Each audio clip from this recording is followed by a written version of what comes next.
Hearing into the inquiry into the impact of the regulatory framework for cannabis in New South Wales. Thank you very much everyone for making it here safe and sound.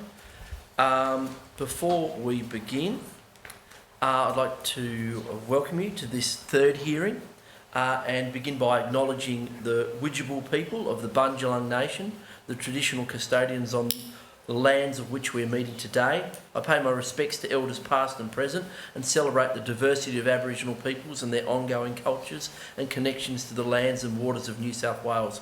I also acknowledge and pay my respects to any Aboriginal and Torres Strait Islander people joining us today. My name is Jeremy Buckingham and I am the chair of this committee. I ask everyone in the room to please turn their mobile phones to silent, including myself. Parliamentary privilege applies to witnesses in relation to the evidence they give today. However, it does not apply to what witnesses say outside of the hearing. I urge witnesses to be careful about making comments to the media or to others after completing their evidence. In addition, the Legislative Council has adopted rules to provide procedural fairness for inquiry participants. I encourage committee members and witnesses to be mindful of these procedures. Thank you, Mr. Hardy, for joining us and making the time to give evidence and for your submission. Can I just begin by asking you to state your name and position title and swear either an oath or affirmation? Hi, my name is Joel Hardy, CEO of Simra Life Sciences, also the founder. I solemnly, sincerely and truly declare and affirm that the evidence now about to be given by me shall be the truth, the whole truth and nothing but the truth. Thanks very much, Joel. Could begin? Do you have some introductory remarks you'd like to make before we turn to questions? Sure, yeah. So Simra Life Sciences was formed about 6 years ago. We were one of maybe the first 10 applicants to put in a licence and receive a permit. We're based in the Northern Rivers here, just down here near Alstonville in Rouse. We employ about 47 people, about 17 of those are full-time, and the rest are contractors or permanent part-time or casuals. And we cultivate cannabis under our permit with the Office of Drug Control. We manufacture cannabis for oils and other formats, so vapes and things like that. And then we also sell products on the Special Access Scheme Category B. We've also completed a clinical trial, phase 2 clinical trial, dose escalation study for chronic pain. So typically from a medical sense, we're targeting chronic pain, although we do have products for other conditions as well. That about sums up the introduction. Thank you very much. I'll start with questions from the opposition. Thank you very much for coming today. Yesterday we had a day of hearings in Sydney, and a couple of the witnesses raised issues around access to medicinal cannabis, particularly in regional areas. Some of it was being able to actually access a GP, and I just wanted to hear from you your views in relation to some of the challenges that people face in accessing medicinal cannabis and what could be done to alleviate that. Yeah, good question. So I actually have done consumer or patient research. We surveyed about 3,400 patients, and the top 3 issues were price, and price is not just the product price, it's also the cost of appointments.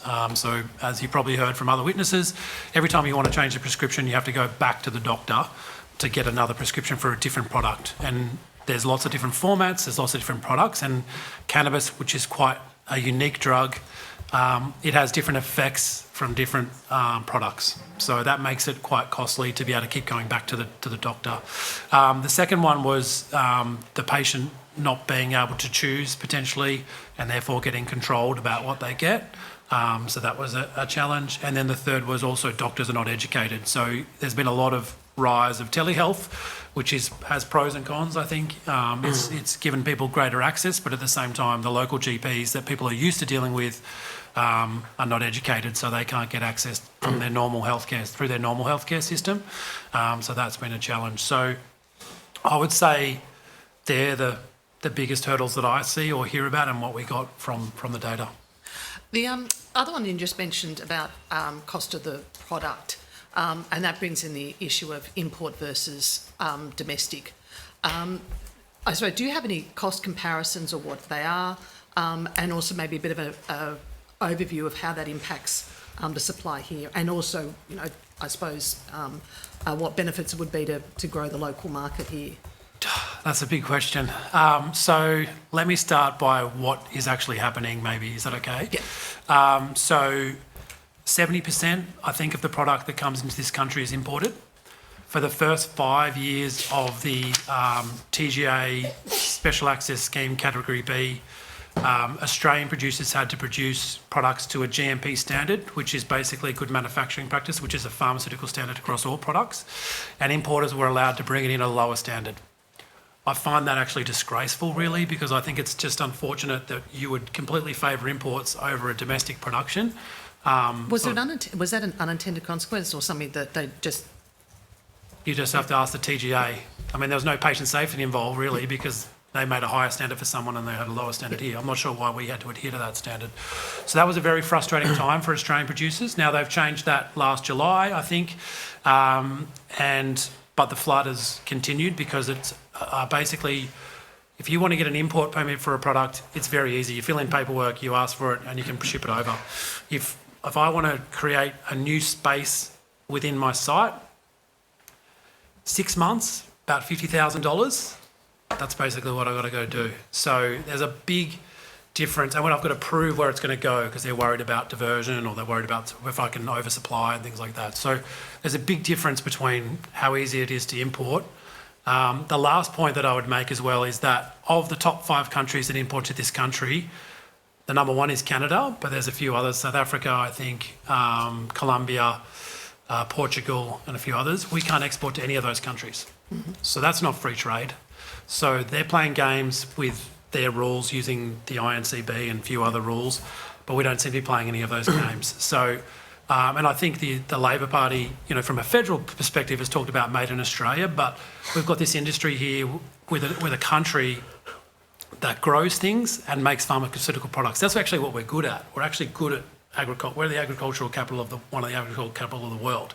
Yet we're allowing a country that doesn't have an agricultural history to import products into our country, and we're not allowed to export them to them. That's really frustrating for a producer who's trying to put local jobs in regional areas and grow things in an industry that I think is right for Australian producers and Australian growers.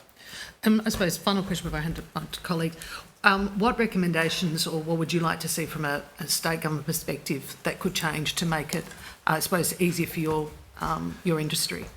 There's a few things. I think the way you allow prescriptions to be taken up by patients. So basically, they should be able to choose what they want at the pharmacy instead of having to keep going back for appointments, and that is done in Canada, Germany, Israel are the 3 ones that I know. That's how they use the medical system instead of having to keep going back. So it's kind of like an open prescription, if that makes sense, kind of like a generic prescription. So that's one thing that I think would open it up a bit better. And then number 2 is within the UN Convention, INCB, there's a mechanism for understanding oversupply in the country and making sure that there's ability for local production to occur, which is what happens in opiates. I think there should be a similar adjustment in Australia as well. Mm-hmm. Thank you. Ms Munro. Thank you so much for coming today. No worries. I am curious actually about that oversupply management mechanism. Could you explain that a little more? Yeah, so it's quite detailed, so I'll do my best. Mm-hmm. Within the INCB convention, if you look at the rules they have, you're meant to as a federal government, you're meant to forecast your demand for the following year and then estimate what supply you need to fulfill that. Because what they're worried about is diversion or oversupply of drugs into a country. So think about like opiates mainly. Yeah. Because you don't want countries that produce a lot of opiates just flooding the market with cheap product, and therefore we have a drug problem. Yeah. So there is a mechanism in there for them to forecast demand and look at supply and see how much the Australian producers are producing, which is what we do with opiates in Tasmania, and then say we only need a certain amount of extra drugs coming in from other countries. And that's the mechanism that Canada uses to stop us exporting into their country. But So I that's think not happening here now. no. I think the forecasting is occurring, but I'm not sure how it's been done and how it's been analysed and whether we're looking at oversupplies and all that sort of stuff. So I think that, and I'm very much speaking from an opinion perspective here because I don't know the facts, is that the Office of Drug Control and probably the TGA underestimated the demand for medical cannabis. And I think a lot of us knew that what was going to happen because we looked at the illegal market and thought there's only going to be a large amount of conversion here. And they underestimated it. So it's probably got a little bit out of control compared to what the government was expecting. Because if you look at their predictions when they created Special Access Scheme Category B, they were thinking like this many tonnes, and I think we're like 40 times that. So we're at about 100 tonnes now, I'd say, in 2024. I think we're at 72 tonnes 2023. You can look this up on the ODC website. And of which that 72 tonnes, 70% of that was imported. So how are you making estimations about what the market demand looks like?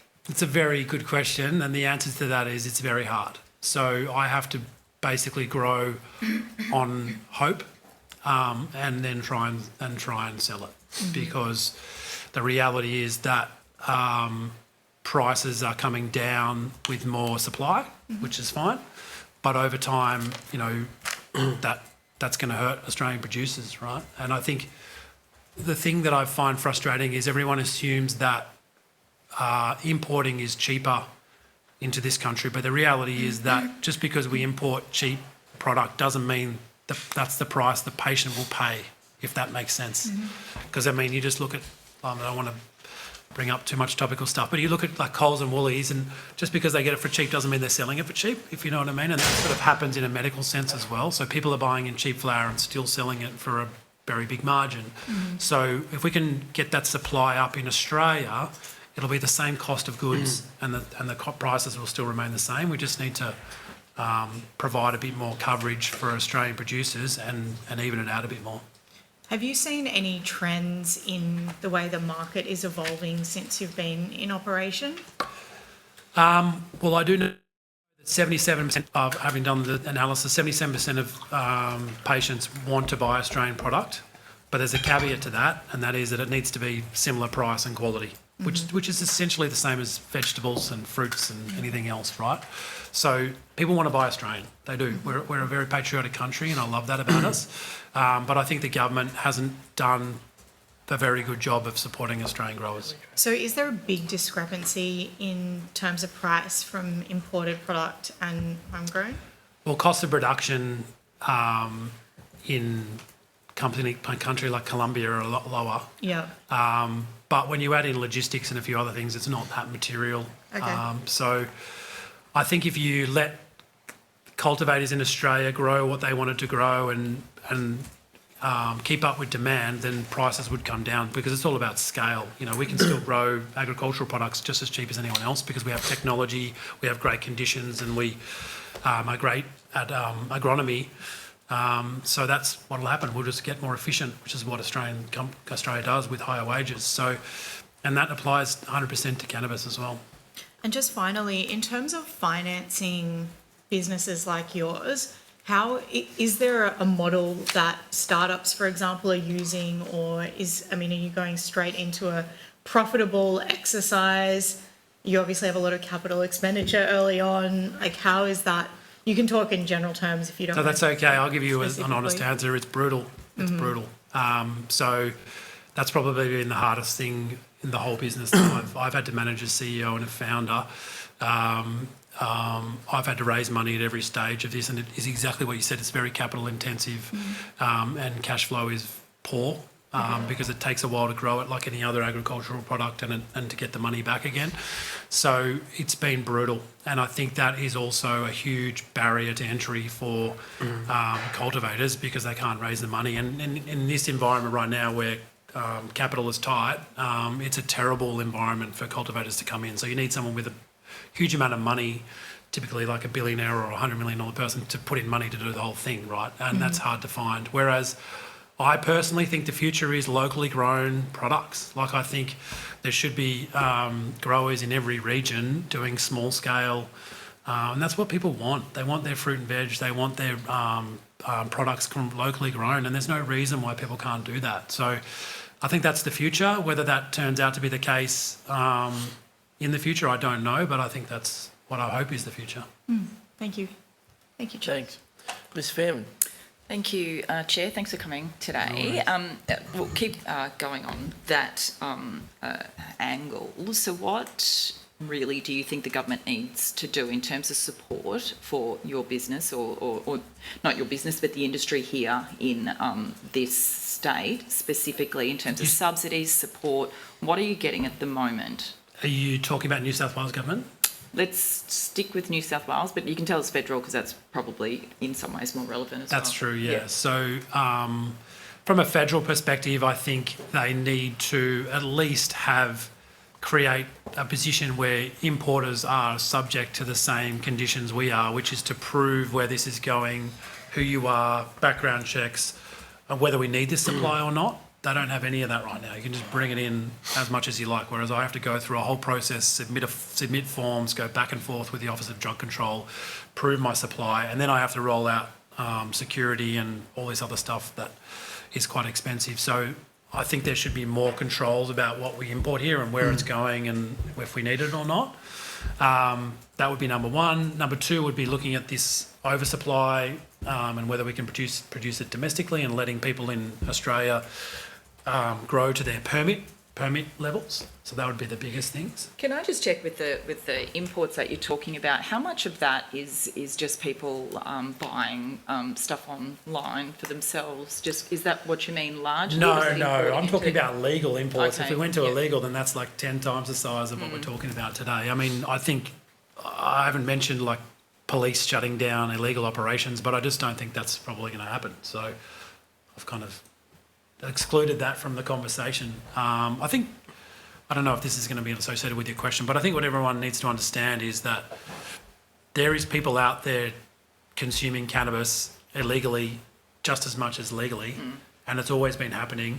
And I think it's about sort of somewhere between 14% of the population that already does that on a every 6-month basis, whether that's someone taking one gummy that their friend made them or a hash brownie or something like that versus someone smoking it medically. It's already happening. So I think the social repercussions of giving people more access are not going to change in this state in particular, but also in the country because it's already happening. Thank you. I was hoping you'd be able to just talk a little bit to the committee about some of the more the recent research that you know about or your company potentially has undertaken into the benefits of medicinal cannabis. Some of the witnesses yesterday, I don't know if downplay is a word, but the word to use, but did tend to indicate that there needed to be a lot more research before we can come to any conclusions about certain benefits of medicinal cannabis. And I was wondering if you could just talk about some of the exciting things that you're aware of lately in terms of its benefits. Yeah, I mean, if you look at the three biggest conditions that are getting treated from the Special Access Scheme, it's anxiety, sleep and chronic pain. We actually completed a phase 2 study. It was about 30 patients, which is statistically significant, and that showed a 34% mean reduction in pain and a 38% median reduction in pain. And, you know, it's very... Sorry, I don't want to say it too distinctly. It's a pretty safe drug, right? In terms of it doesn't kill anyone, you can't overdose. So I think the government has underestimated the medical sense of whose people are going to take it. And what's happening is people are moving from the illegal market to get safer access because they don't want to break the law. They want consistent supply. So what I mean by that is typically they would have to go to a drug dealer and whatever they got, they had to take it. Do you know what I mean? That's not a good medical program. You can't find a drug that fits with you. 1 minute that it works, next day they're buying a different one, it doesn't work. That's what medical is, right? So that removes that inconsistency. And the second thing is the price is coming down as well, really, because I think now the medical market's nearly as cheap as the illegal market.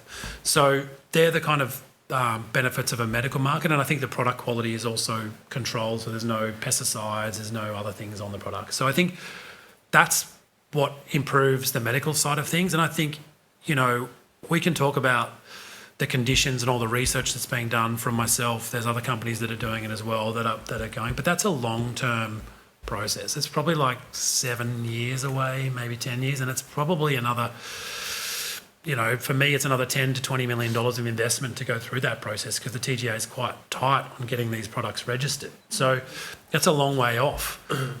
So I believe that the illegal market is pretty much part medical as well, as much as everyone likes to maybe think that people are doing it for fun. There's probably reasons why people are doing that, whether that's anxiety, generalised anxiety or other reasons. So I think there's a lot of benefits of having a medical supply chain in particular, which means the control of the quality of the products is good.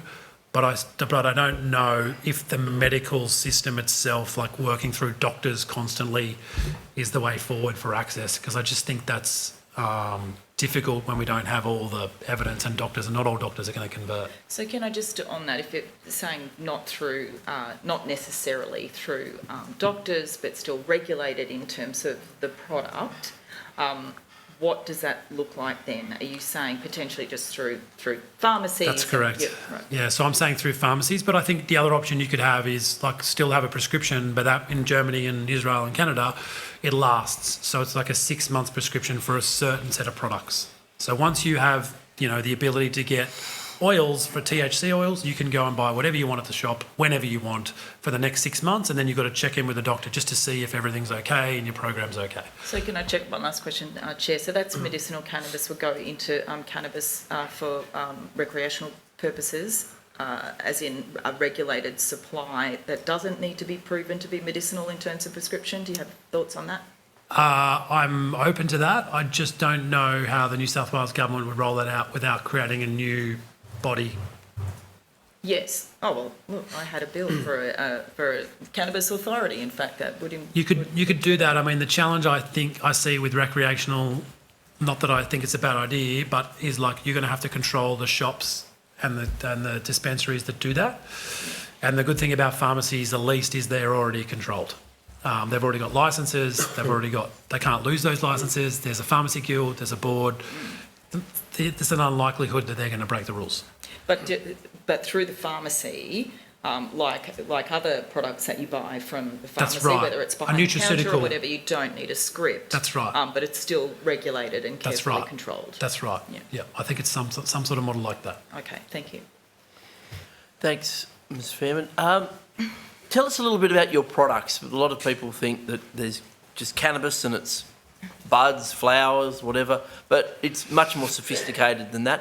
Tell us about the range of products that you're producing and are emerging on the market. What are the, emerging trends in the in medicinal cannabis products? Yeah, so from a medical sense, we have flowers, which are inhaled through a vaporizer. We have oils, which are typically taken under the tongue, and they range from THC oil, which has the psychoactive part and probably the more pain-related compound, and then cannabidiol, which is mainly for anxiety and some inflammation. And then we've got vapes, which is basically inhaling it through a vaporizer in an oil format. And then gummies, which are ingested, as everyone would know. And all of those different formats have different, not only methods of administration, but onset times. So as an example, a gummy can take up to an hour to get into your bloodstream, so gets through the system and through the gut. But it'll have a much more steady impact. So it'll be much more steady, whereas flower is quick impact. So usually it's used for pain or when people have spasms or some other things like that. So, and then flower will wear off quickly. So the onset of action is fast, but it goes away quickly, whereas the other ones take longer.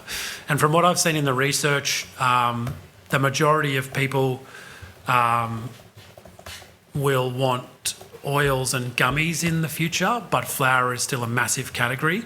And we can talk about whether that's the illegal market moving into legal or whatever it is, but it's still a category that people are used to taking and they like. So I think it's going to be a category around that's been around for ages. So just on that, thanks for that. Just on that,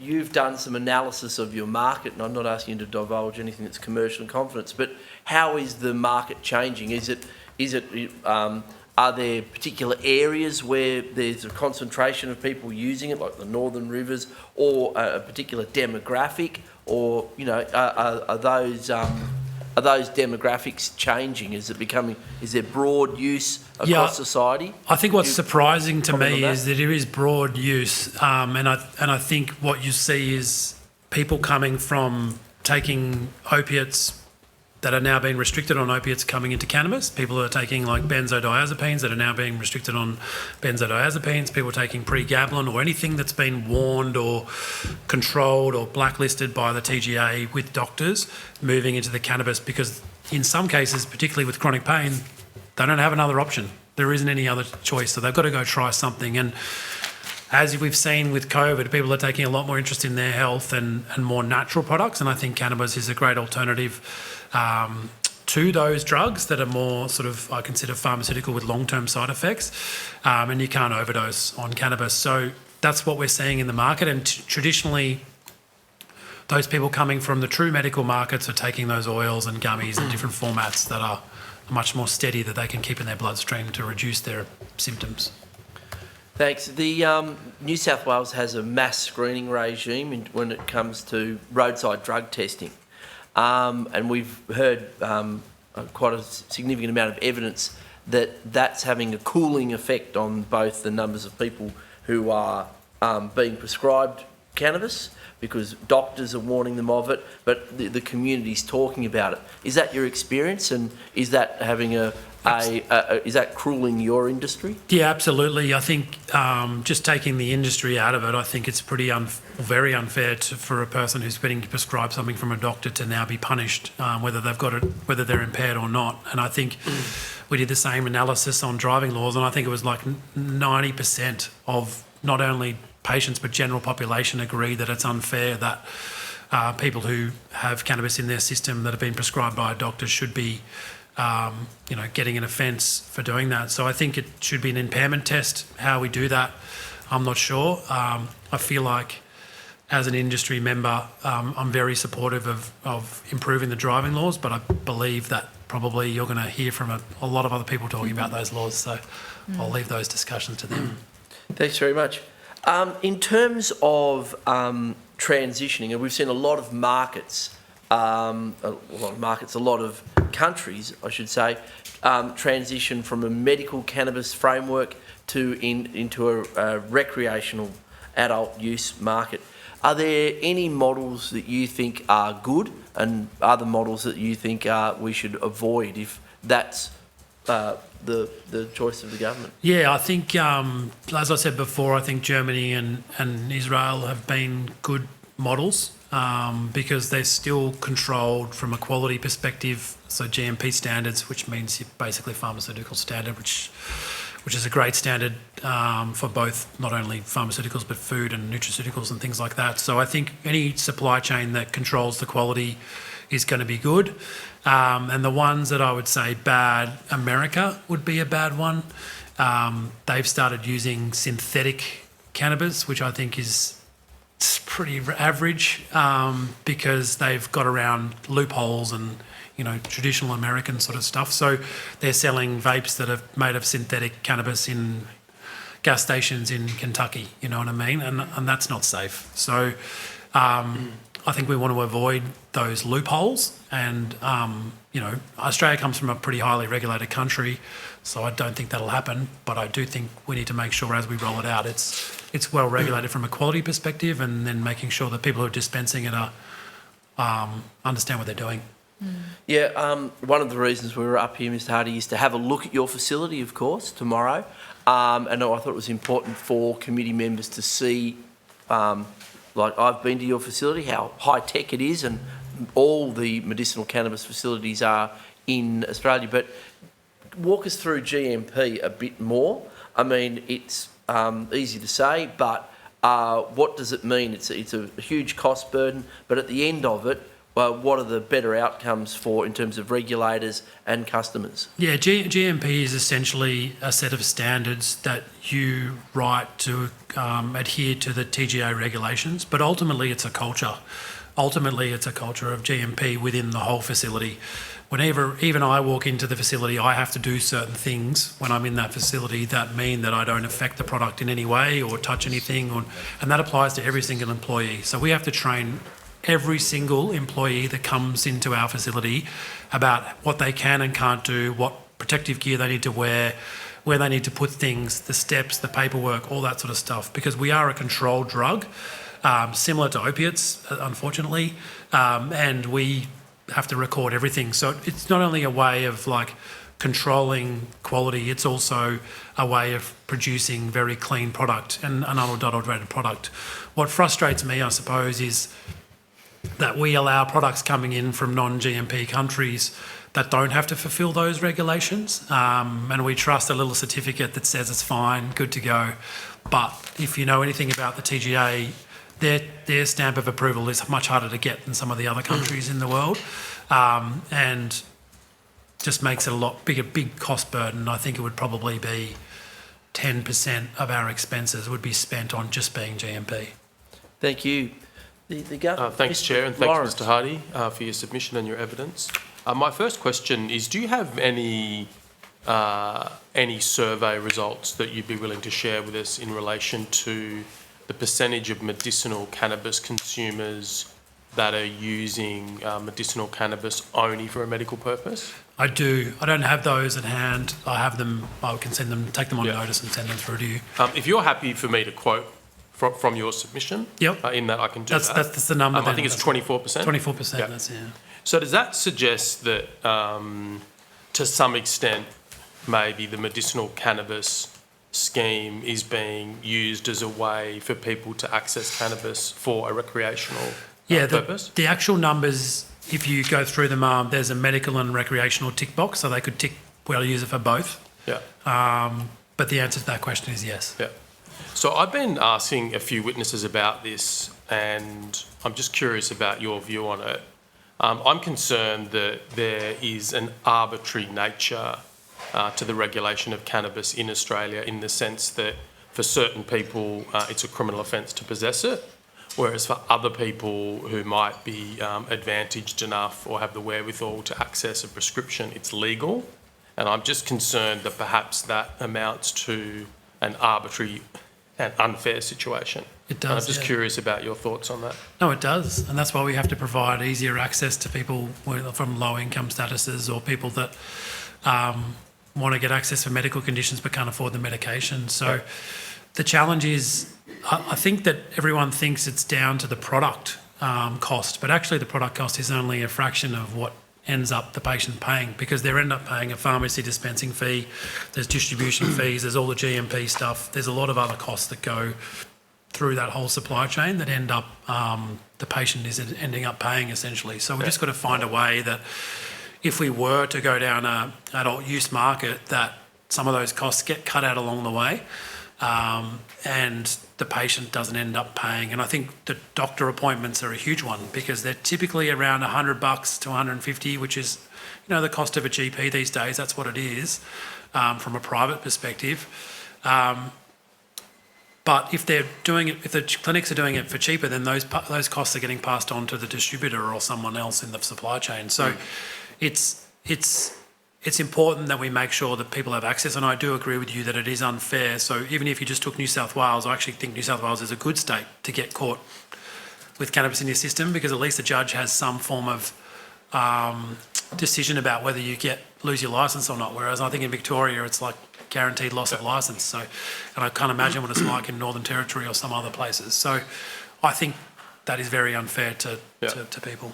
So does your survey data shed any light on what particular groups in society are able to access the prescription scheme, the medicinal cannabis scheme? I didn't do it. I did it by demographic, but I didn't do it by any other segmentation. Yeah, so you can't, for instance, tell us whether it's the comparatively economically advantaged people that are accessing medicinal cannabis? I probably could do that actually, because I did do salary surveys, so I could come back to you on that one. Sure, if you wouldn't mind. Yep. Yeah, that'd be good. I think you gave evidence earlier about some concern about imports from other countries in circumstances where you can't export to those countries your product. Mm-hmm.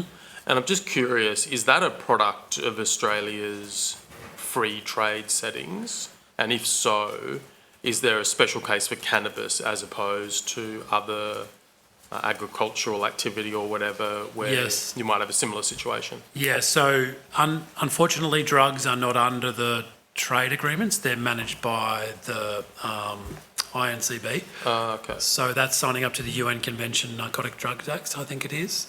So that kind of goes outside of the trade agreements. Right, okay.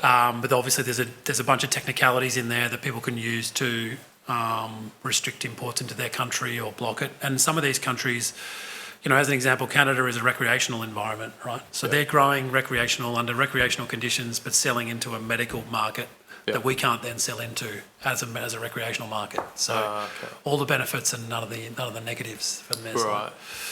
So is there countries where you can export to them and they can export to us?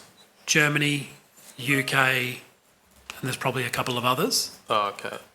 But they traditionally tend to be the ones that probably can't grow much. Right. Okay, because of their climactic. That's right, yeah. They just don't have a lot of growing space. UK doesn't have enough space to be growing 100 tonnes of cannabis. Yeah.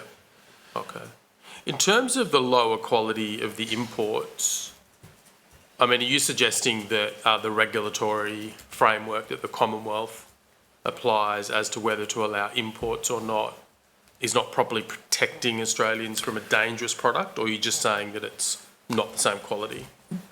I'm saying the first one, and basically it's initially for the first 5 years it was a self-declaration. So you fill in a form and say, yes, I declare that these products meet this standard. But who's auditing that? Who's checking that when you're bringing in 30 tonnes of something? It's not really getting regulated too well. But if I grow it here and go through the GMP, I've got 47 employees that are ticking boxes and checking stuff along the way through. We know what it is. It's getting sent to independent third-party testing labs that are GMP. But if you're in Colombia and you can send it to a lab down the road, who's to know what results you're getting from that lab? Yeah. You know what I mean? So it's just a matter of the TGA doesn't have enough resources to be checking 42 tonnes of cannabis coming into this country. So we don't really know whether it is adhering to the standards, but they assume it is. Whereas in Australia, we're pretty much guaranteed it is because we have to go through all the protocols in Australia and we're a regulated country. So what sort of countries are we talking about who are able to import cannabis legally into Australia? Anyone.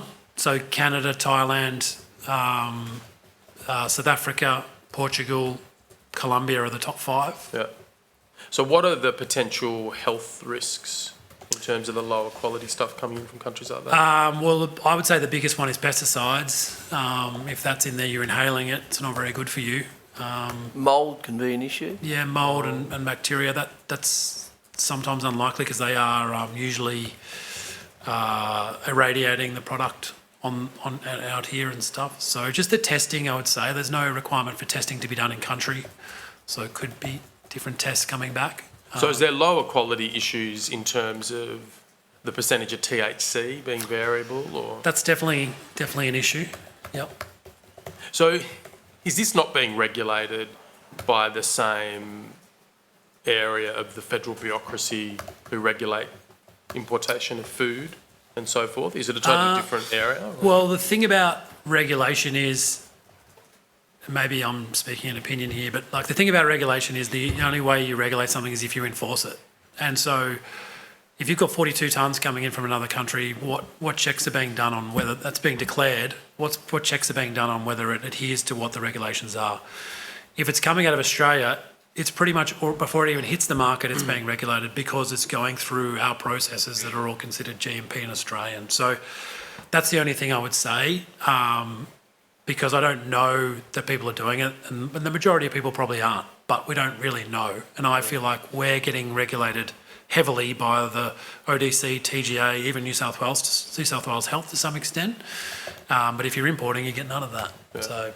So if you're a consumer and you consume imported cannabis, and there's some problem with the quality that you discern, who's the appropriate person for you to complain to? Typically, they complain to the pharmacist, and then the pharmacist will complain to the product owner.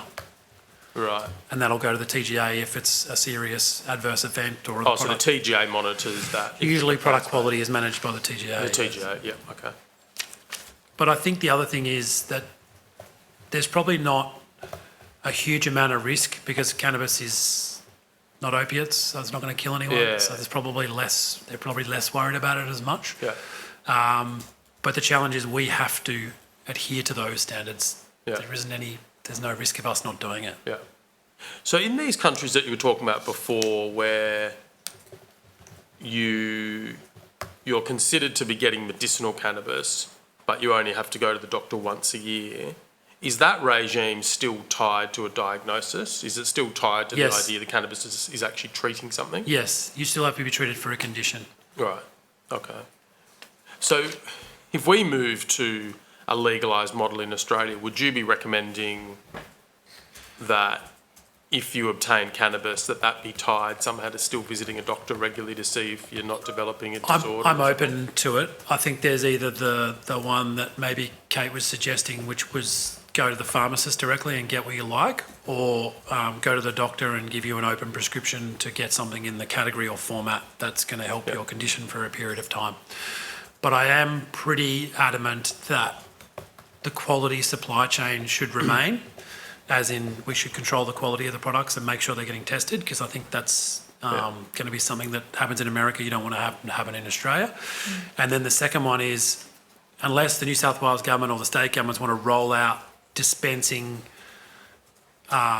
managing licences for people to dispense it, which would mean a whole new department and a whole bunch of people to regulate these licences, to regulate the places who sell it, then I think the pharmacies are the only other option, because they're already doing that, and they know how to manage drugs, and they know how to manage transactions, and they know how to report on drugs. So similar to nutraceuticals or something else that's over the counter or behind the counter, they're already doing it. Can I jump in with that actually? Just because one of the important things there, I think, is the fact that your local pharmacist often knows what else you're taking as well. And I asked a question of this of the witness yesterday from the Royal Australian College of GPs, just about how much, for example, other, say, pharmaceutical drugs, opioids, are being replaced by medicinal cannabis, and they didn't have a response to that. But that's also important, I think, that if just so that pharmacists can be aware if it's relevant in terms of what the person's buying that for. Yeah, it's very difficult for a doctor to know every single drug and every single product within even just the cannabis space, let alone then having to deal with all the other concomitant drugs and opiates and whatever other addiction or whatever they're dealing with as well. So, and the condition itself. So sometimes it's the person the pharmacist who's managing the drugs is probably the best person to recommend the product. And you'll find that even with normal drugs, right? They talk about the generic or the other drug or this drug, and then they give you instructions on how to take it.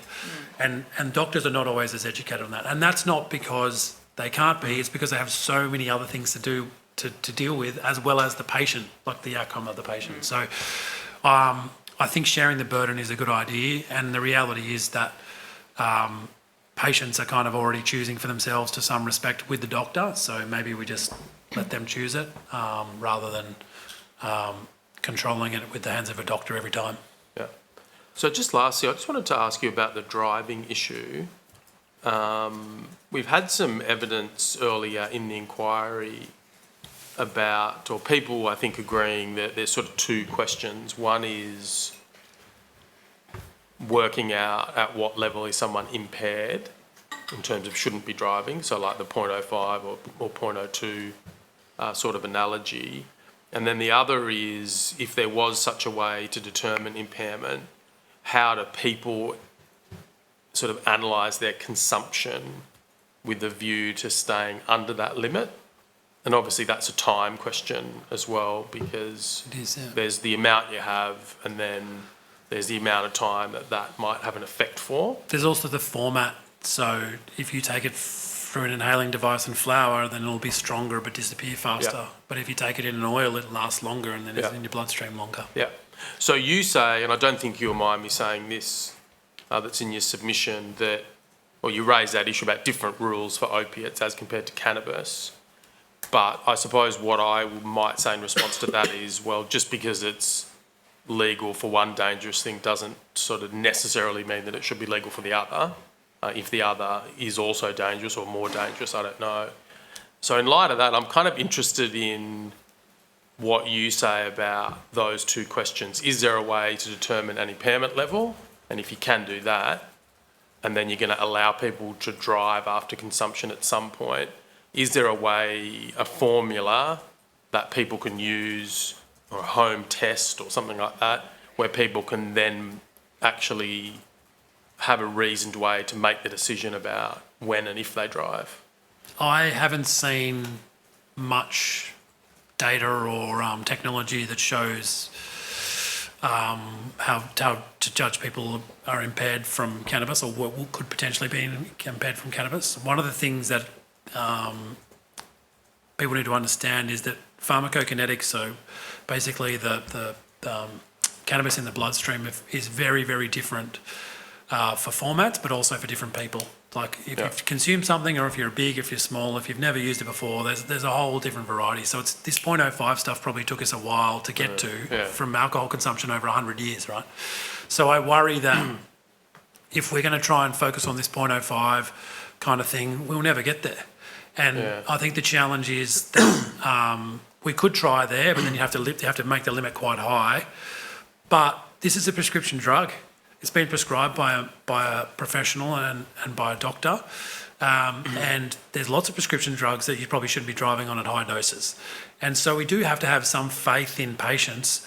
Now, will there be people that break the rules? Of course. But there's people that break the rules now illegally using illegal cannabis, and they're doing it also for prescription drugs as well. So I'd love to see the statistics on whether you think this is going to change road safety, because I don't think it is. Because I think the thing is, it's already happening. Do you know what I mean? Because there's 4% of the population driving around on THC right now that are medically approved. And then there's another 12% of the population that are driving around with illegal cannabis in their system. And they're all getting done. So potentially getting done. So I don't have a silver bullet, I agree. And I've probably not focused on it as a topic because I mainly was focused on industry stuff, thinking you were going to ask me that stuff. But I do think if we are going to have an impairment test, it needs to be fair because it's going to be hard to measure. But at the same time, I don't want to say this and anyone laughs, but like a cannabis driver is probably one of the safest drivers you're going to get compared to like alcohol or opiates. Like, Is that because they drive slowly? Correct. It's true though. I've heard that. No one wants any form of confrontation on cannabis. You ask the police if they're going to deal with a cannabis patient over an ice patient or a drunkard or anyone. The violence is not occurring and the bravado is not occurring. Yeah, except it is a central nervous system depressant, isn't it? That's right. Like it does slow down your ability to make judgments. But if they did the impairment test that I think it was Thomas Arkell did, it didn't show any difference. So I think people will slow down. Honestly, they'll slow down their driving. They're not going to drive at high speeds and try and do silly stuff. Now, whether they're impaired when they can deal with certain situations occurring, I don't know the answer to that question. But I mean, I think the concern about it is that cannabis does turn up in the blood of people involved in fatalities. I don't have the figures here, but like it's definitely a factor. What else is in their bloodstream though, right? It would, yeah, sure. And if there's a combination of alcohol and cannabis, or cannabis and something else, then it might be difficult to unpick what actually was determinative. But I think the concern is that if we're going to move, say, to legalisation or easier access to medicinal cannabis or even decriminalisation, though I think that's probably a bit different because that won't necessarily increase use, that people are concerned that we'll see an increase in fatalities. I think that's the concern, isn't it? But Stephen, it's already happening. Like this is the thing you need to understand. Yeah, but it's about a fear of an increase, isn't it? I think that's what? the concern. People taking cannabis? An increase in people driving after consuming cannabis, I think, is the concern. That is happening right now. No, I know, Because, but the I'm medical talking system, about an increase in it. it is increasing. Yeah. Because the medical system is increasing at about 30% year over year. Like this is moving fast. Like 4% of the population. So you mean there's an increase in people driving after consuming cannabis, and it's not being reflected in the stats? Is that what you're saying? I don't know what the stats are, but I know that I can guarantee you that if more medical patients are taking THC, then there's more people on the roads with THC in their system. Yeah. Me probably being one of them, right? So it's happening. And I think then you're not even including the illegal use of people doing that are the ones you were trying to stamp out initially. So I suppose the point I would make is I think you putting it into an adult use framework probably won't change the stats as much as you think. Yeah. I think that the worries that you're concerned about people driving on the roads being impaired are already probably happening. There's people already driving on the roads impaired if they're going to drive impaired. And there's people not driving on the roads even though because they don't want to get busted, which makes it worse for their lives. So you've got to weigh up the pros and the cons. And I think the thing is, you're probably never going to stamp out the bad actors. Like, that's the reality. Even if we made adult use, is there going to be people that take too much cannabis? Yes. Is there people that take too much alcohol? Yes. Is there people that take too much every other drug in this country? Yes. And I think what you're not going to stamp out is young people who might be Making bad mixing all decisions. sorts of things and making bad decisions. Yeah. Don't think it's going to change. So do you have stats on there being an increase in the consumption of cannabis as a consequence of medicinal cannabis being available? Because I haven't heard that I don't have there's stats been on an that. increase across the population. I don't have stats on that, no. But I would have thought that if someone was consuming illegally once a day, that they would go medically once a day. And I do have stats on how many times a day people consume. It's higher than you probably think. So I don't believe that consumption will go up too much, but I mean, new people will enter the market, right? Because they're the people who have been on opioids and things like that. But anyone who's using it illegally is not a new entrant to the market, in my opinion. Yeah, I think as well that I'd be curious about your thoughts on this. I mean, the people that are new entrants to the market through a prescription, maybe for a whole range of reasons, are less likely to be involved in fatalities and accidents, maybe. I mean, firstly, because presumably they're getting advice from a doctor about consumption and driving. Also, there's someone who I suspect tends to probably be older. That's right. And a whole range of different More medical, I circumstances. suppose, is what you would consider it. But I mean, you take my mother, she takes it for sleep, but she only takes it when she has to because she doesn't want to get caught driving the next day. And that's not very good. Like, if she wants to get a good night's sleep, she should be able to get a good night's sleep. So then she has to turn to a pharmaceutical drug. That makes her drowsy in the morning, and then she can drive. So it's like, well, now she's drowsy driving. What's the difference? So I think it's more we're worried about the impairment phase, but it's really the people getting busted for the next day stuff. Yeah. That's going to be the challenge. And that kind of the bit that sucks. I mean, the concern I was raising about increased fatalities was more in the context of legalisation rather than medical or... In Canada, even they haven't deeper. seen any increase in fatalities from road accidents associated with cannabis. Yeah, okay. Because I think it's already happening. Interesting. Yeah. Thank you, Mr. Hardy. Unfortunately, the Thanks, time Jeff. for questions and conversation has come to an end. We are having a break now, apparently. So you may want to continue that conversation during the break. But Mr. Hardy, thank you so much for taking the time today to give evidence and also for your submission and for the work you're doing in this pioneering industry. We really appreciate it. The Secretariat will be in contact with you shortly regarding that those survey results that you're going to divulge to the committee, so we appreciate that. But yeah, thanks again for your attendance, and we will see you in the break, and we'll see you tomorrow at Life Sciences. Thanks very much, guys. Thank you. Thank you. Thank you. Bye. So, colleagues, after that arduous 45 minutes, we have a break. We could bat on.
Good afternoon, everyone. We are reconvening the hearing into the impact of the regulatory framework for cannabis in New South Wales. Thank you, Dr. Moylan, for joining us. Before we commence, hearing your evidence and subjecting you to our withering questions, could you start by please stating your name and position title, and then swearing either the oath or affirmation? My name is Dr. James Moylan. I'm a cannabis law reform activist and have been for 40 plus years. And I solemnly, sincerely and truly declare and affirm that the evidence now about to be given by me shall be the truth, the whole truth, and nothing but the truth. Thank you, Doctor. Do you have some short introductory remarks you'd like to make before we turn to questions? I do. Unfortunately, when it comes to cannabis law reform, I tend to talk in paragraphs rather than sentences. This is evidenced in the submission that I provided to the committee, and I do urge everyone to consider the submission. It's the product of over a year of research and a number of people collaborating in manufacturing it. To help you understand where I'm coming from, a bit of my biography will be of assistance, as it's rather unusual. I was a primary alcoholic. I started drinking at age 11. By 13, I was daily drinking. At age 16, my family piled me and my belongings into a car and dropped me on a corner in the centre of Sydney and said, "Go away." I was totally out of control. During the next decade and a half, I had periods of sobriety. First of all, I was trying to find a God, and that didn't work. But then I started substituting cannabis and using cannabis and leaning very heavily on it. Because while it wasn't perfect to be using a soporific as a crutch, it wasn't life-threatening. To cut a very long story short, in the late 80s, I walked out of a drunk tank in Adelaide on Whitmore Square and spent 3 months living on the street and in squats whilst just smoking cannabis, and I haven't had a drink since. During this period, as I said, I had a number of periods of sobriety, one of which I was working in Port Stephens, and the police raided our house and I was busted with cultivation of cannabis, 3 seedlings this big. I was verballed over it. They weren't my seedlings. I spent a weekend in jail, then fronted the magistrate in Newcastle, was fined $2,100, which I had no hope of paying, so a month later, I fronted the police station and spent 32 days in Silverwater cutting out the fine for this dire infringement of social norms. I got out of Silverwater, went straight across town to where Dr. Kerr had opened the normal office in Australia, right, and volunteered, and then worked for several years as just a young dog's body in the then growing cannabis law reform activist movement. In 1984, Normal ratified Viv Carter to stand against Ron Mulock, who was then the health minister in the New South Wales Parliament, and I was the campaign manager for that outing. We plastered all of St Mary's with 1,200 posters with a cannabis leaf on it saying, "Vote 1 Democrats for the decriminalisation of cannabis." On the day that the campaign opened, the Penrith detectives raided the campaign office. I was hauled down to the Penrith police station, questioned for 4 hours, charged with possession of cannabis and hindering police. A policeman had walked up to me while I was working with a bowl and said, "What's this?" I blew in it and said, "What?"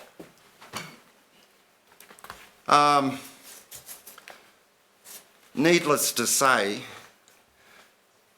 when I sobered up, I went north and had a wonderful life, had a white picket fence, drove sugar trains, mapped all the heritage goldfields in central and north Queensland. I'm not a victim, right? It's a story of unexpected redemption, right? I got my life back and I love every minute of it. When you've been a vagrant alcoholic, you know what it is to sleep tight in a bed at night, right? You take all those small things normally for granted, but this has great, when I'd finally brought up a beautiful young daughter and I had the permission of my family, I came back down to Southern Cross University, did a double degree in law and culture, helped Michael Balderston found the original hemp party, ran around Australia. I've stood in 3 elections in Senate. I've stood in 2 states for the Senate at the one election. 2016, I stood in Queensland, then in the rerun I stood in Western Australia. I've been around the block, to tell you. All right? But I've also experienced what the press in Australia is like. I showed up in Western Australia that time after 48 hours without sleep, getting it together. I showed up blew up a 14-metre inflatable joint in front of the Parliament and got together a little rally. The ABC interviewed me and gave me a series of gotcha questions. I couldn't tell them who my mother was at that stage. And they hit me with a series of gotcha questions, made me look like a complete dork, and then broadcast it all across the person who was heading the hemp party in Western Australia was a complete idiot who knew nothing and had no skills whatsoever, didn't even know who the Premier of Western Australia was. But this is the way that the press in Australia has always operated. Right? And so there's a bit of background. Without cannabis, I'd be dead. I lent on it so heavily. Right? It was the only way I could get off the grog. I can't find God, but I could find cannabis. But the problem was I couldn't always find cannabis. I was young, I was poor, I was desperately sick. And I was told, you can find God, because that was the only avenue given. When I was sitting as a 16-year-old boy, right, suffering the delirium tremens in the Bridge Centre in Sydney, I had a Salvation Army captain sit on the end of my bed and say, the only way you will ever get sober is to find God. And there were no government services for that sort of thing. There are still very few. We've given over our whole alcohol treatment system to the God-botherers. What about people like me who need cannabis and rationality and a bit of common sense? It took me 3 years of not drinking every day. I mean, that total daydreaming about it during the day, dreaming about it at night, not going out, not walking past a pub, not socialising with anyone. I was desperately ill. And the only thing I had to hang on was a soporific that was illegal.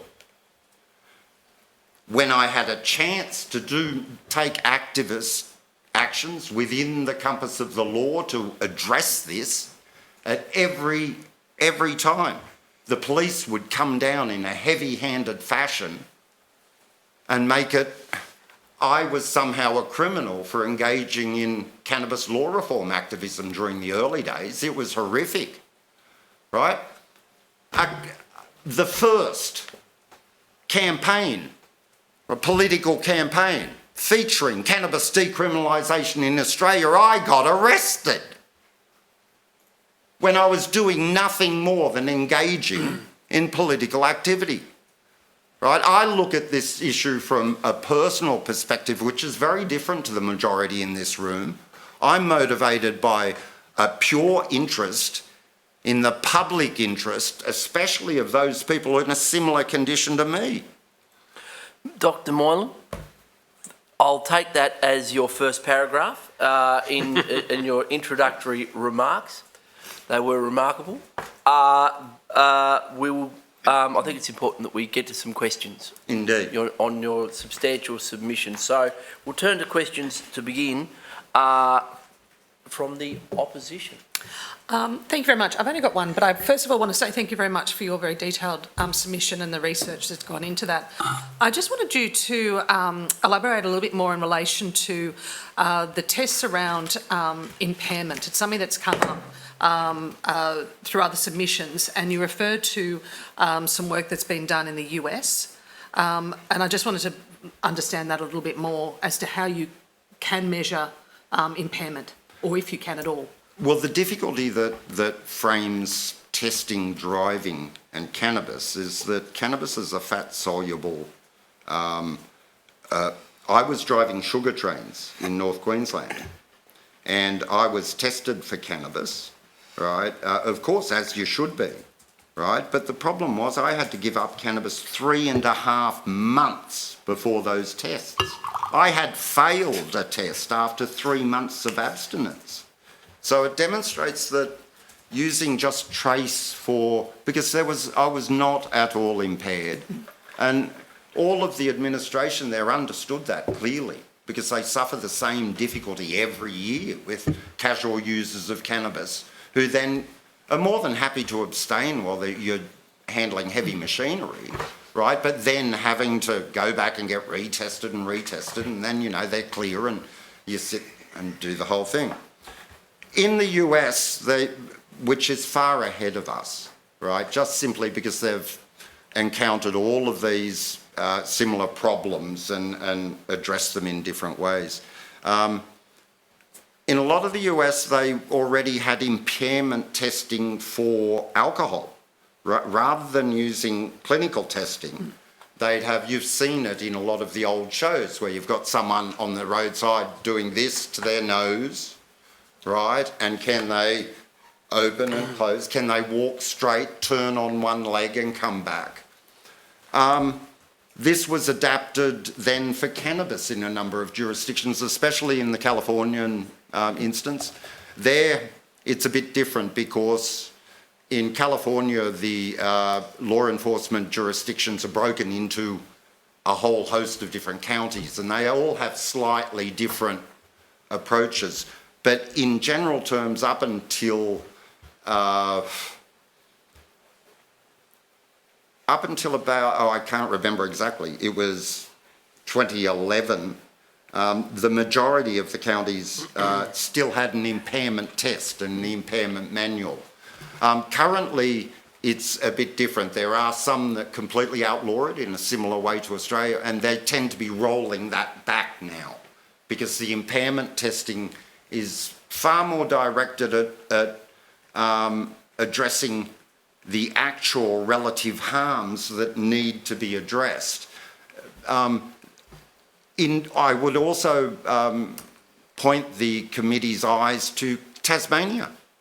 Tasmania currently has a waiver, right, for which in effect is a standing moratorium on criminal application of the law in a situation where there's a prescription, right? Now, I think our current prescription model in Australia is untenable. We can't have the federal government acting as a monopoly drug supplier, but that's another matter. In Tasmania, they've got a workaround, and I don't think people who are grossly impaired should be driving. Full stop, right? And people who are currently feeling the after effects of amphetamines and a number of other drugs aren't picked up by the current tests, and they're another hole in the current situation. But I'm not an expert in the driving test. There are other people who are addressing this, and these are just purely my personal opinions. Thank you. I'll hand up. Thank you so much for your submission and for sharing your experience today. I'm curious about the Cannabis Buyers Club concept. we've heard about sort of like a co-op model approach. Is that what this is? I'm pointing actually to a historical model which was used, it was pioneered in San Diego and San Francisco in 1994. The CBC, Cannabis Buyers Club model, was an association of people who would pay into the association, right, to provide a dispensary. This is where the term dispensary comes from. The first dispensaries were private clubs. These private clubs then purchased cannabis on behalf of the people who were in. It was during the period that AIDS was massively flooding that area. And a lot of that was to facilitate these AIDS patients gaining cannabis in a manner where they weren't exposed to legal peril. I spent a lot of my time making sure that people who use cannabis aren't exposed to legal peril. I like this model, and it's purely it's easily adaptable to the Australian situation. We have in Australia associations acts in every jurisdiction. It would be quite easy to put together a model constitution for associations. So right? is it that the group of people who have leadership roles in an association, they're liable, or how does... Well, how you does see, the here we come responsibility- to the need for a relative harms assessment, right? There is no medical or physical or injury, toxicity liabilities to be avoided. They're just not there, right? There are no personal injury, right, liabilities to be avoided. The CBC model was to avoid legal liability, right? And it worked beautifully, right? That model was then adopted throughout California right at the beginning with the dispensary model, where you had to have a medicinal cannabis card to purchase from a dispensary. The dispensary was set up, they've still got an odd leftover scarring of laws and in California, where growers can't sell directly to dispensaries. They've got to sell to a middleman, right? And this has developed because of the need to protect against legal liability. These groups, and in fact, the big crux at the point where it became pseudo-legal in California was the 1994 raids, right? And then Proposition 94, which immediately followed that. Proposition 94 then allowed for the legal purchase from a dispensary with a medicinal cannabis card.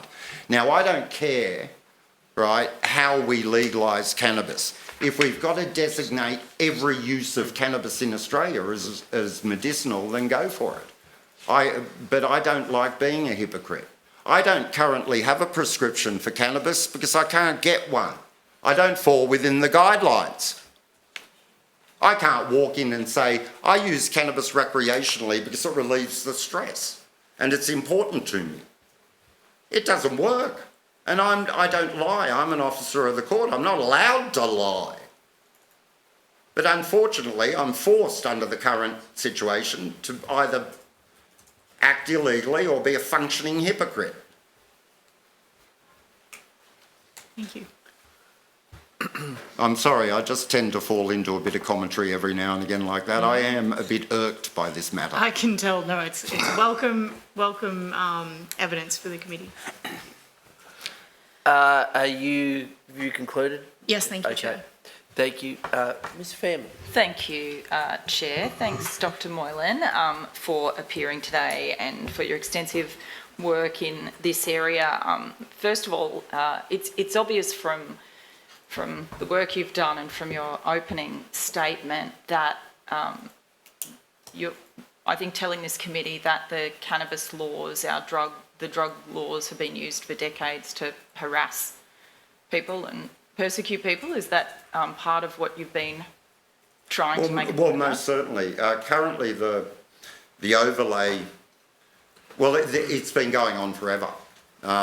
In Australia, when I was young, if you were reasonably well-off, middle class, you had a dealer somewhere. The dealer was exposed, you weren't really, right? But when I was in the long grass, right, I saw it from the other end, right? The coppers around Nimbin would just use the drug laws to be thugs, to run in, ransack a house, right? I had a friend, and it hasn't changed. I've got a friend of Aboriginal extraction who went to jail yesterday for a year for possession. Right? This hasn't stopped.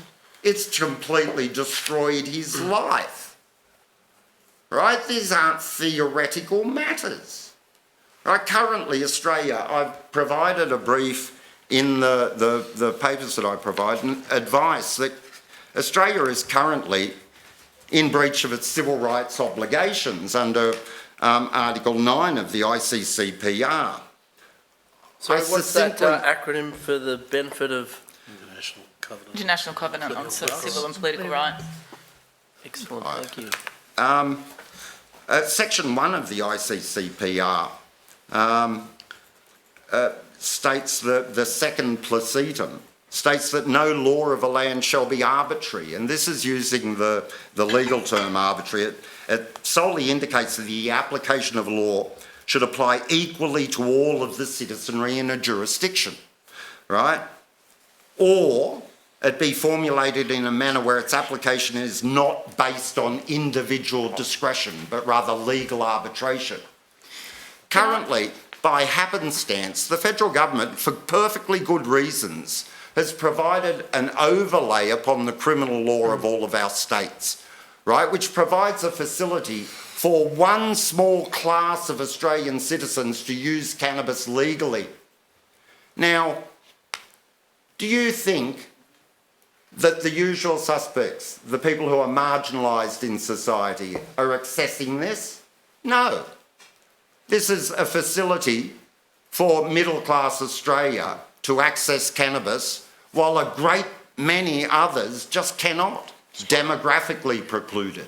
Dr. Moore, can I jump in? And because you mentioned at the beginning of that contribution an example of someone locally, a First Nations person who's just been jailed for possession for 12 months. Is what, could you care to share other stories? How much is that happening? We're hearing about, obviously, statistics. Yesterday we had a range of experts talking to us about what was happening, not least of which was Professor Don Weatherburn from the Boxer, that essentially said, well, that data anyway, that the cannabis cautioning has dropped, the ratio of cannabis cautioning has dropped dramatically in the last decade, and more people are actually being charged by the police or being sent to court. Is that your kind of evidence here as well? What's happening locally? It would be very good for us to know a bit more about what's happening on the ground. I've been admitted to the bar, but I don't practice the law because I'm constantly engaged in providing advice to people, right, which would get me disbarred if I was practicing, right? Because I'm advising people, right, in workshops all around Australia how to be activists and how to retain good legal health in the current insane legal environment, right? And this work is informed by the personal tragedy of a lot of people. The gentleman who I mentioned who went to jail yesterday has been to this date over a bust that happened almost 2 years ago, before he went to jail, was reporting daily, every day, for 18 months, whilst this was being contested. So was he charged with supply or possession? He was charged with supply on the basis that if you have more than, right, a trafficable quantity in the New South Wales environment, there is an assumption that you are supplying cannabis. In the same way, I suppose that if you've got 18 vehicles in your garages, you're assumed to be a car dealership. Or if you've got 500 bottles of wine, you're assumed to be a seller of wine. This is ridiculous, absolutely ridiculous. And why do we do this? because this class of offence, right, is carved out from all of the other forms of criminal offence in that we've totally obviated the need for a mens rea. There is no evil intent, right? We just define an action is illegal and put people in jail. It's not a criminal offence. It's a strict liability offence which was invented in the 20th century and should be done away with immediately. I cover this all in the submission and I urge you to read it, please. So, More from you. Further people.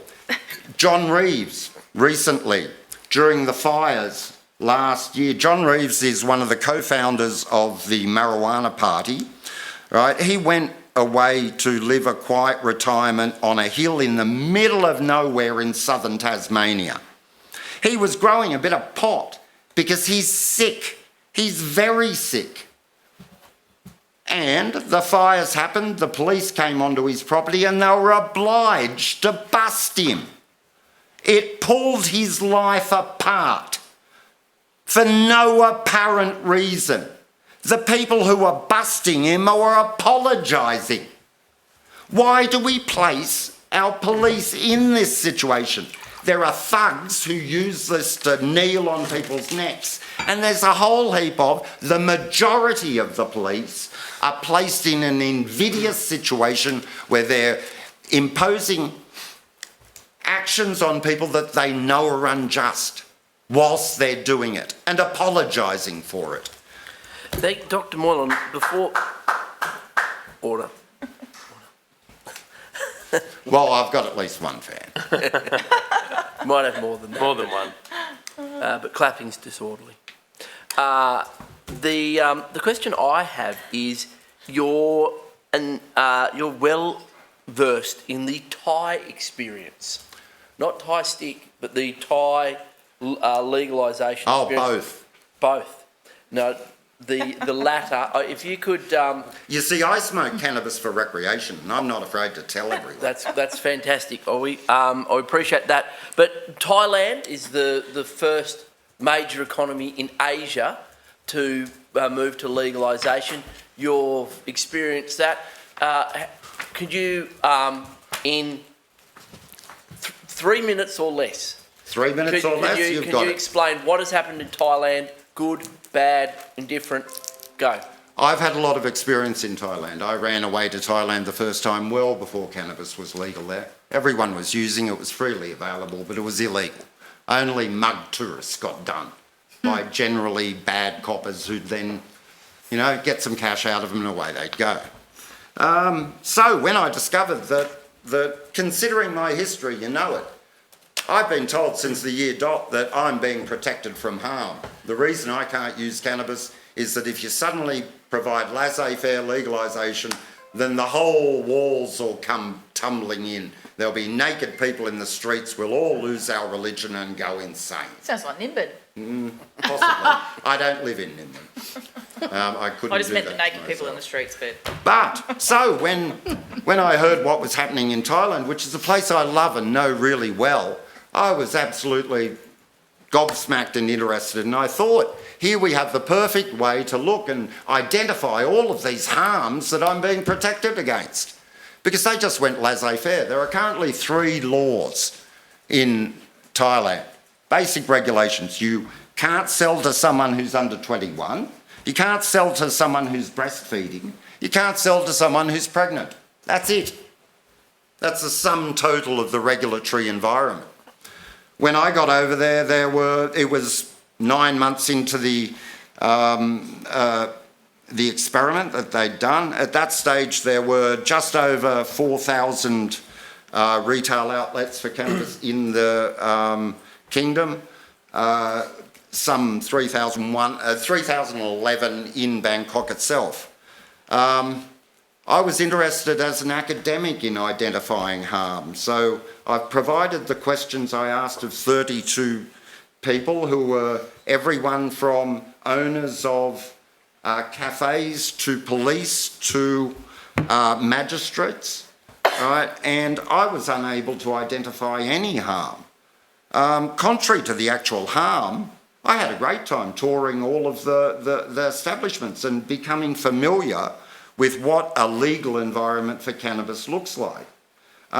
In the submission that I provided, I would like to provide to the committee a detailed report regarding this inquiry. I spent a lot of money and time putting together this trip for just such a moment as this, right? We would welcome that. We would welcome that. I could identify no harm, right? And more to the point, most of the people I met didn't have two heads, three arms. They were perfectly normal people running these establishments, right? You'll see in the slides that I've provided that as with the Thai habit, they're incredibly commercial folk, right? Instantly, there was a retail outfit for every context, right? And I toured from the top end, big retail, Kush House I start with, which is a large firm with a CEO and millions of dollars pumped into it, right? Beautiful, high, expensive pot, servicing the top end of town. And that's it, they're all in suits and beautiful, just wonderful, right?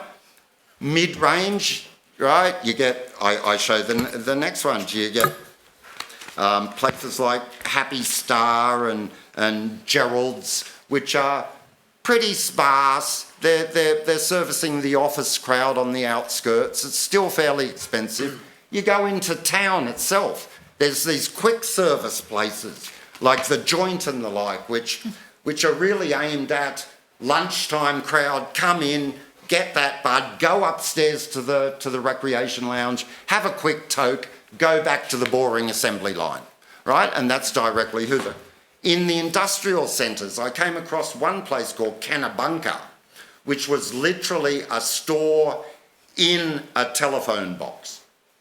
He had at the back of the box a little square fronting onto a telephone box. You'd hop in there and there were price lists on each side. He'd serve you and out you go, and a line of people round the corner, right? You get to holiday places like Pattaya, where I met 3 Australian brothers who currently have 5 dispensaries in Pattaya, right? They're adding to the local economy, right? They built a joint grow-up, right, in the centre of the town.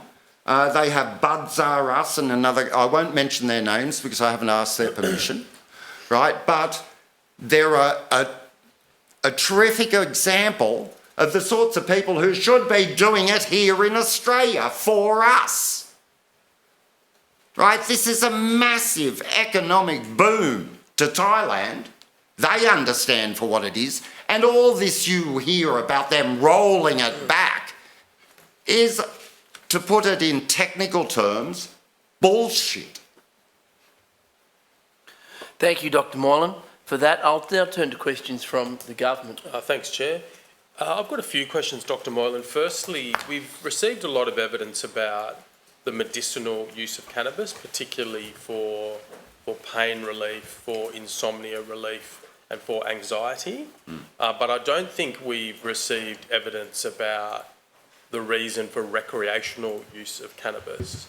And it's obviously, I suppose, within common knowledge, maybe, the effect of cannabis to some extent, but I thought it might be useful to have on the record just some evidence about, and in light of your evidence, I think you went so far as to say that it saved your life. Could you tell us about some of the beneficial impacts of cannabis that aren't medicinal?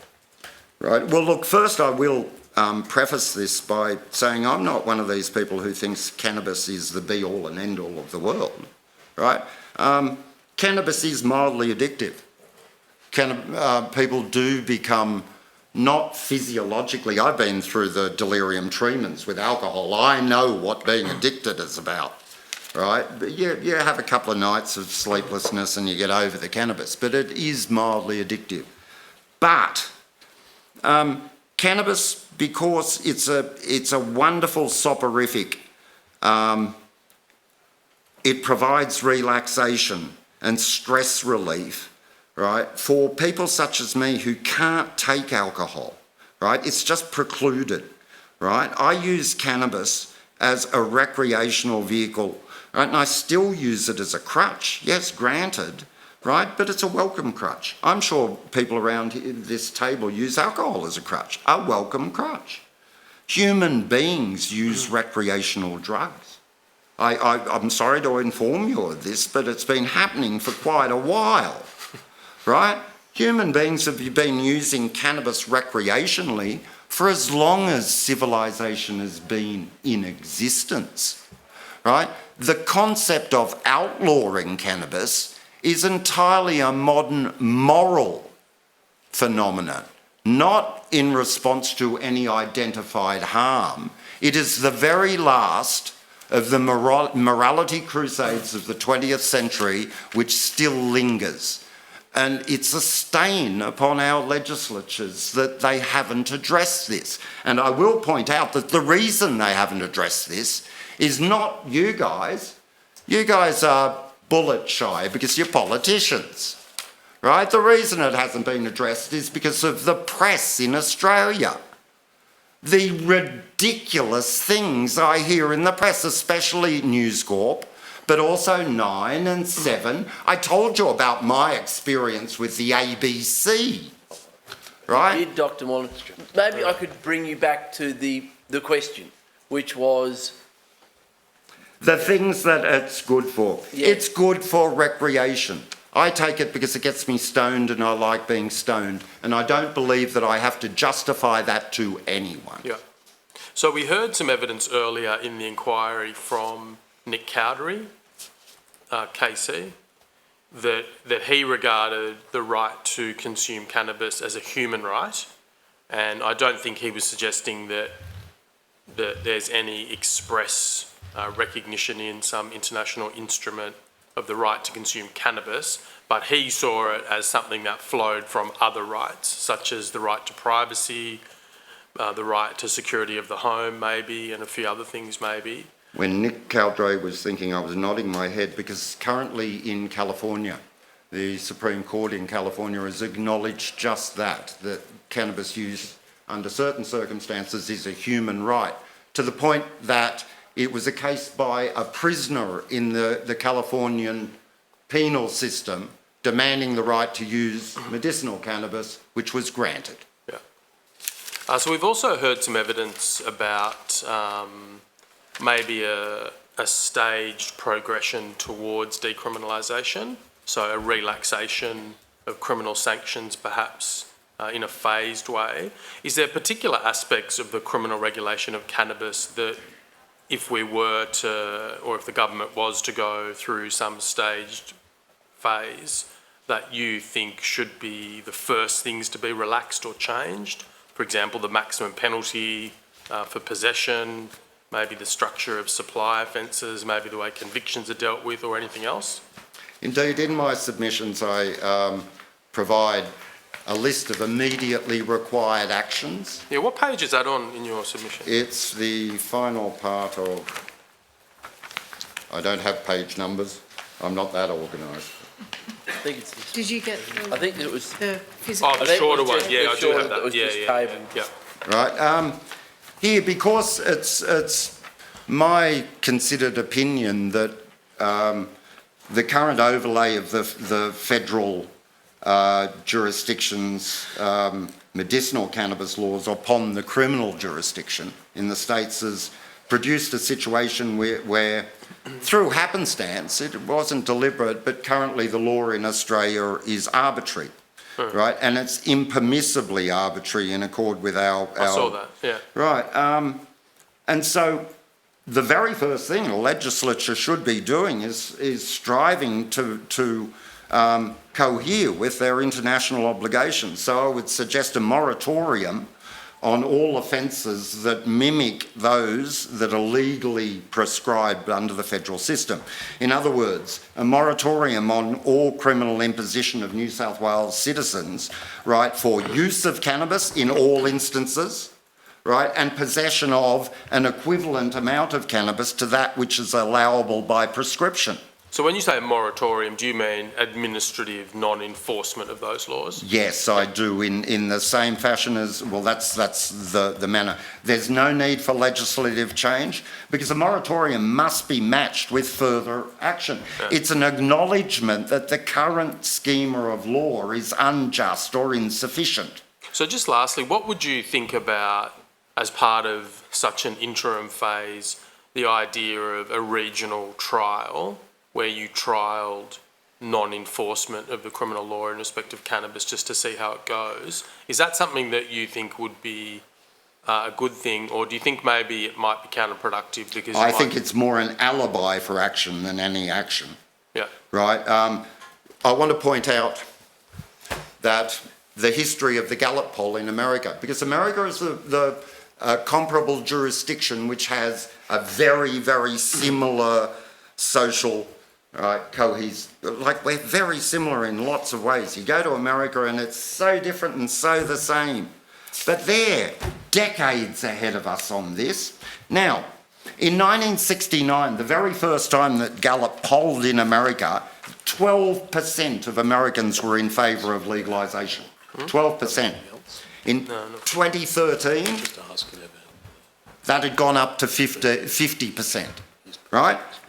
The next year, Colorado and Washington legalised pot.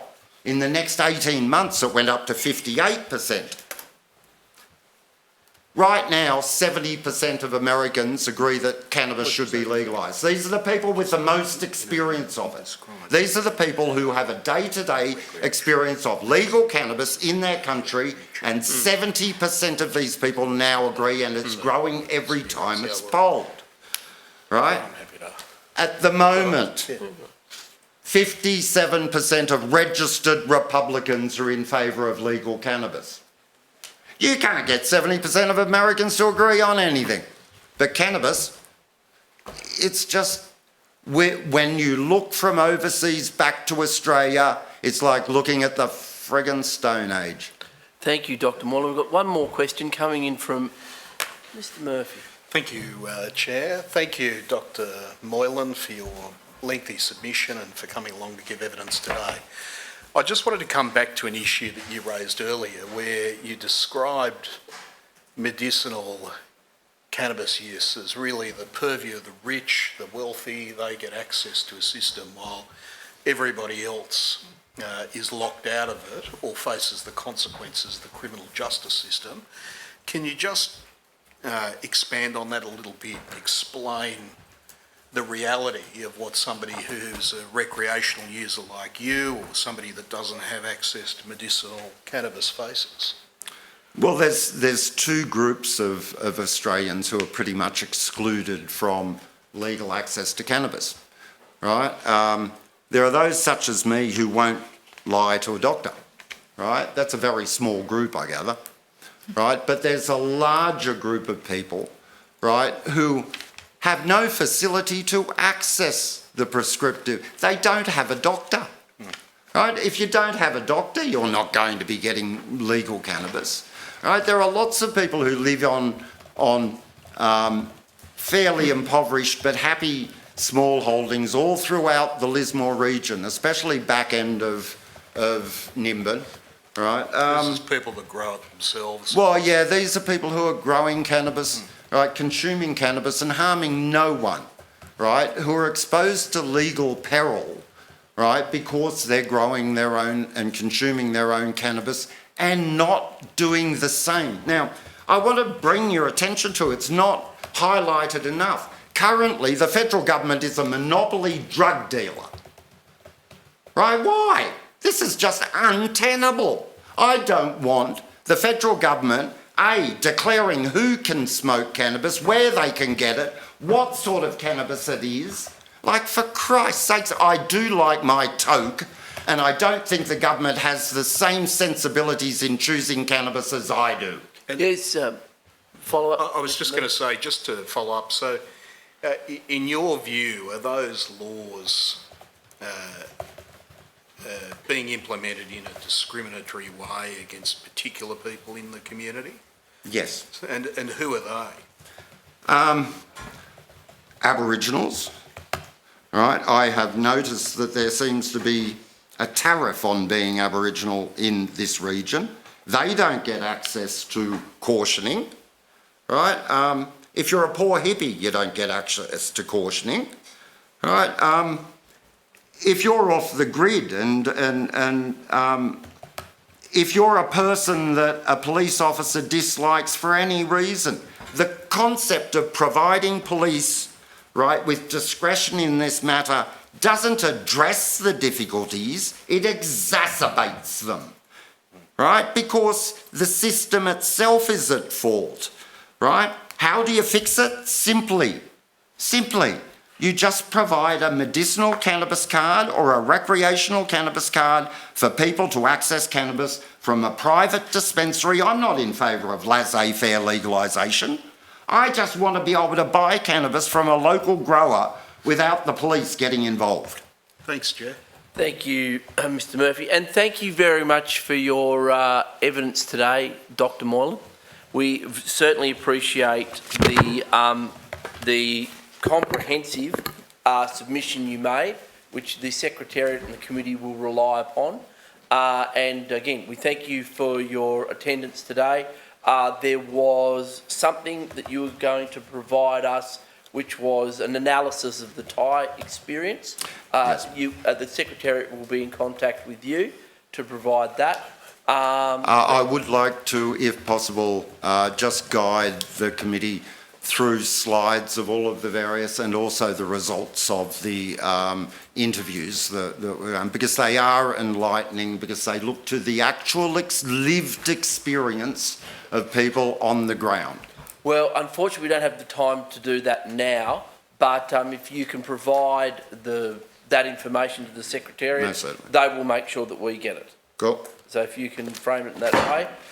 Once again, thank you very much, Dr Moylan. Thank you. Thank you. Thanks. Thank you.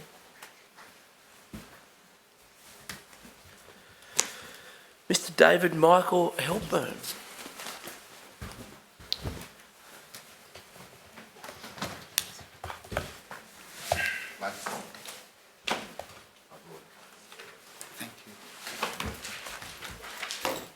Good afternoon, Mr David Michael Halpern. Good afternoon. Before we commence, could I ask you to state your name and position title and swear either the oath or affirmation? My name is David Michael Halpern. I'm a professor and Dean of Law at Southern Cross University. I was previously a magistrate for 22 years. I will affirm, I solemnly, sincerely and truly declare and affirm that the evidence now about to be given by me shall be the truth, the whole truth and nothing but the truth. Thank you, Mr Halpern. Do you have some introductory remarks to make I do. before we proceed to questions? Thank you. I am reasonably old, and accordingly, when I first started practicing law, the following matters I appeared in.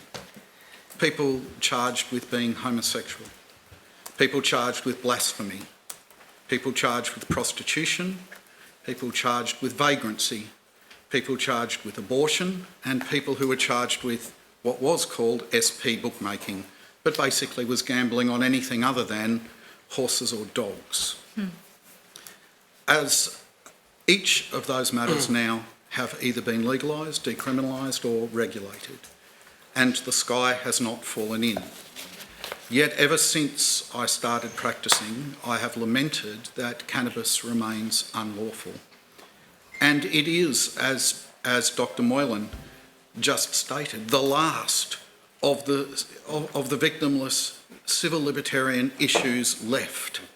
And it is of enormous personal frustration to me, and I'm sure to all of those who are sitting in prison cells now, to all of the magistrates and lawyers in New South Wales criminal law system where it is drowning in drug matters, that this has not changed.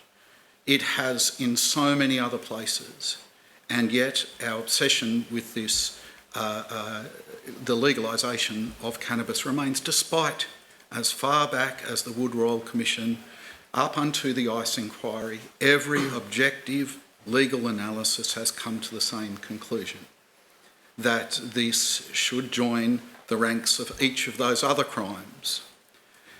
The other aspect of that is that all of these other crimes used to take up a huge amount of police and court time. When I would do the list at Central Court as a young lawyer, it was taken up with prostitution, with vagrancy, with offences relating to homosexuality. They were the bread and butter. That's what police were doing.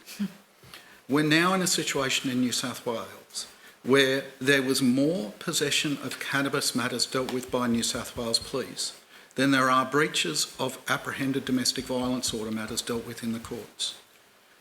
Now, that is not public priority. That is policing priority. And in effect, what Parliament has done by keeping cannabis legal is empowered the police to set their own priorities that put child sexual abuse, domestic violence, secondary to these ongoing drug offences. In my 22 years as a magistrate, I never issued one warrant for a domestic violence offence. I never issued one warrant for a child sex offence. It was all drugs. This is the policing priority that we have allowed to exist. And to me, it is a great shame and a blight on our society that we have not moved from this position. Unlike most jurisdictions overseas, police have an unfettered discretion with what to do with their dollar budget. They get given X and they are told, spend it as you wish. In fact, ministerial intervention in prioritising how that is spent is frowned upon and seen as interfering. So as a result, the police get left to do what they want with their budget. There was a police board, of course, for a while, and I'm sure many of us will remember those days. But there isn't any anymore. And so as a result, the unfettered discretion police have has been abused, and Parliament needs to step in. Because if they don't, this situation will continue. On leaving the bench, one of the reasons I left the bench was because of the drug driving laws. We now have, now there's an argument here, but we now have literally hundreds of thousands of people in New South Wales using medicinal cannabis legally. They cannot drive. If they crash their car while they're using their medicine, some insurers will not cover them because they're committing a crime by having any level of cannabis in their system. The furphies that have been thrown up by this government to not change the laws to meet the Tasmanian, the American, the Northern European requirements are farcical. Most recently, what was thrown at Drive Change, which I'm the lead of, was that, well, we can't tell where the cannabis comes from. It could be illicit. It could be illegally obtained. That is a hurdle that will never, ever be crossed. It's never crossed with alcohol. It's never crossed with pharmaceutical drugs. It could be cricketers getting diet pills from their mum rather than from the chemist. Who cares where it comes from? The issue is impairment. Now, the Tasmanian model, as I'm sure you're aware, member Ms Furman was on the committee that dealt with this, the Upper House committee. Tasmania has a defence where the defendant bears the burden of proving, on the balance of probabilities, that they have a prescription, that they're using in accordance with the prescription and no other cannabis, and that they're not driving what is commonly termed as driving under the influence. That defence has stood now in Tasmania for 9 years. New South Wales has a growing road toll. Tasmania has a shrinking road toll. I am not saying for 1 minute that that's because of the defence, but I am saying what we're not seeing in Tasmania is an explosion of deaths as a result of them being a standout state. We have more drug driving tests in Australia than the rest of the world combined. In New South Wales, if you exclude the rest of Australia for a moment, we have more tests in New South Wales than the rest of the world combined. We are absolutely obsessed with a scheme that is unproven, has no road safety measures proven, and not one coronial report says that medicinal cannabis has been responsible for a single death in Australia. So what we're doing is criminalising not just illegal cannabis users or recreational users, and I'll come back to that in a minute. We are criminalising every single prescription holder in Australia who gets behind the wheel. And in New South Wales, that's many, many hundreds of thousands. And I got sick to death of taking their licences from them. Why should we? Why should mothers who want to take their kids to sport, but who have a prescription? Let's keep this word in mind, prescription. This is what the doctor is saying you ought to do, and yet they're criminalised. They lose their licence. Drug driving is one of the... There's been 3 recent developments that I would draw your attention to. The first of these is a decision of the Supreme Court which says that there is no longer a defence of honest and reasonable mistake of fact. What that means is that even if you honestly and reasonably believe there is no cannabis left in your system and you will not be over the limit, that is not a defence. If it's there, full stop. So that wipes out a whole range of defences that used to be available to people. Secondly, the research from Swinburne shows as conclusively as you need that those who are using prescription medication, cannabis, and don't drive for a period of 12 hours are no greater danger on the road than anyone else. And the third development is the raw numbers. We're certainly up to 1 million prescriptions in Australia. How does that relate to numbers of people in New South Wales? The latest figures that I have is 421,000 individuals have at some time taken, it's not possible to say right now, but have some time taken prescription cannabis. Now you add the illicit people to that, those who can't afford it or who Dr. Moylan was pointing out are otherwise excluded, and you're dealing with a substantial proportion of the actual adult population of New South Wales criminalised by virtue of drug driving laws.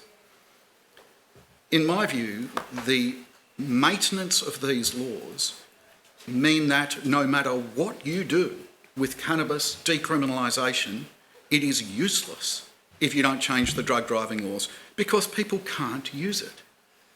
They can't actually go about using the drug of choice or the drug that their doctors prescribe because they can't drive. And we all know that there are some adults who don't drive. We also know that some, very few, will be using CBD isolates, so they're not THC, but the vast majority of those people. So we could have cannabis legal tomorrow, and yet the criminalisation of drivers continues. How long does it stay in your system? Well, those of you who are aware of my finding in Carroll, 10 days, probably not so, the science has caught up now. But most people who are prescribed cannabis take it at 4 or 5 or 6 in the afternoon and then don't drive till the next morning, every day. That's what the doctors prescribe. They are all criminals. And if they get caught once, they're likely to lose their licence because it'll be automatically suspended. If they get caught twice, there's no choice for the courts. You can commit murder twice and have no penalty the second time, but you can't do that with drug driving. That's how crazy our laws are. That's my opening statement. Thank you. Well, it was a cracker. Thank you, Mr. Halpern. We'll now turn to questions from the opposition. So, Thank you very much. I've just got one in relation to the cannabis caution scheme, and we've seen evidence that has shown that over the years the number of people that have been cautioned has gone down and obviously prosecution's gone up. Do you have a view as to what has been leading towards that change in trend? Look, I think I'm in favour of any drug law reform that lessens the criminality, but models where police have maximum discretion are problematic. And I don't say that because, I say that because that has been shown not just in the drug context, but in every context, that where you have police discretion, then you have eking into that a whole range of factors, whether they be race, locale, the discretion of the regional, of the local commander, etc., etc. You get an inconsistency. I mean, that's the whole reason we have courts and appeal systems and overall systems of precedent. They provide a safeguard, whereas models that are based on police discretion don't. Having said that, the two best models we have in Australia, the ACT and Queensland are based on police discretion, and I'd hate to see them turned back. And I know that there was a study by Boscar that was then, slightly modified and discredited, but in my experience, wherever you have police discretion, you have significant problems. I can give you a really good example of that, and that is this. Every year in the hills here, there is Mardi Gras. I was one of the people who helped found that way before I was a magistrate. This year, last year, the year before, the town is completely surrounded by drug driving vans. It's a massive exercise. I said last year that if you were thinking of committing domestic violence, that's the weekend to do it, because there'd be no police in any of the towns in this area. So what that means is there's a classic example of police discretion. Why are they there? We all know really why they're there. They're there because they don't like Mardi Gras, they don't like people using cannabis, and rather than going in and busting people, they're going to surround the town, every single entrance, to stop drug driving. So I hope that answers the question. I am suspicious of police discretion. I don't think it's the right model because it places into the hands of police literally the discretion to institutionally discriminate. Thank you so much for coming along today and for your work over the years on lots of different areas of interest. I'm wondering if you have much experience with drug courts in New South Wales, and if you could share some of your insights from that. Yes. I have never sat on the drug court. Okay. It's at a district court level, not a local court level, and if there's one thing that really should be changed, it is that the level of it. Why it started at that jurisdiction is a historical accident, and it should be, all local courts should have the same powers as the drug court, in my view, and in essence they do. An incredibly innovative magistrate on the north coast of New South Wales, Jeff Linden, started a similar program really to the drug court in quite an informal way. But I'm very much in favour of the drug court. I know that Stephen Lawrence has spent years lobbying for one in Dubbo, and I sat as a magistrate in Dubbo. I appreciate that it has got a drug problem, but it's ironic that it's going to be the first non-metropolitan drug court would be Dubbo rather than the north coast of New South Wales. It's Sorry about that. Yeah, well, you won. Well done.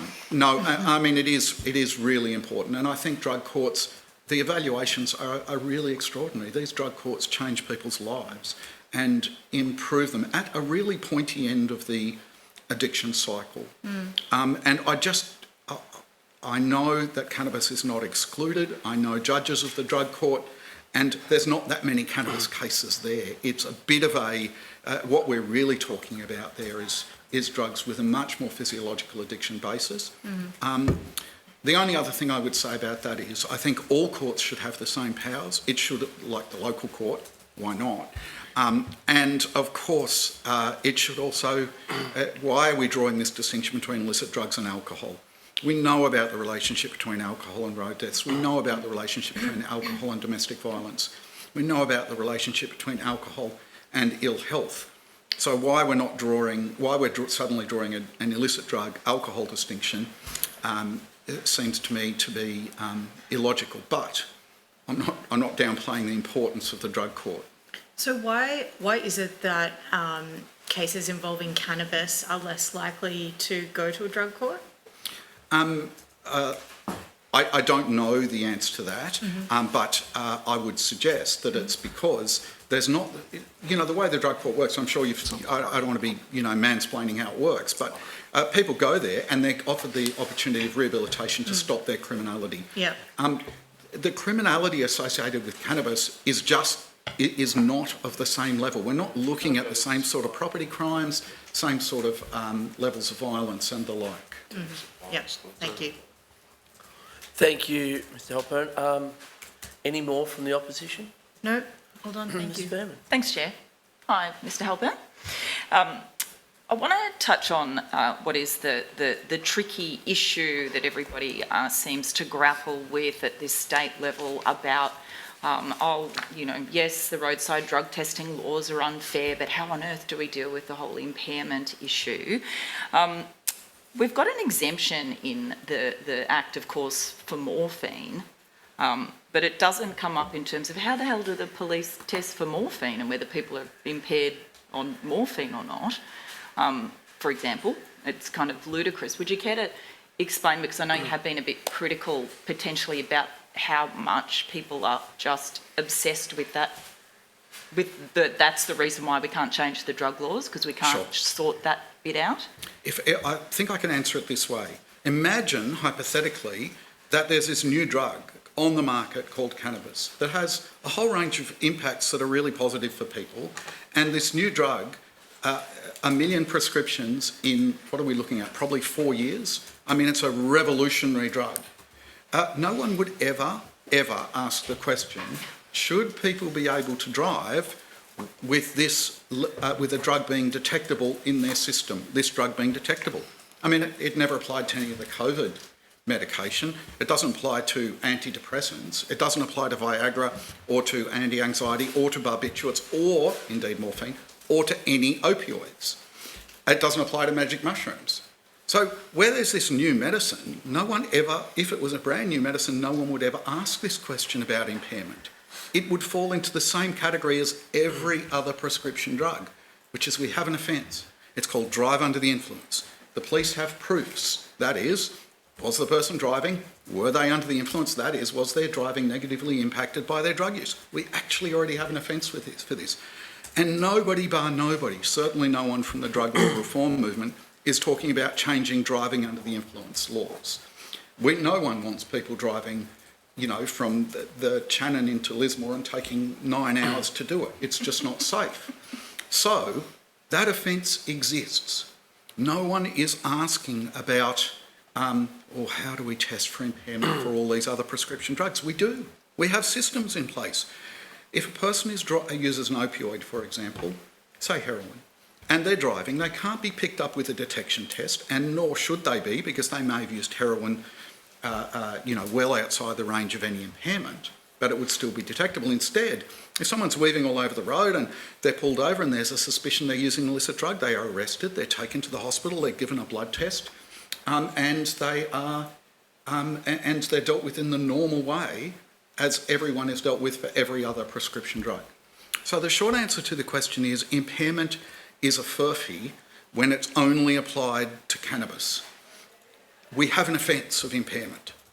It should remain. It remains in Tasmania, it remains in New Zealand, it remains in all of Northern European countries for all other prescription drugs. All I'm arguing, and all I think the drug law reform movement is arguing and drive change, is, hey, let's just apply the same rules to cannabis as a medicine as we do to every single other medicine. It's an accident of fate that the test is so good it can distinguish between amphetamines that are prescribed and amphetamines that aren't. Because imagine if this law applied to everyone who was on ADD medication. There would be an uproar, and quite rightly so. Does that answer your question? Yeah, thank you. Another issue that comes up, and this was the evidence by government, the government in, let me just find when it was, June 2022, which is the inquiry into the bill that I had around the medical exemption. I forget exactly what the bill was called now, that's bad. But we had a one-day inquiry into that, and the experts from the Road Safety Transport for New South Wales basically quoted some statistics around 253 fatal crashes between the years of 2016 and 2020, 253 fatal crashes involving drivers and riders with the presence of THC. And then they said that this represents 16% of all fatal crashes and approximately closely to one fatality every week. They said was because of THC. They backtracked so fast when you confronted them on that last word because of the THC. As I said in my introductory remarks, there is absolutely no evidence that any of those deaths involve patients who are utilising prescription medicine. There is no evidence, in fact, that the drug that was located in their system caused the collision or was a part of their driving. They could have been people sitting in their car and get T-boned by a truck. There's just this is an evidence-free zone. And they're very careful with their rewording in that inquiry, not to suggest that there's a causative link. I would say this about that number. And I'm making some generalisations here, but most people, the biggest group of people who are killed in motor vehicle accidents are aged 18 to 25. The rate of cannabis use in 18 to 25-year-olds over the last 12 months, and keep in mind they don't test for regularity in the Commonwealth surveys, but let's assume that is at the figure they suggest it is, which is about 16%. So what we've got is a representational number of people with cannabis in their system. But much more than that, we don't know what other drugs are in the system. I know that the Chair has been making this inquiry and trying to tease out what are those numbers, how many of them also had alcohol in their system, etc. But here's what we do know. If you use medicinal cannabis as prescribed and you don't drive for 4 or 5 or 6 hours after you take your dose, you are no greater risk to the community than people who don't take THC medication.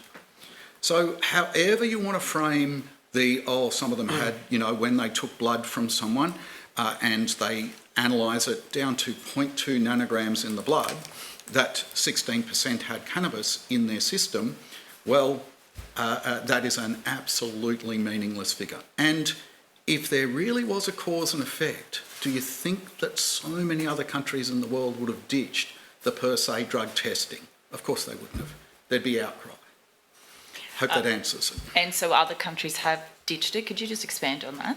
Yes, look, the list of countries that don't have per se testing, that is minimum requirements, is long and varied. And so what do they do instead when you say they ditched it? Well, they do it the same with cannabis as they do with all other prescription drugs. With one, exactly. So, for example, just New Zealand, even though they're now considering introducing per se testing, go figure, but not as a road safety measure, as a drug measure, they are, in New Zealand, if the police have a reasonable suspicion that someone's driving under the influence of cannabis, then they do exactly what we did, what we do with every other prescription drug. So, in my view, that safety number is probably the biggest furphy that we've seen in this debate, and it gets in the way of rationality. And I think my response to that is, do you have any evidence that any one person of that 253 people, medicinal cannabis was being used? Answer, no. Do you have any evidence that the cannabis caused the accident? No. Do you have any evidence that cannabis was the sole drug in their system? Answer, no. Can you conclude, as a scientist, that that figure is anything other than scaremongering with a view to keeping the status quo? Answer, no. Thank you. Ms Munro, you have another question. Thank you so much for the indulgence. I just wanted to ask if you had any involvement with the merit program. Yes, that's what I was talking about with Magistrate Linden. I was the magistrate here for 12 years. Yeah. Before that in Dubbo, we introduced merit, or I instigated merit for the courts that I sat in, Wellington Court and the like. Mm-hmm. So the merit program is a terrific program that has been, that is replete with some difficulty. It's very difficult to get people assessed, for example, when they're in custody and the like. When you look at the drug court funding per person versus the merit program per person, it's apples and trucks full of apples. And if only the same funding were available to the merit program, then I think we would be seeing much less drug harm in our society. Okay, and so the challenges related to the merit program you see are primarily related to funding? Yes. Okay. Thank you. Thank you. Thank you. Mr Halpern, in your time as a magistrate, you would have dealt with, you in your evidence, and and I know this, you dealt with a lot of people before the court who were on a charge of driving with cannabis in their system. and as a magistrate, finding them guilty, stripping them of their licence. What were the real life impacts for those people of losing their licence? I'm sure they made submissions and their legal representatives made submissions, but what are some examples that you recall, and were those impacts significant? By way of context, almost all my time on the bench was in country areas. And in almost all country areas, there is absolutely no public transport. In many places, there's no Ubers, and in some places, there's no taxis.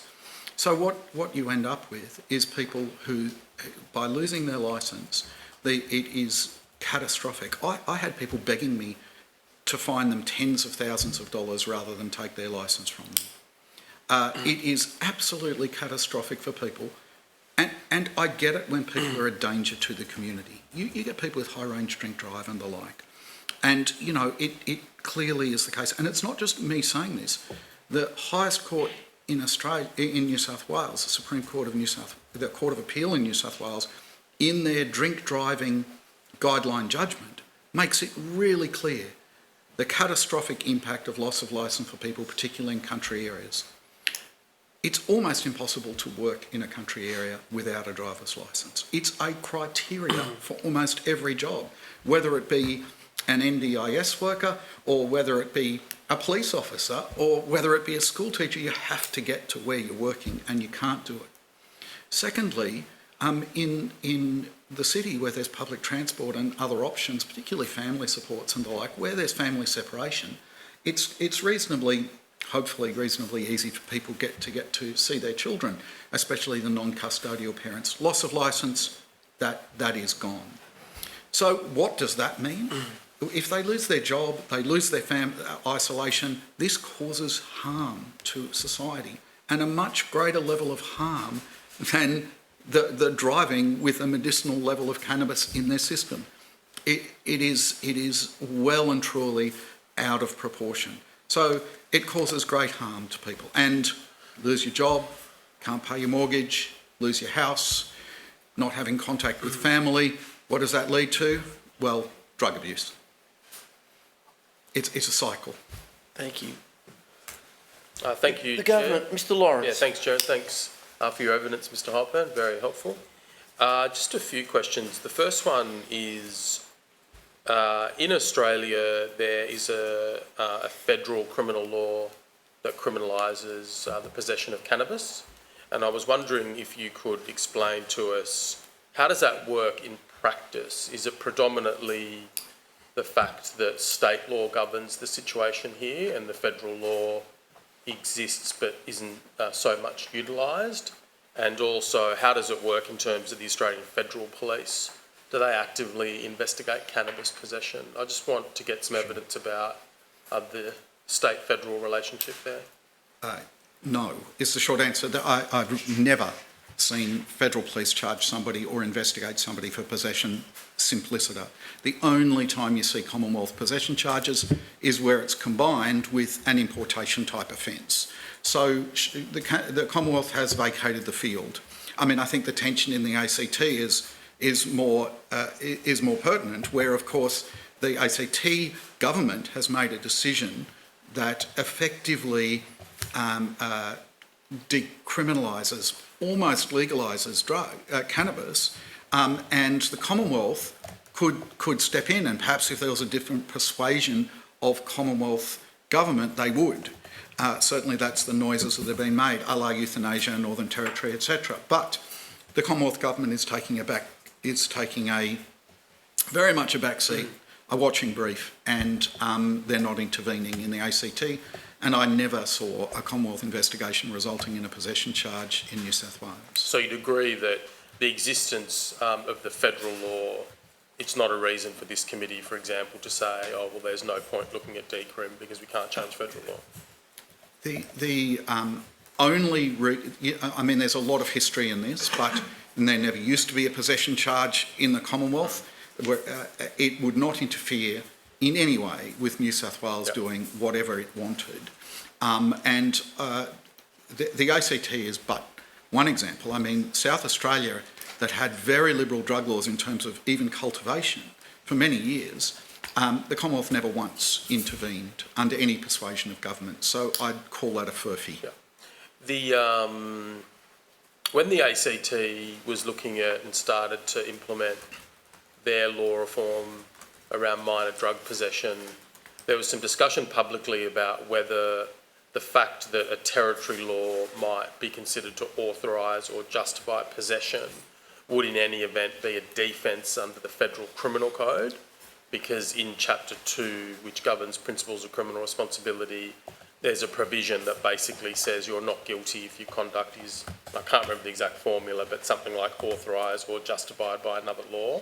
Is that something that you're sort of on top of in terms of the constitutional complexity of that? I'm not, but I know that Patrick Kayser is. And he's written on this extensively. He's a constitutional law academic, particularly in relation to Senator David Shoebridge's bill to use plant variety rights to enable the Commonwealth to have jurisdiction over possession charges. So I defer to the much better constitutional lawyer. Yeah. So just on the drug driving laws, a lot of your evidence was framed by reference to medicinal cannabis, and you were obviously pointing to this anomalous situation where morphine and like drugs aren't subject to that law. Would your view be the same if we had a fully legalised cannabis market where anyone presumably over the age of 18 would be able to access, smoke and possess cannabis? Would your view be the same, that it would be simply adequate to have recourse to the broad drive while under the influence law, and that you wouldn't need any further form of regulation? Well, with alcohol, of course, we're able to approximate affectation with reference to 0.05, 0.08, etc. And technologically, if that's possible, with THC, then that would be great. But I doubt we're ever going to get there. Yeah. So short answer is, if cannabis was lawful, then I would see it as requiring the same regime. The best model would be requiring the same regime as every other prescription drug. In the absence of that, if that's a step too far, then the Tasmanian model is superior. Because as we know, what happens in Tasmania is, if you are driving with a prescription and you're not weaving all over the road and you show the police your prescription, they will exercise their discretion generally to wave you on and say, well, you've got a prescription.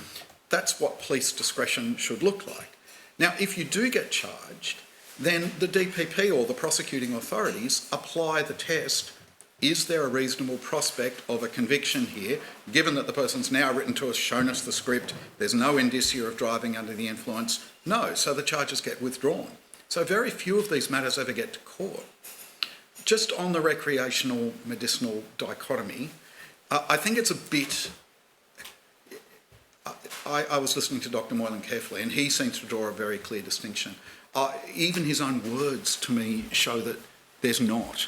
You know, if someone smokes a joint every night before they go to sleep because they sleep better and they don't have nightmares, well, is that medicinal or is that recreational? Yeah. You know, if there's at the extremities we can see the distinction, but there's a big grey area in the middle. Yeah. And I suspect, truthfully, that a lot of the medicinal cannabis users are using sometimes medicinally and sometimes recreationally. I mean, I suppose that's human nature. Can I just jump in there? With alcohol, when a young person gets their licence, say 16, 17, they're not permitted to have any alcohol in their system at all until they're off their Ps. And so effectively we have a zero tolerance to any alcohol for young people until they're 20, 21. What if we had a system, and they're the cohort, the 18 to 24-year-olds are most likely to be in fatal road accidents. What if we had a similar regime, if we had recreational cannabis or even medicinal cannabis for people who are on their Ps or under the age of 21, and say no other poly drug use, of course, or alcohol in their system? Do you think that would be a reasonable approach? Well, better than nothing, but no, I don't favour that approach for this reason. Alcohol is water soluble. THC is fat soluble. Alcohol stays in your system for a short period of time and is detected. So if a P-plater has a drink on a Friday night, then they're probably going to be clear, a single drink, they will be clear by Sunday morning. That's not the case with cannabis. What we're in fact doing is pushing people away from cannabis by these drug driving laws into alternatives. Just let me give you an example. If I was a tradie in Lismore on a Friday night and I want to get out of it, which is not unusual, they could drink, which would cost them, I don't know, I don't drink, but over $100 at the bar, I'm imagining, to get drunk. They could smoke some cannabis, or they could take ice, which would be $15. Ice, they'll be fine to go to work on Monday morning. Alcohol, they'll be fine to go to work on Monday morning because it will be out of their system as their P-platers. The cannabis may not be out of their system from a single joint on a Friday night. Now there is no social benefit in encouraging people to use the most dangerous illicit drugs that are also water soluble. So I have problems with saying, oh, well, let's just blanket ban those people. And there are many 17, 18-year-olds who are taking medicinal cannabis for good reasons. Anxiety, post-traumatic stress disorder, chronic pain. I know that there is growing use of THC for anorexia, for obvious reasons.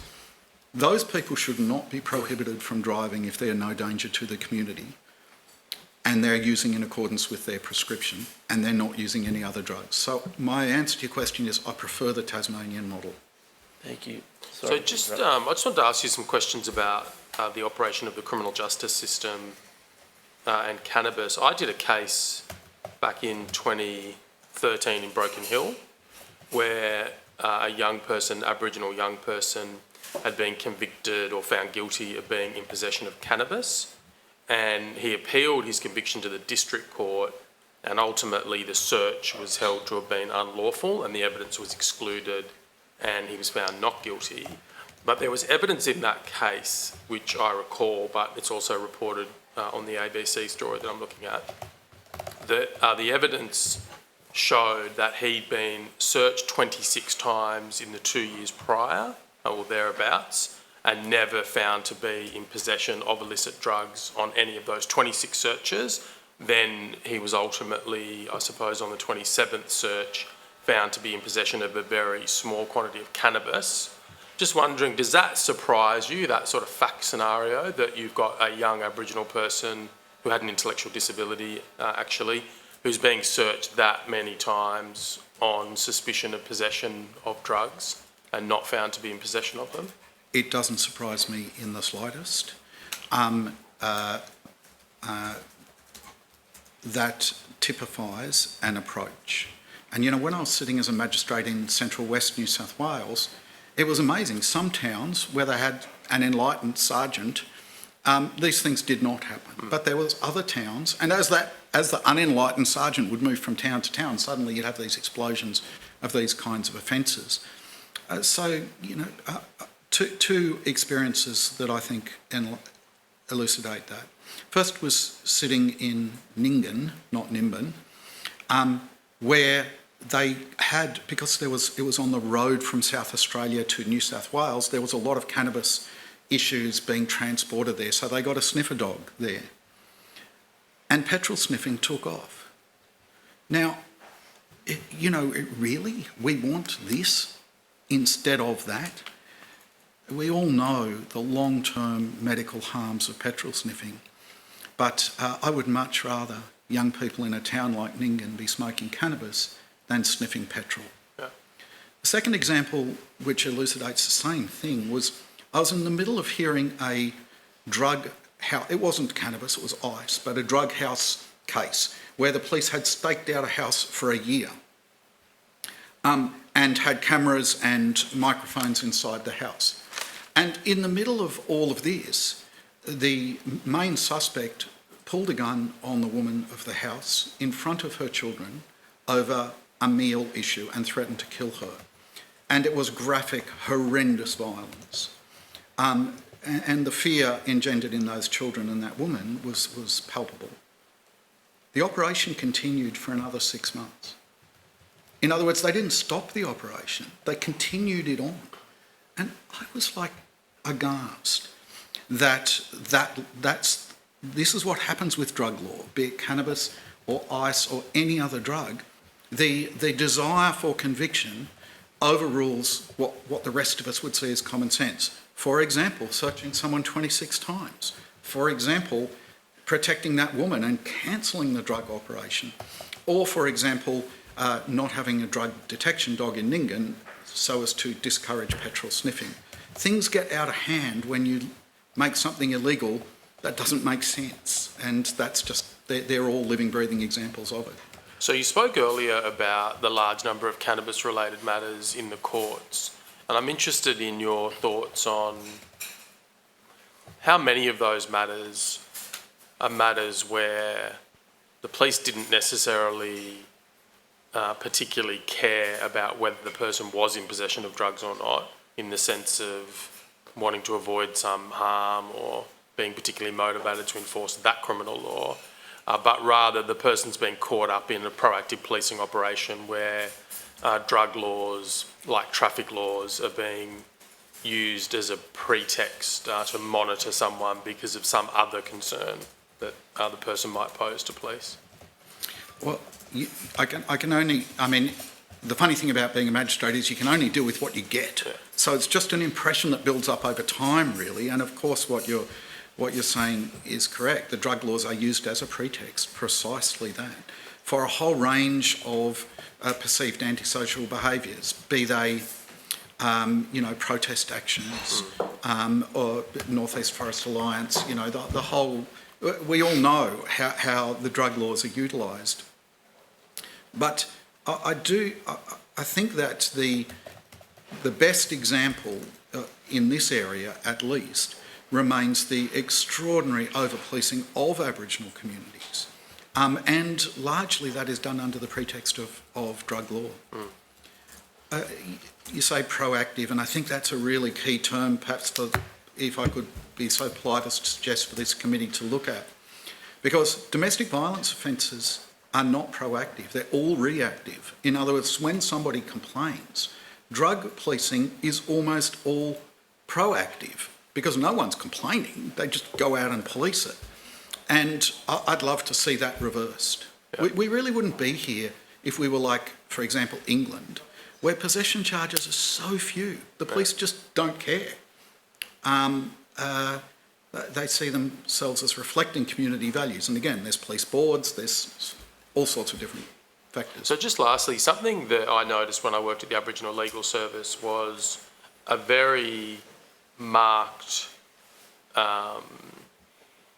situation in certain Aboriginal communities of a strong dislike by a significant number of people of the police and a very entrenched intergenerational view to that effect, which, to my observation, led to a lot of criminal offending because you would have public order incidences involving the police, resists, hinders and so forth. And I'm just interested, to what extent do you think the enforcement of cannabis laws or drug possession laws is driving that phenomena and helping to entrench this sustained hostility between segments of Aboriginal communities and the police? Look, absolutely. It is much easier to detect cannabis than it is domestic violence or sexual abuse in any community, not just the Aboriginal community, because it smells and it's obvious and you search someone and you find it.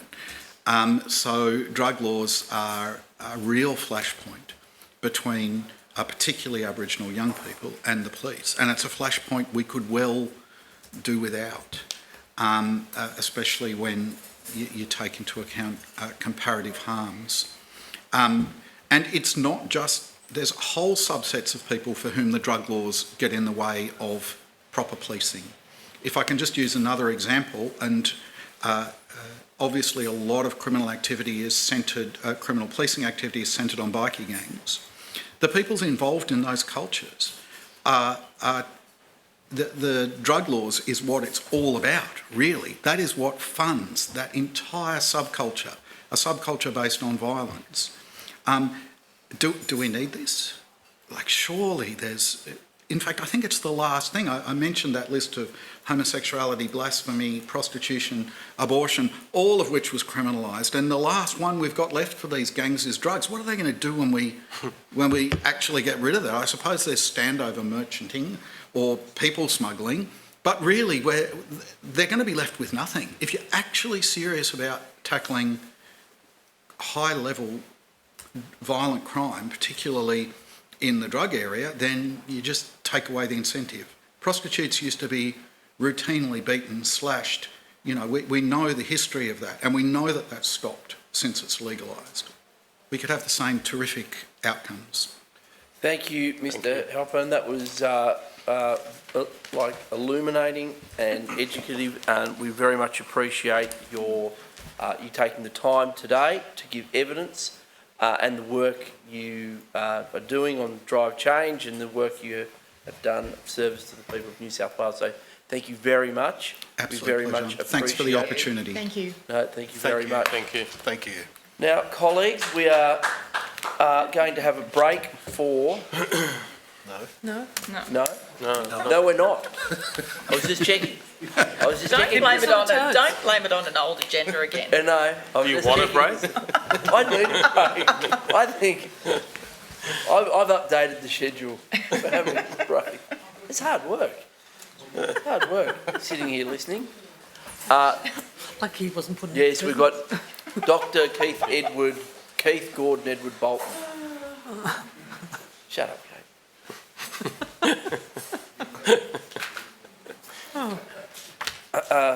Dr. Bolton.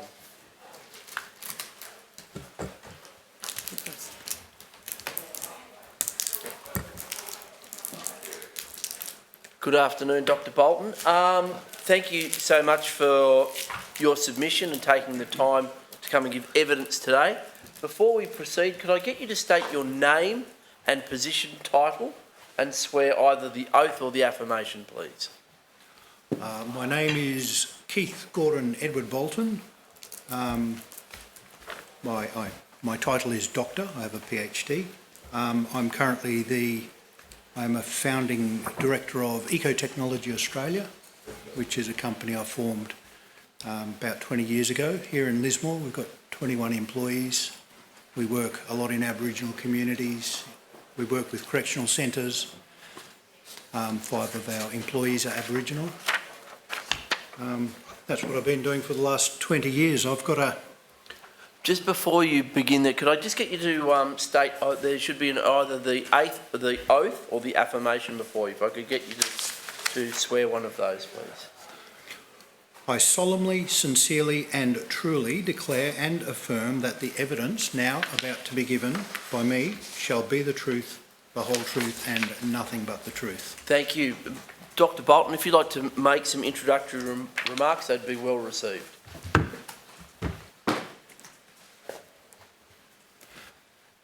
I think we all agree that all drugs, including cannabis, have great potential to cause harm.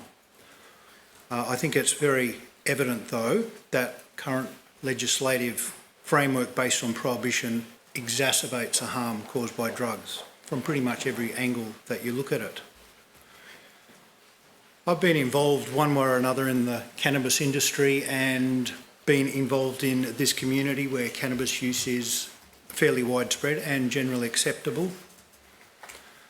In the mid-1990s, I founded a business called Decision Earth, which imported a wide range of hemp products from some of the few remaining countries which had a viable hemp industry, which is mostly Hungary, China, Thailand and Nepal.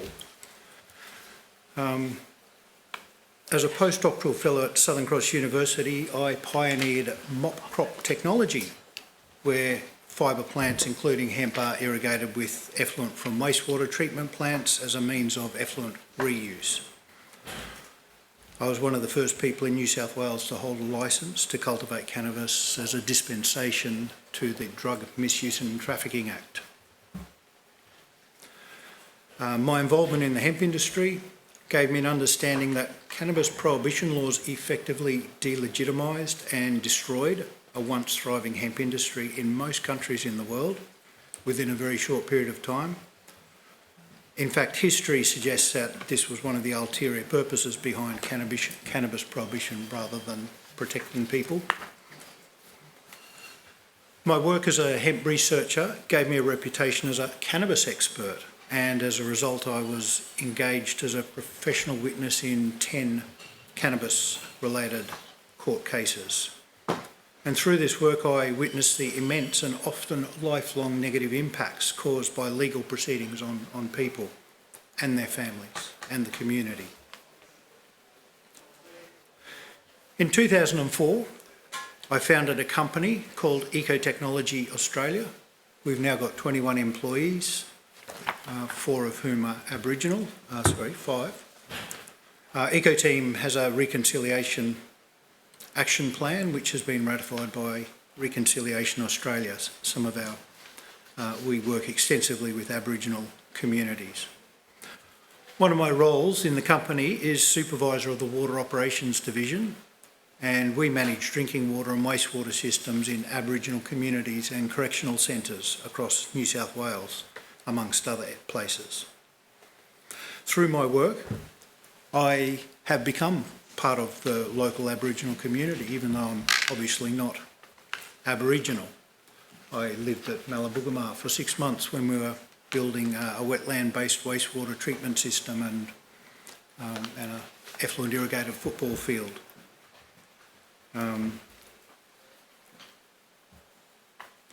I've witnessed many cases where Aboriginal people are disproportionately impacted by cannabis prohibition laws. Aboriginal people are more likely to be apprehended for cannabis use or other drug use and are more likely to receive a criminal conviction than individuals in the broader community. I see that, I witness that every time I go to Aboriginal communities. Aboriginal people are 10 times more likely to end up in jail, and from my 2 decades of experience working with Aboriginal communities, I can confirm they're not 10 times badder people than the broader community. Cannabis laws only serve to widen the gap. And I know a lot of time and effort and money is invested in closing the gap, but stopping cannabis prohibition and prohibition of other drugs is probably going to be a lot more effective than a lot of other methods. Through my work in correctional centres, I've witnessed the exorbitant costs required to operate prisons, partly because they're operated with such level of incompetence, criminal incompetence in my opinion. I understand that around a third of the people in New South Wales prisons are there because of their dealings with cannabis or other drugs. And as a taxpayer, I strongly object to our scarce resources being squandered on prohibition of cannabis and other drugs. I'm not here because I think cannabis prohibition is one of our most pressing issues. I think we've got a lot more pressing issues than that. The main reason I'm here is because I consider that we spend billions of dollars every year, us taxpayers, to cause immense harm to individuals and society. And I think we need to stop doing that and use our very scarce resources towards things that are actually really fundamentally important, not punishing people for choosing to do something but not otherwise causing harm or trashing the environment. Thank you, Dr. Bolton. Have you concluded? I've got a bit more, but you're welcome to. It's all pretty much on the paper. I've just paraphrased pretty much. Okay, thank you, Dr. Bolton. We'll go to questions now from the opposition. The opposition. Thank you very much, Chair. I have a couple of questions to understand a little bit better around hemp and hemp production here and overseas. So obviously there's sort of hemp oil, which is more from a medicinal point of view, and then there's also hemp that can be used for with fibres, with the clothing or building and supplies. Are there any restrictions here in New South Wales in relation to the production of hemp, either for oil or for as a fibre? No. And I mean, that's only happened recently. I think it was 2010 or something or other. anyone pretty much could get a licence through Department of Agriculture and cultivate low THC cannabis. But that was only relatively recent. People may be aware that the hemp industry used to be pretty much one of the biggest industries on the planet. Cannabis, canvas, all the sailing ships used to rely on hemp production. It was a massive industry. Cannabis prohibition effectively destroyed in a very short period of time the hemp industry, and it's only been recently when have people been allowed to use hemp for non-drug purposes. And does that mean that there is has there been a significant growth in the industry in the last sort of 10 years or more, or are there still barriers? Well, compared to what it was before, which was zero, yes, there's been significant growth. I think Australia still doesn't have what you'd call a major hemp industry at the moment. Is there a reason for that? I think it's a developing industry. I mean, it's developing rapidly. It's just that it's only had not very long to re-establish itself, I think. I mean, if you can go into supermarkets now and buy hemp food that's being grown in Australia, for example. And could you outline, I suppose, how it's regulated to ensure that the THC levels are there or not, or how's that process managed? Traditionally, most cannabis is actually not high THC, it's low THC because cannabis was predominantly cultivated for non-drug purposes, for the fibre, for fuel, for food, rather than for drug use. So it's only the drug varieties which I guess humans have bred over millennia to enhance their medicinal, therapeutic or recreational properties. Okay, thank you. But they're the same genus.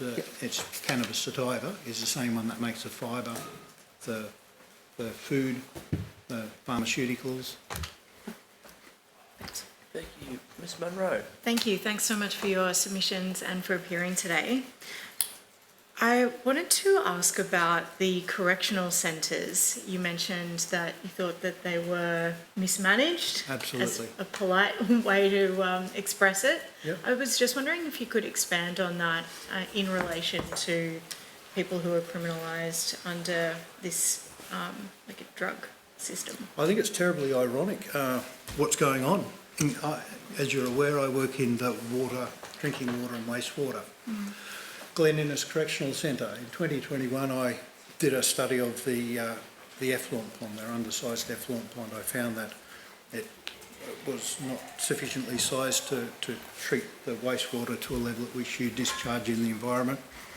Probably 10 years ago, the pump that irrigated the effluent around died. It was never replaced.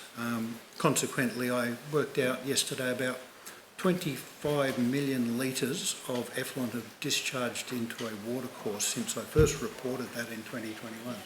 You look at the Protection of the Environment Operations Act, it's a criminal offence to allow to cause a pollution event.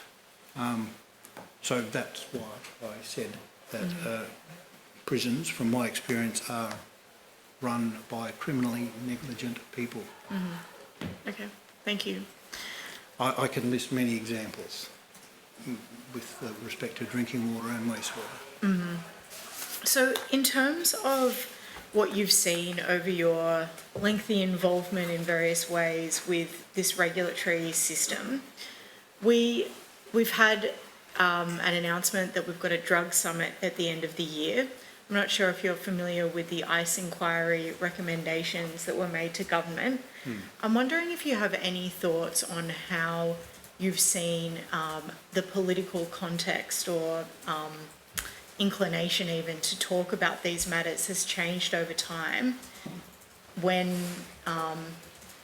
it's unclear how different the recommendations from the upcoming drug summit will be from the ICE inquiry, and how there will be a public response that's different, and whether you had any comments about that kind of shifting Overton window, if you've seen that.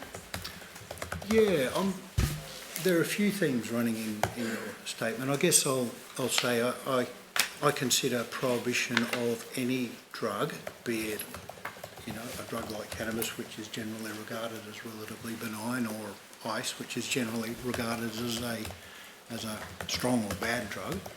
I still believe that prohibition of any drug makes the problems much worse from that drug. So overall, I would support legalisation of all drugs, not just holus bolus. I think that a lot of wise people need to get in and work out the legislative framework to make that happen before that takes place. And I think 5 or 10 years is a reasonable time to move to that way. But simply, there's nothing good about prohibition of drugs. There's no positive benefits. Us taxpayers spend billions of dollars a year to make a problem worse through prohibition. Sorry, I'm not sure if I answered your question. I guess I'm wondering how you've seen shifts in attitudes towards cannabis and perhaps other drugs as well change over the years. Yes, And I guess specifically more recently, if you've seen changes in industry, I don't know if your dealings with corrections have been, if you think they've been impacted because you're offering a product that is cannabis, like it's not a pump, for example, it's a plant that could be criminal in some uses. Like, is the framework that people use to think about cannabis changing or impacting your business dealings? No, it hasn't impacted my business dealing. In fact, my company doesn't really have anything to do with the hemp industry at the moment. It was a bit of a decision, do I go into my professional, stay in the hemp industry? Okay. But in terms of attitudes, I've definitely seen attitudes shift. I think when I moved here in 1978, I'm 54 now, there was still a lot of suspicion and of people who use cannabis. There was still a fair bit of discrimination against people who chose to use that as their drug of choice. But in this region, it's now become fairly acceptable. It's people are unlikely to call the police in indignation if they suspect their neighbours using cannabis, or like you might have seen a few decades ago. It's generally normalised here. It's pretty much as alcohol in some communities around here. Mm-hmm. Yeah, and I think that trend has been evident Australia-wide. Mm-hmm. I think generally, let's face it, we've been fed a lot of falsehoods about prohibition and how bad cannabis is. If you've had the good fortune to watch, what's that famous anti-prohibition one? Anyway, some young respectable people smoke a joint and end up killing each other and raping each other and doing all sorts of antisocial behaviour. And that's the nonsense that has been fed to people for a long time. So, it's created quite a stigma against cannabis. But I think a lot of people are seeing through that from their own experiences, or seeing other people who are otherwise decent, respectful people who do use cannabis. Thank you. Ms. Pham. Thanks, Chair. Thanks, Dr. Bolton. So it's your evidence today that prohibition itself causes so much more harm than, we'll just take one drug, cannabis, because that's really the point of this inquiry, but so much more harm than cannabis itself? Absolutely. Yeah, I think without a shadow of doubt. Would you like to kind of just weigh that up in terms of the harm of prohibition versus the harm of significantly less of cannabis? Yeah, absolutely. I am not naive. Cannabis does come with harms, particularly to young people and particularly to people with mental health issues. But, the minority of of people. Most people who use cannabis have a beneficial effect from it, and it doesn't cause them harm at all. But if I've seen people who have become entwined in the legal system, have criminal convictions, that's impacted them for lifelong. I've got employees who can't work in certain areas because when they were 20, and they're now 50, they had a cannabis conviction. So it's reduced their productivity. It causes immense harm to individuals who are brought, apprehended by the police and brought before the courts. That causes great harm. I think that the archaeological record has indicated that us Homo sapiens have used drugs, including cannabis, since we've been a species and possibly before. I think it is an absolute injustice to tell people that they can't use a drug that they choose to use if they are otherwise not causing harm to anyone or trashing the environment. I just don't see how anyone could come up with the concept of punishing someone who's not otherwise causing harm.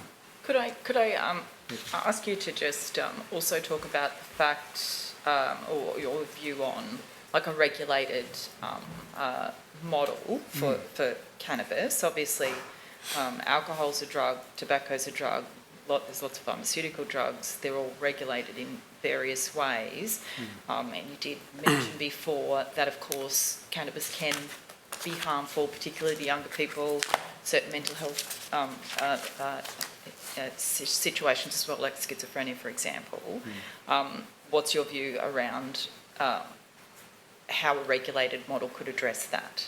Well, I think alcohol is a very good example of a regulated model where alcohol is one of the most dangerous drugs that we use as a society, and it's responsible for more deaths and more aggression and antisocial behaviour than pretty much any other drug. However, in its current framework, where it is highly regulated, quality assurance is very high. There are strict laws where minors can't legally buy alcohol. I think that's a very good model, to be honest, and I think that can be directly implemented onto cannabis. One last question is just around your experience about with the roadside drug testing laws with cannabis users in regional areas, and just your experience of how much that has impacted on people and impacted their lives. Well, in this region, a lot of people have used cannabis, and consequently there are a lot of criminal convictions. That has sharply increased since the random roadside drug testing for cannabis has taken place, and I can cite many examples where people who were not impaired, who had used cannabis, say, the previous day or 2 days, and have been lost their licence, had a record against their name, and that's caused those people great harm. They've lost it. It makes them less productive. They can't drive to work. It makes people resentful. It encourages antisocial behaviour if people, feel that they've been unfairly impacted. I absolutely support laws that prevent people from driving if they are impaired. Absolutely no shadow of a doubt about that, because they are putting other people at risk of harm. But again, as I think our previous magistrate, David Helipern, inferred before, that there's a lot more. Sorry, I lost my train of thought. There's yes, it's not really judging people for being impaired. Yeah. Sorry. That's right. Thank you. Explained that very well, but Dr. Bolton, in your experience and from your submission, you've been involved in the Mardi Gras and the hemp industry and cannabis here in the Northern Rivers. Do you think that there's an economic opportunity that we are missing in the Northern especially northern New South Wales, to create a sort of a multitude of cannabis industries here.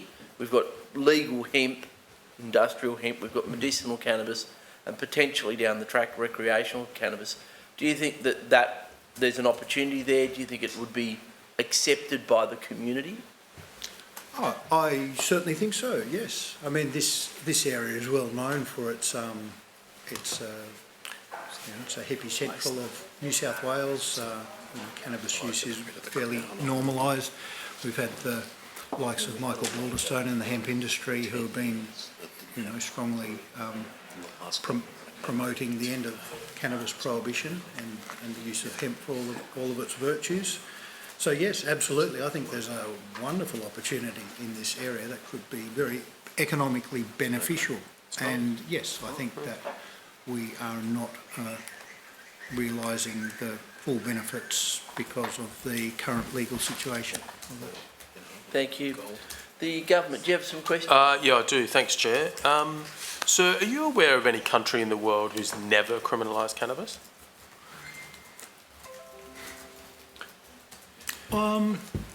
I know that hemp, like most communist countries, never took on prohibition of cannabis. But those countries typically grew it for fibre or for food, and recreational use was very, very low. So Hungary is an example. I used to import hemp twine and hemp paper and hemp seed oil from there. And I guess they just never took on the vices of prohibition that was so much promoted by the United States, who ironically is now legalising. Yeah, I was just curious. I was just curious because we've obviously had a lot of evidence about countries that have decriminalised, and we've had evidence, I think, around cultural attitudes towards alcohol and how they can vary. And I was just curious about whether there might be countries out there who might demonstrate that a long period of non-criminalisation actually hasn't led to increased use, for example. Some of the North African Muslim countries, actually, I believe, alcohol is actually illegal. For example, in Morocco, or last time I was there, whereas, I know that hashish was very commonly used and widespread. I don't know the legalities of it there, but it was essentially not enforced if it was illegal.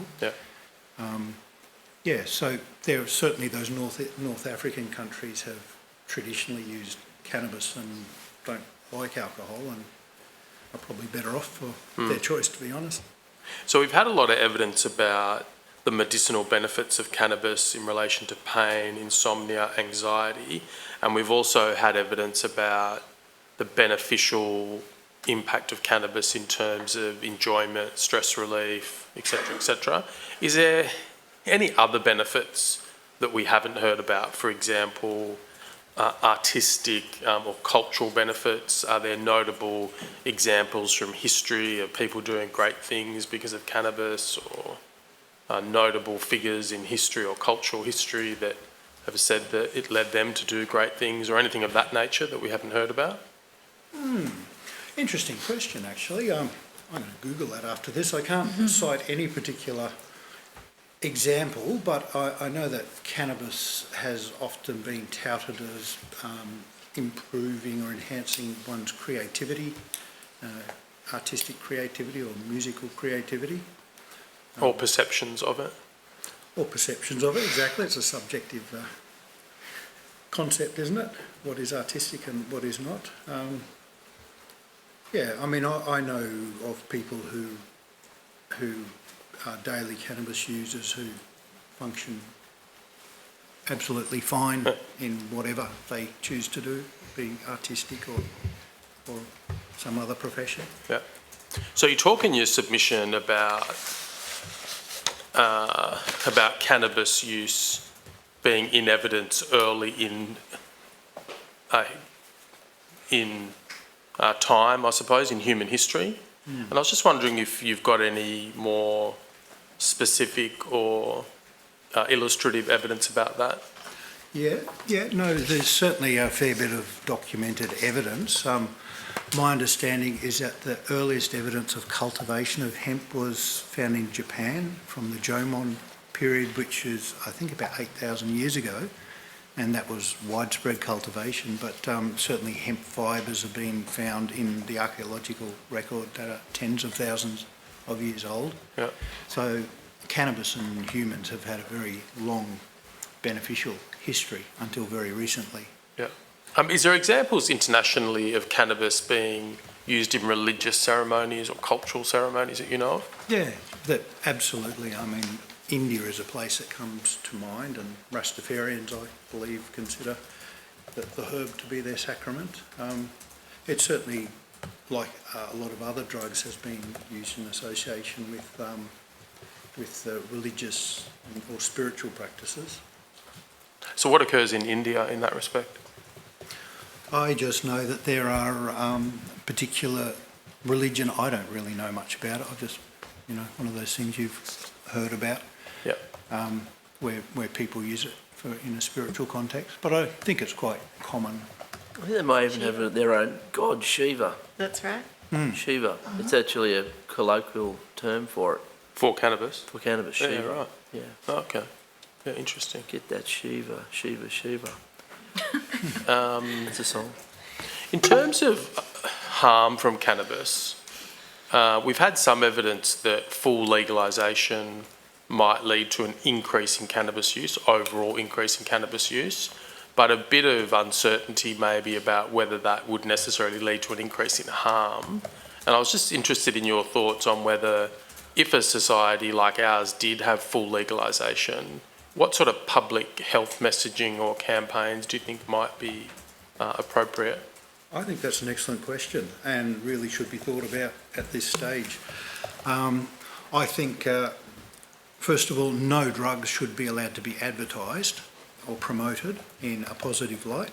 I think education should, start in schools and where people aren't just taught that drugs are dangerous, but just taught about the risks associated with drug taking.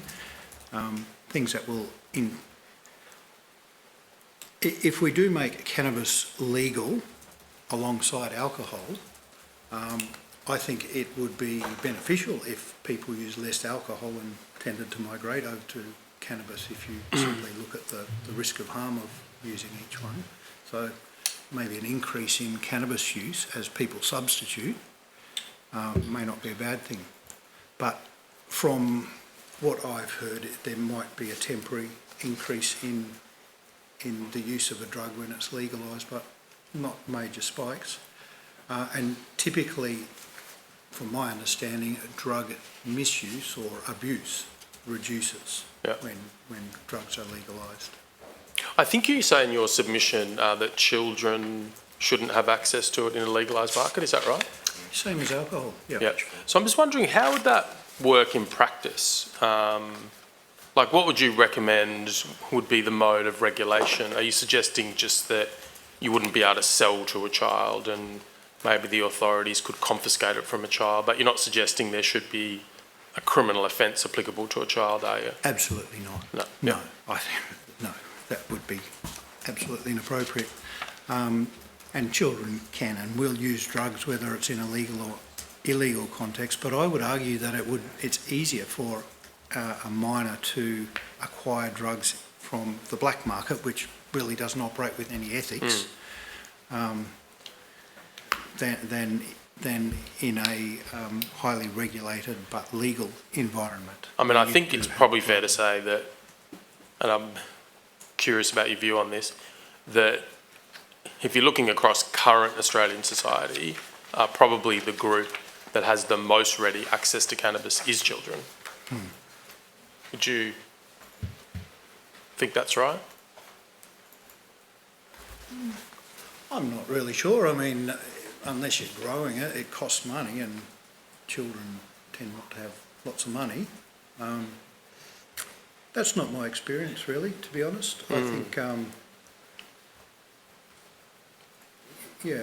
don't think children have more access as such, but there are less barriers to getting cannabis, again, because the black market's got no scruples or principles. And Yeah, the reason I say that is I think it's a common part of youth recreation and youth socialising, and just a common thing, I think, that children of a certain age do and like to do.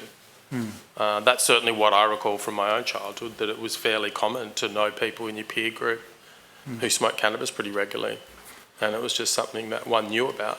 yeah, well, I've got 4 kids. So, who- I said order smoke, just but don't worry. Yeah, yourself. Something you Yeah. need to tell us, Steve? Yeah, like. I'm not making any admissions. I'm just making the point think you are. that it's pretty common in the youth cohort. Would you agree with that? I don't know if you know of any research about that, but Yeah, I would say. I mean, I have children of, from teenagers to early adults, and so I get insights into that. So I think cannabis is a fairly common drug used by minors, by children. so in a future legalised market, how would children get it? Would they just get it from other people who purchased it legally, or would they be getting it from a continuing black market? Interesting question. I think that if it's legalised, the black market will be essentially extinguished. But I guess, you need money to buy it from the black market or from a legitimised market. So I guess they've still got to have money to access it. Yeah, I'm not sure. I still think that that children or minors would be have less access to cannabis in a legalised situation as opposed to the black market situation. Less access, you think? Yes, Yeah. where age restrictions are stipulated.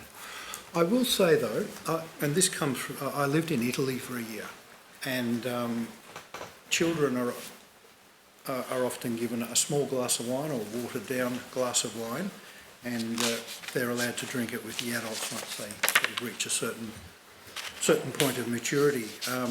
One thing I did note is that I saw no examples of, that when you're 18 you go out and get drunk and be raucous. There was not that kind of coming of age thing that you see with young people and alcohol in Australia, because it's, I guess, more normalised and accepted there. So I think there is an argument for allowing children over a certain age, under the guidance of responsible adults or parents or something or other, to use small quantities, which I think will be less, but never in a way that would encourage them to do that. Yeah. Has your research included anything on the extent to which the illicit trade in cannabis is fueling organised crime and or allowing organised crime to get involved in other areas using the proceeds from cannabis?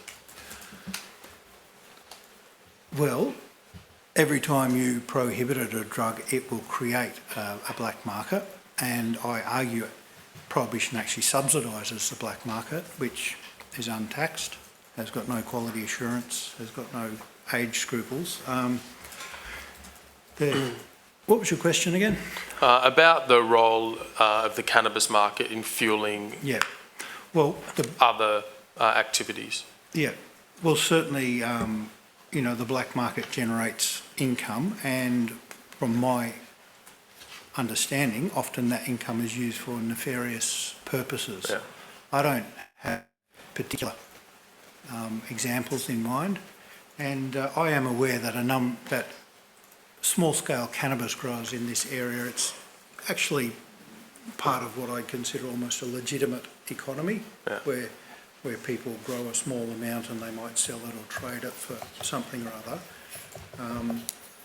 I don't really consider that to be particularly nefarious part of the black market, because they're just trading a commodity. But when it gets to, say, the large-scale bikie gangs or international crime syndicates and the like, that's where the real harm of prohibition and crime come in. So just, short one. I've heard a few times through my involvement in legal cases as a criminal lawyer, a suggestion that people have been working in cannabis plantations in conditions of slavery or servitude. Is that something that you've heard as a particular manifestation of the black market? Not in Australia. Yeah, so I've heard it in respect of people that are unlawful non-citizens, so here for various reasons in various ways, who have been working in conditions akin to servitude or slavery. I've helping never to grow witnessed cannabis. that myself. Yes, I guess I can't really comment on that. Sure, thank you. Thank you, Mr. Lawrence. Thank you, Dr. Bolton. We very much appreciate you taking the time to give evidence today. The submission you've made is very informative for the committee, and I don't think there are any questions taken on notice. So once again, thank you very much for you taking the time today and your submission. We appreciate it greatly. Thank you. Thank you. And I appreciate the leadership of this committee for dealing with this issue. As I said, I don't believe it's our most pressing issue that faces us today, but it's, I think, an issue that wastes a lot of our time and resources that need to be directed towards issues that are real fundamental issues that we need to face on behalf of our great-grandchildren. Thank you. Thank you. All right, colleagues, now we definitely do have a break. Time being 3:45. We're coming back at 4 o'clock.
Fantastic. Before we commence, Mr. Hourigan, could we please get you to state your name and position title and swear either the oath or the affirmation, please? Thank you. My name is Patrick Hourigan. I am the Assistant Principal Solicitor with Mid-North Coast Legal Centre.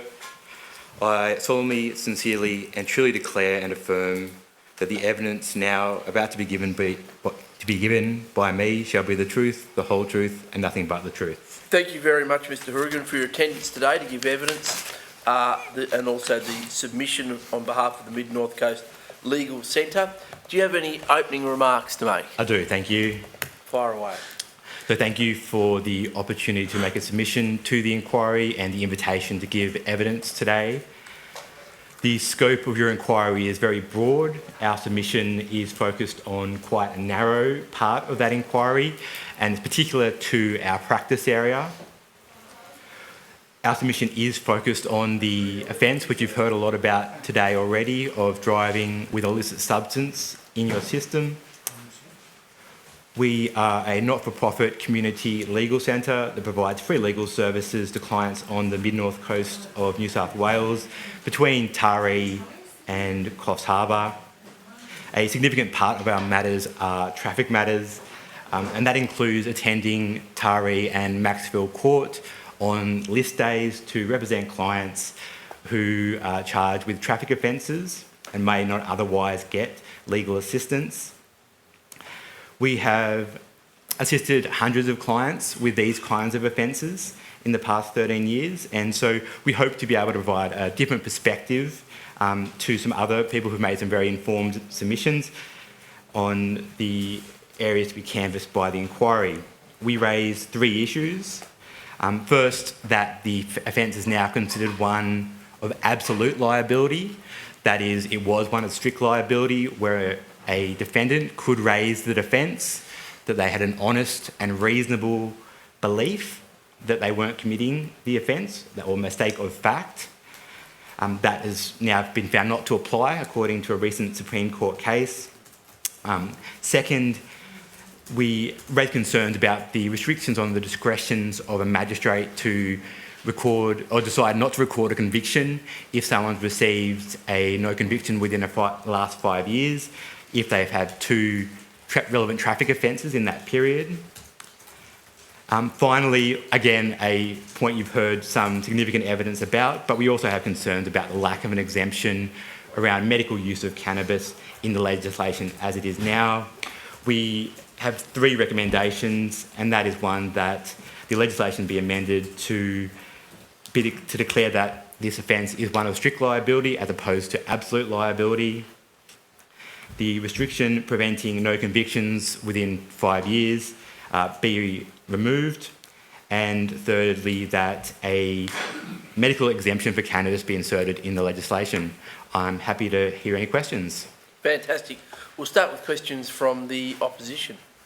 Ms. Munro. Thank you so much for the submission. It was really helpful and for coming to give evidence today. I'm keen to explore so you gave a snapshot of the clients and some of the other problems or challenges that they might be facing, whether it's things like homelessness or financial disadvantage or family violence as well. And I'm wondering if you have been able to, in any way, I don't know if utilise is the right word, but they've come in contact with the criminal justice system. Has there been an opportunity through that to then provide other assistance or direct those people to services where they maybe didn't have access to those services before or weren't linked with providers? Yes, to a limited degree. Okay. Often when people are before the court, it's not a good time to engage with other kind of services. Mm-hmm. The main part of our practice is civil law, so we do areas such as debt, discrimination, fines, other kind of everyday legal issues that people come across, and we have tried to integrate days on list days where people will come from a whole range of services and let everyone know that these are the people that might need these services, that they're there. Mm-hmm. There's mixed success with those because when people are at court, they just want to deal with their court matter. That's the front of their mind, and often isn't a good time to engage with those secondary things. Having said that, there are good interventions that can be introduced. The Traffic Offenders Program, referrals to drug and alcohol. We are often telling our clients to speak to their general practitioner as a first point of contact. So yes, to a degree. Okay. Yeah. And are people taking up those options outside of court days when you're recommending, for example, to see a GP and perhaps get another referral or? So again, yes and no. So if the matter's finalised there on the day, we might not ever know that. If the matter's adjourned for them to engage in some kind of intervention, then we would say that most of our clients will take that first step, and the first step hopefully should be the most difficult. But again, when it comes back to the court, because they're relatively short adjournments, we don't know how well that sticks in most cases. Okay. And those services that are attending on court days, they're all local, or are they coming from lots of different parts of New South Wales? Yeah, so in the past we've had days where there's been mostly local services, but we'd also get people come in from Revenue New South Wales to help people deal with fine debt, or legal aid solicitors from work and development order teams come from offices across the state to help people engage with other supports. So it's a mix, and they're often organised by the cooperative legal service delivery networks within regional areas. And a lot of effort goes into those, and there's definitely some good outcomes that come from it. Yeah. Okay. And sorry if you address this and I've missed it, but are you seeing lots of repeat offenders coming to you? Absolutely, yes. So I started doing the traffic program at Taree about 8 years ago, and back then it was less common for this matter to be prosecuted, but since then it's proliferated. There's been so much more of these offences come before the court. We see the same faces and names on the court lists and at court, and unfortunately there is repeat. Having said that, there's also a lot of people who are new. We are constantly seeing new people come before the court, and this might be the first interaction with the criminal justice system. Yes, absolutely there is repeat offences for these kind of offences. And are you seeing the demographic change at all? Like, are there any patterns that you've seen emerge over that, did you say 8 years? Yeah, I would say it's a wide range, and it's always been a wide range. It's everyone from, with these kind of matters, it could be someone, I can't recall anyone 16, but it could be in the local court 16 to 80s that we're seeing there. It's probably more so men aged 20 to 40. It's probably, just off the top of my head, probably the number you see the most of. But it certainly doesn't, not limited to that. We see a high rate of females. We see older people, younger people, the whole gambit. Has that changed at all over time? I haven't checked the statistics on that, but not that I've noticed. It seems to be relatively consistent that we've seen a similar cohort of people come before the courts. Okay, thank you. Did you have any questions? Thank you very much. I just wanted to ask a little bit, I suppose, about how things have changed, particularly in this area following the floods, and whether or not that had a increase in client representation, but also the need for additional supports. And where are you at with that? So just to be clear, our catchment ends to the north at Coffs Harbour. Okay. So we're in Northern Rivers Community Legal Centre's catchment at the moment. But we have certainly been affected by floods, bushfires and hail in our catchment, and the increased need from disasters for legal services generally have definitely increased. The stress that's been put on people have increased, and that I think has had a flow-on effect for civil and criminal and traffic matters. We have people in our organisation specifically work in that area and are funded to do work with resilience and assisting people who have dealt with those issues, whether that's directly legal issues such as insurance or perhaps the compounding of issues that have caused people to find themselves in trouble. Okay. Ms. Fairman? Thank you. Thanks for coming today. I think it's quite clear the fact that you've made a submission and that you are presenting before this inquiry the impact that these roadside drug laws have on people and on your business, that there's a fair degree of, that there is a lot of kind of business people in trouble coming through your legal firm requesting help in relation to roadside drug testing laws. Is that fair? So business people? People coming. Oh, so yes, help. yes. Yeah, not business people. Absolutely, yes. A very high percentage of our traffic clients are charged with this offence. It probably wasn't an indicative day, but I was down at Taree assisting one particular busy day a few weeks ago.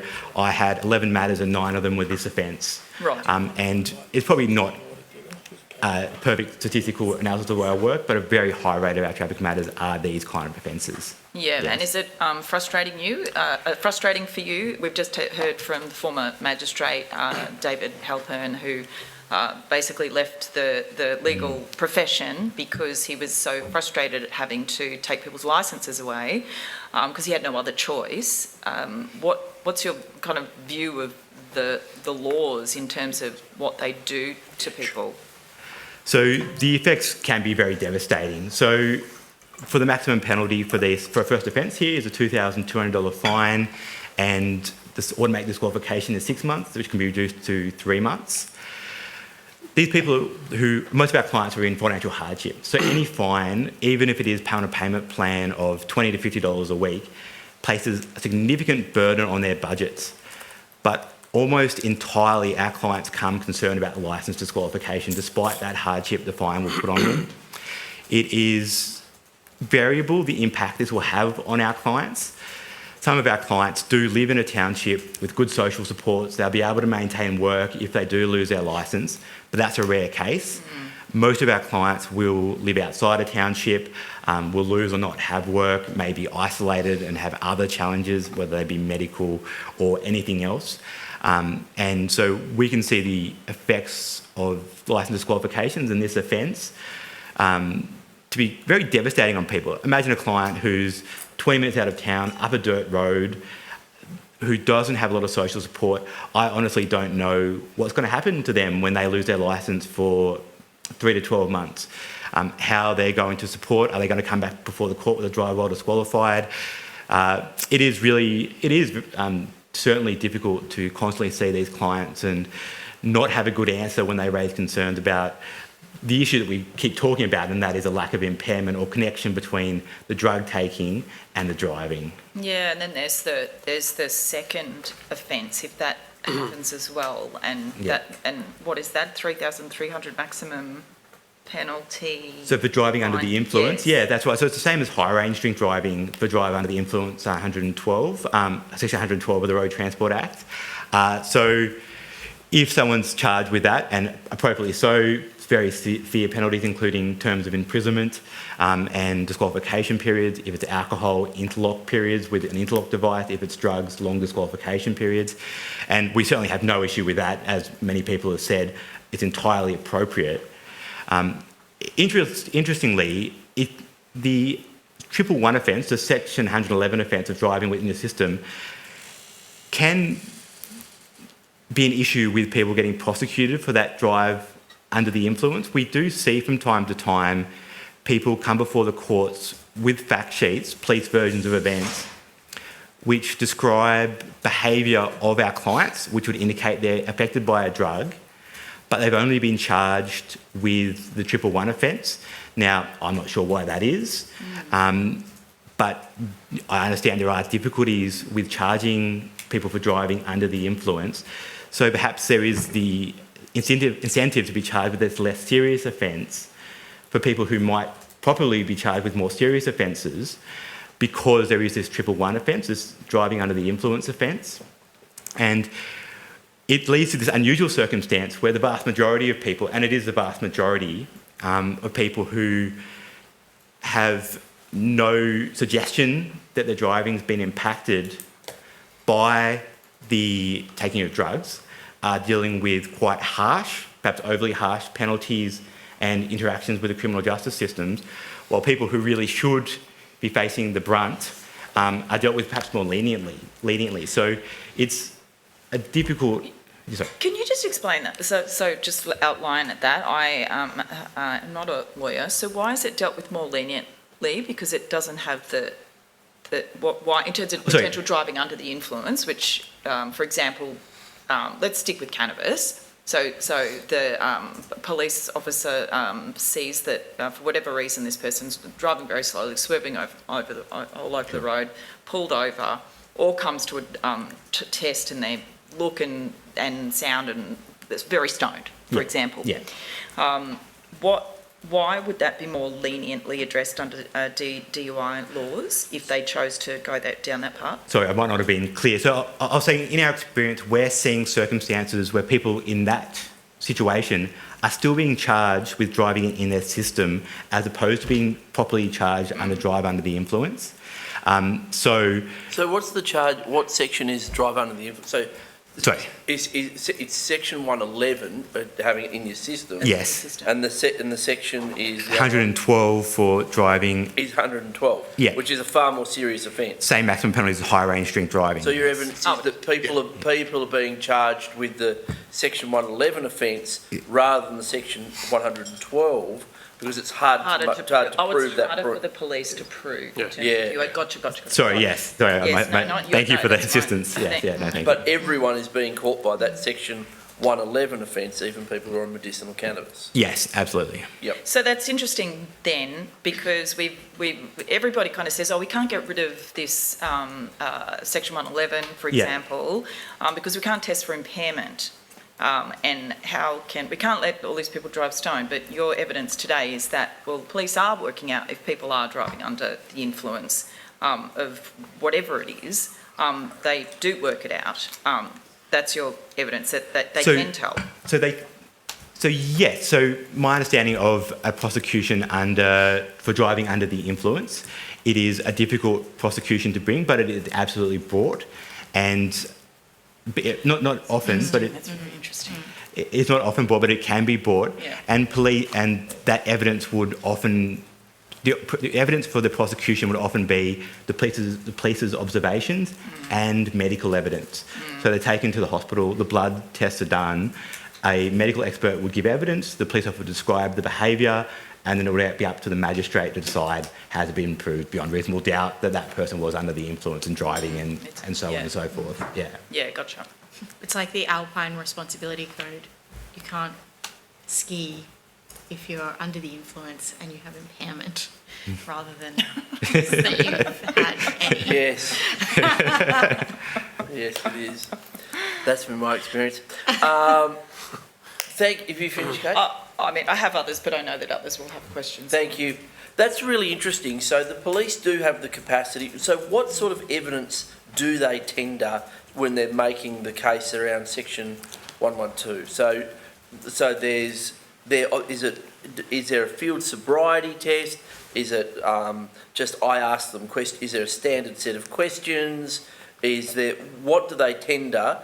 As well as I think your evidence was there's a blood test as well. So to be clear, I've never defended one of those. I've looked into it in the past, but I don't have anything fresh. So I'm probably not in a position to give informed evidence on that. Yeah. Okay.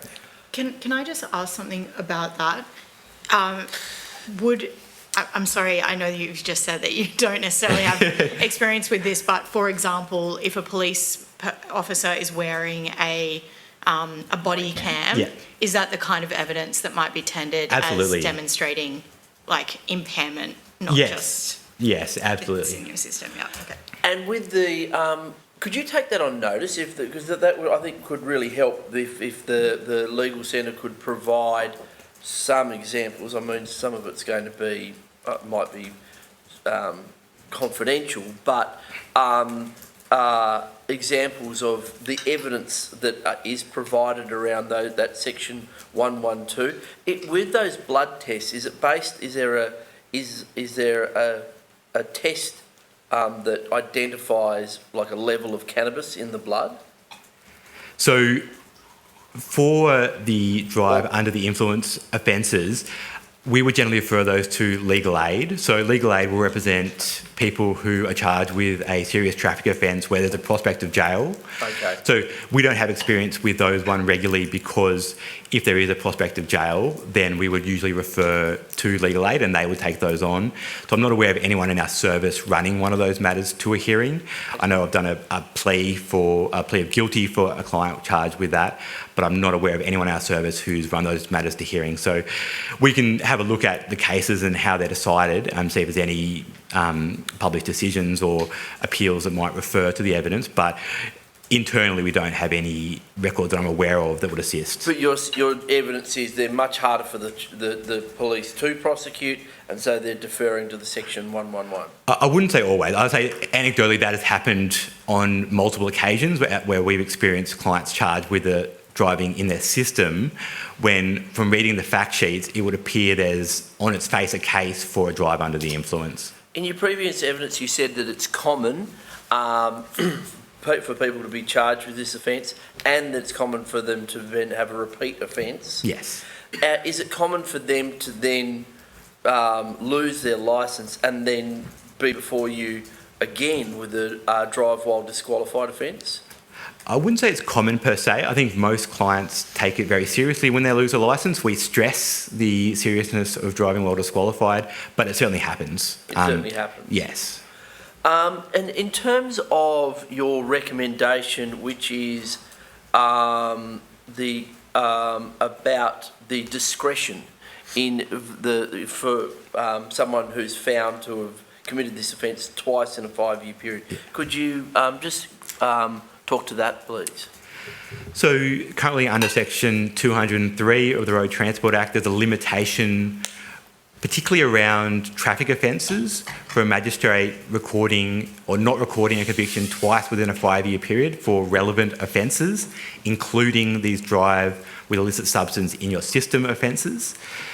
And our concern particularly is where a client has received a no conviction, usually under a bond for the offence, and they may come back before the court, say 3 years later, with a similar offence.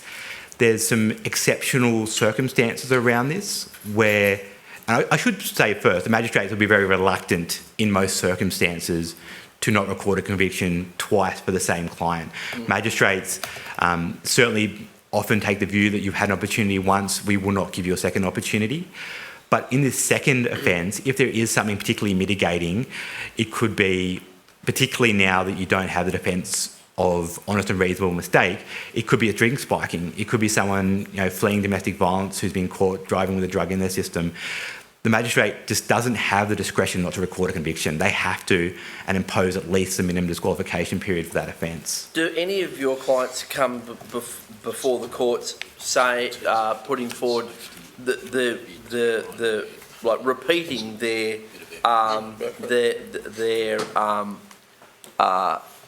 evidence that they are on a medicinal cannabis prescription, they need it for X, Y, Z, and basically go through the process twice? So I stopped appearing in court regularly about 3 years ago, and I think there's been a proliferation in people with actual prescriptions before the court. So I could take that on notice and perhaps take that to the solicitors who appear more regularly in the court. Certainly, I know in our case study, that was a client who had a prescription for cannabis. That person had been taking cannabis before they had a prescription. They'd had, I think, 4 offences within a 10-year period. And the magistrate was sympathetic to the fact that they did have that prescription and that chronic medical condition. But ultimately, they have other considerations to take into account set by Parliament. And the automatic disqualification for a second offence is 12 months. So that person was ultimately disqualified from driving for 12 months, despite there being no indication that their driving was impaired and them having a prescription for them to take that cannabis and taking it in accordance with that prescription. Thank you. The government, do you have any questions? Yeah, Chair. I might just kick off. Thank you, Mr. Hourigan, for your submission and for coming along today to give evidence. And I just wanted to go back to this issue of road safety and the undercharging. So what you're saying in effect is that, if anything, there's a road safety issue at the moment because the police are effectively undercharging people that they perhaps could prosecute for that higher offence. Is that right? I wouldn't state it that highly. I think we have some anecdotal evidence where that has happened from time to time, and that may be an issue, but I don't know enough to say it's a systemic issue, but it's a factor, I think. But that's one of the dangers, isn't it, of having an offence that's quite easy to prove through a saliva test rather than having to go through the exercise of gathering that other evidence. Isn't that right? I don't want to go behind why police have laid that particular charge, but you could see the common sense, but in particular matters that I've acted in, but you could see that reasoning being persuasive, yes. And then that leaves you in this position where, in effect, you've got quite a tough response for people that may have it in their system but aren't impaired when they're driving versus those people who may have been impaired but aren't being charged with that offence. Yes, and look, our real focus of our submission is on the impact of people who aren't under the influence. I make a comment about people who undercharging as anecdotal, and it's certainly something that we're aware of, but our real view of the issue is the disproportionate criminalisation, disqualification periods of people who get charged with the offence despite there being no nexus between the drug taking and driving behaviour. Thanks. Thanks, Chair. Thanks, Mr Hourigan, for your evidence. Just a couple of quick things. So you recommend in your submission that there be a legislative amendment so that the Section 111 offence is changed into what it was always understood to be until the recent decision, that is a strict liability offence. And I was wondering if you could just explain to us what the difference is between strict and absolute liability offences. Sure. So for most, and I'm not a criminal lawyer out of traffic, so you may know better than I do, but broadly for most criminal offences, there's going to be an intention element. So for example, if it's an assault, then the prosecution has to prove that there was an intention or recklessness as to whether you intended to cause fear to a person. And so that intention or recklessness element is a very important part of that prosecution. For a lot of the traffic law, that there's no intention element. Just the fact that you didn't know that you were speeding isn't a defence. Yeah, and that's a strict liability offence. That's a strict liability offence, exactly. So then we do those non-intention offences, we divide those up into two. So there's the strict liability and absolute liability. Yeah. The strict liability have this defence where you can argue that you had an honest and reasonable. So the honest is the subjective test about what the person believed. The reasonable is, does the magistrate believe that's reasonable? Yeah. Belief that the factual situation was such that you were not committing an offence. Yeah, so if you believe that there's a state of affairs at play, that if that was actually the case, then you wouldn't be committing an offence, then you've got the honest and reasonable mistake of fact offence, right? Exactly, yes. Yeah. So are you able to give us any examples from the drive illicit context of what sort of scenarios might have given rise before this recent case to an honest and reasonable mistake of fact offence in the context of the Section 111 offence? So Magistrate Halpern this morning referred to one of his cases of Carroll, which he published, Yeah. which is, and it's been some time since I've read it, but my understanding of that broadly was the person was tested for the offence. The police officer told them, and it came back positive. The police officer told that person it will be out of your system within a week and you'll be okay to drive. The evidence that was accepted at that hearing was that that person, and not challenged, as I understand by the police, was that he had not, the defendant there, I can't remember if it was male or female, the defendant had not smoked within that 7 days. Then sometime after that was pulled over again, and that time he or she argued that they had an honest and reasonable belief the drug was not in their system because they acted on the advice of that police officer who had told them it'll be out of your system within 7 days. They tested positive the second time as well. Yeah, so yeah, the second time so the second positive. time they're positive again. Yep. Yeah, so yeah. So they believed what the police officer told them, and therefore the magistrate was able to find that they had a belief in a state of affairs that if it were true, they wouldn't have committed the offence. Exactly, yes. Yeah. Yes. Yeah. I seem to recall that in the past, there used to be information on the relevant Department of Transport website that gave advice about drive illicit to the effect that normally cannabis would be out of the system by 12 hours, but that was taken down at some point. Are you aware of that? No, I'm not. I've heard about certain government organisations taking down information, but I'm not sure what that was, and I don't think anyone does that at this stage. Okay, yeah. In terms of the drive under the influence offence, you were talking about problems of proof, like it's harder to prove, etc., etc. You might need evidence of observations of the person or something of that nature. The other respect in which I suppose it's different to the drive illicit offence is that you need to prove that the person was, quote, under the influence of the substance. Are you aware of any case law around the meaning of that in terms of how affected you need to be in order to commit that offence, to be under the influence? Off the top of my head, no. I haven't looked into this for quite a while. And it is not an offence we see very often before the courts as well. I think you could count on two hands over 5 years how many of those matters I saw before Tari, where as opposed to the drive with illicit in the system offences, hundreds, or drink driving matters, hundreds. So it is a rarely charged. So top of my head, no. Yeah. So when you're charged with drink driving, you're not charged with that offence, 112. So It's a separate offence. 110, yeah. It's 110. Yeah. Okay. Yeah. Oh, interesting.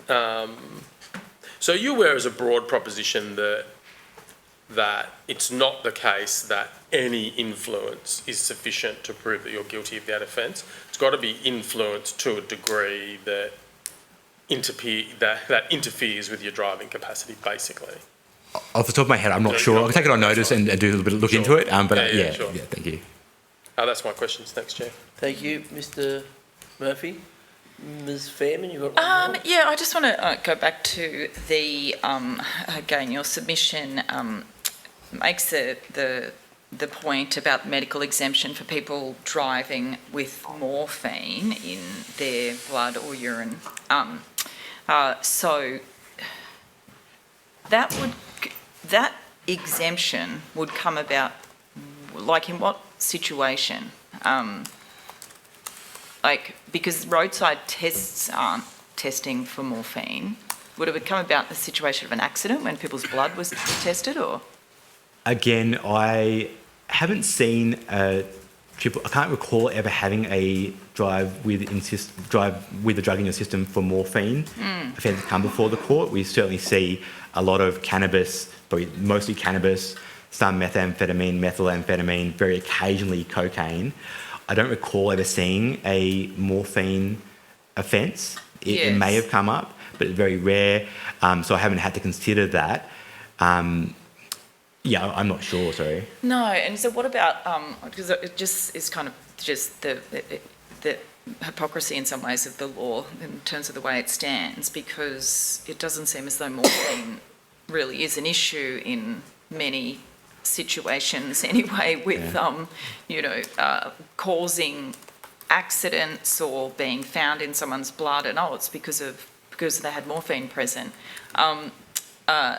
What about opioids? Is it the same thing in your experience? Are there tests from a crash, for example, or somebody driving under the influence and it's like, they've zonked out of their eyeballs on benzos? Does that occur? Not a lot in our practice. Again, if there's been an accident where someone is driving under the influence, especially where there's been an injury. Is that a crime? Is that a crime though? If they do have a heap of benzos in their system and it's tested, is that a crime? So driving under the influence, the Section 112 offence, that includes prescription medication. So yes, it can. Again, I'm not 100% familiar with that section, but it can certainly include prescription medications. Okay. So I'm pretty sure the answer would be yes. That's all I wanted to tease apart. Well, thank you. That's the questions. You've Thank you very survived. much. We very much appreciate the submission and you taking the time to travel up today to give evidence, and so safe travels home. And I think there was a couple of questions taken on notice. So thank you very much, Mr. Hourigan. So for your... one final question. Was it just fair to say, it's fair to say then that the majority of your clients that you're representing, they're not, police aren't pulling them over because they're swerving all over the road? No, the vast majority are random tests, yes. And there's no, random tests, no demonstrative being under the influence at all? Yeah, the vast majority by a significant degree, yes. Yeah. Okay. Thank you. Thank you very much. So thanks very much. A few questions are taken on notice. The Secretariat will be in contact with you soon enough. Thank you very much. Thank you. That was so Thank you. helpful. Thank you very much. Our next witness will just Mid-North Coast Legal Centre would not plough on, I'd say. Yeah, like to just... Mr. Michael Baldstone, is he in the building? yeah, definitely. Yeah, that's really good. Yeah, that was super helpful. Thank you. Good afternoon, Mr. Baldstone. Thank you for having me. No problem at all. Now, before we kick off, could I please ask you to state your name and position and swear either the oath or affirmation? Michael Balderstone. I'm President of Legalised Cannabis, the Federal Party and the Nimbin Hemp Embassy. And I swear that the evidence now to be given by me shall be the truth, the whole truth and nothing but the truth, so help me God. Thank you, Mr. Baldstone. Do you have some introductory remarks to make? I've got too much to say, so I sent you another little sentence, another little paragraph, and just a couple of things. I wanted to bring some cannabis, legal cannabis, in case no one is there anyone who's never seen cannabis? But it was more my point to show you the strength of the smell, because someone brought up that issue before, that the current laws really encourage people to use other drugs. It's been a big thing for me. Cannabis stinks. You've got to smoke it. It's bulky. Whereas, you know, I could pass this around, you'd all get the smell. Do we need to do that? You can probably smell it from here. I can smell it. Yeah, you've got the nose for it though. You know, powders or pills or any other illegal drugs or tiny little powders or pills, you don't get caught with them. So in fact, the laws, the way they have encouraged people to use other drugs a lot, I reckon. Good reason to separate cannabis from the other illegal drugs. Because it is totally different. It's an unprocessed, dried plant. All the rest are processed, even the opium poppy, you know. But the other thing I really wanted to talk about was Aboriginal people. So I've had this long time in Nimbin. It's a bit of a refugee camp from the drug war, Nimbin. Lots of people have ended up there. They get accepted. They've got different drug habits. I've just watched Aboriginal people go in and out of jail forever. You know, I can't get over the figures that 35% of the people in jail are Aboriginal in Australia. They're less than 3% of the population. It's just so embarrassing, that, for me. And I just think it would make a huge difference to those jail figures if we change the cannabis laws. It keeps them off the grog. They love Yandi. I don't know any, you know, Aboriginal people don't own a house. They all pay rent. You know, they spend all their money on buying Yandi and they share it with their mates. They don't care about dealing. They don't take it seriously. They're in and out of jail. They can't get cautioning like we've heard. It's a big thing for them. And I could extend that to white people, because the people in and out of jail and getting busted all the time are the traumatised people, the people who are trying to self-medicate. Doesn't matter what they're using. So we've ended up with this recidivism rate of 75%, people in jail, just going round and round, and no one's helping them get out of jail. And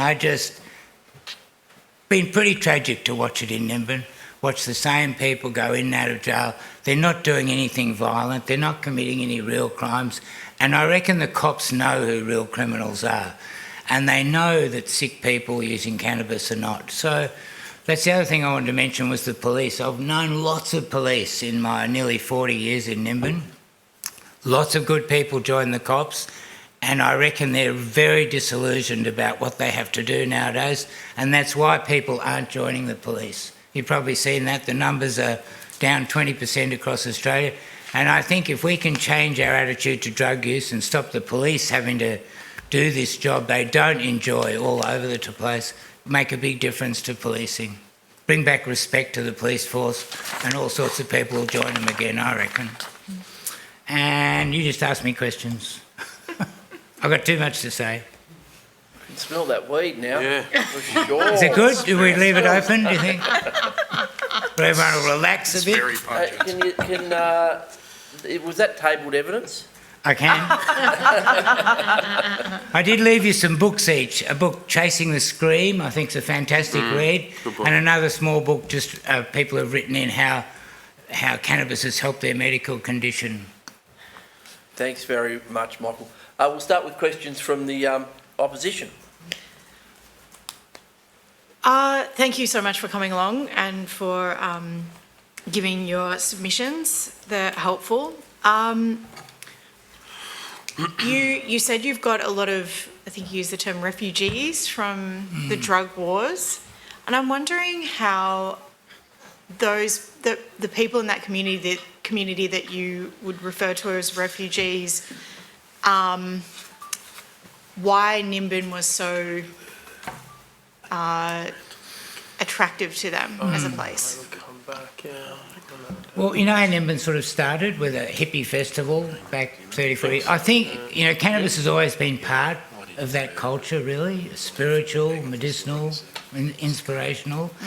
And there's a lot of understanding amongst people who use illegal drugs. They're sympathetic to the others. We're like, I think, all the Greek refugees will go and hang together or whatever too. It's a bit similar to that. People hang together who understand each other, sympathetic with each other. And also cannabis has been, the common ground with cannabis and the other illegal drugs is the marketplace, the black market. So when I first went to Nimbin, it was heroin addicts selling cannabis all the time. And they were the ones who'd take the risk and go to jail. Now, then Aboriginal kids, that's when I noticed Aboriginal kids didn't care about going to jail. Almost a rite of passage. So people go there with a sort of predisposition, let's say, you don't end up in Nimbin accidentally, I guess. Don't end up where? You don't end up in Nimbin accidentally. No, I think it's a bit of a spiritual home, and I think they know they'll get cannabis there. They know someone will probably give them a joint. They get sympathy, they get understanding. It's very tolerant. I think we understand. Do people live there for quite a long time, or is it quite a transient population, would you say? Both. Okay. Lots of people stay there. Quite a few homeless people. I think I said before to people, because cannabis is like $300 an ounce. People using cannabis for some condition will use an ounce in a week. They prefer to spend it on pot than pay their rent often. It's more important. So people end up homeless, people end up sharing. It's a tight community. And in terms of people, we were speaking earlier about people sort of switching through addictions, for want of a better phrase, and they might end up using cannabis as the kind of final drug of choice. Is that something that you found people will grow out of, or is there long-term usage? I mean, I guess you say both, but are there common instances of people deciding not to use cannabis after using it for some time? Yeah, definitely. It is a gateway drug, but it's a gateway out of other drugs. I've found in the Hemp Embassy Nimbin has a lot of alcoholics who don't drink. They smoke weed. We had a lot of epileptics. I didn't realise, because they don't have seizures because they're smoking weed. So, and that's probably what drew people in, that we're all criminals, really. So you go to people who aren't going to judge you and not going to dob you in and are not going to steal your plants. So there's that sympathy happening also. But yeah, I think a lot of people will use cannabis to get out of their heroin habit or their meth habit or their alcohol habit, and they might go 10 or 20 years and work it out and slowly stop. Because a lot of old hippies in Nimbin who don't smoke anymore. I'm not one of them. Noted. Yeah. Okay, thank you very much. Yeah. Ms Fairman. Thank you, and thanks for coming, Mr. Balderstone. I was hoping that you could just give us a bit of your knowledge around the benefits in terms of medicinal benefits of cannabis. And I'm saying this, it sounds like a very basic question, but we have had some evidence that seems to suggest that there could be doubts about some of the claims. And I also wanted to, there was a New South Wales Health witness to the inquiry into the roadside drug testing bill of mine 2 years ago, and the two witnesses that New South Wales Health provided from the LHDs, essentially talked down the evidence around the use of clinical use of any of the cannabinoids. They said that no evidence to support the clinical use. No evidence, not much evidence to suggest that it really treats anything else other than a rare form of paediatric seizure and for resistant multiple sclerosis. And essentially talking down as well that the claims around treating pain, particularly non-cancer pain, don't stack up, or there's not enough evidence to suggest that that's the case. From your, obviously, your experience and your knowledge of all of this, could you just tell us what you believe, but also some of the latest research, because I know you pulled together that publication that links to a lot of the latest research and evidence around the benefits medicinally in terms of both pain as well as anxiety, because that was also questioned. Well, that little booklet I left everyone is people's stories of how cannabis has helped them. Yeah, I think, for them to accept it gives pain relief, you've got to go through the double placebo blind trial, which never has happened with cannabis because it's illegal. I think there's heaps of research in America now showing how it gives great pain relief. Look, honestly, I've had years looking at this. It's about money. There's so much money to be made from pain relief. It's the best business on the planet. So cannabis has never killed anyone in 10,000 years. You can't die, it seems.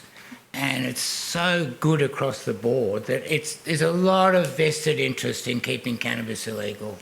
And it's just the game, I think. I've had to swallow that, I mean, all the medicines 100 years ago had the opium poppy and cannabis in them. They're the two good pain relievers.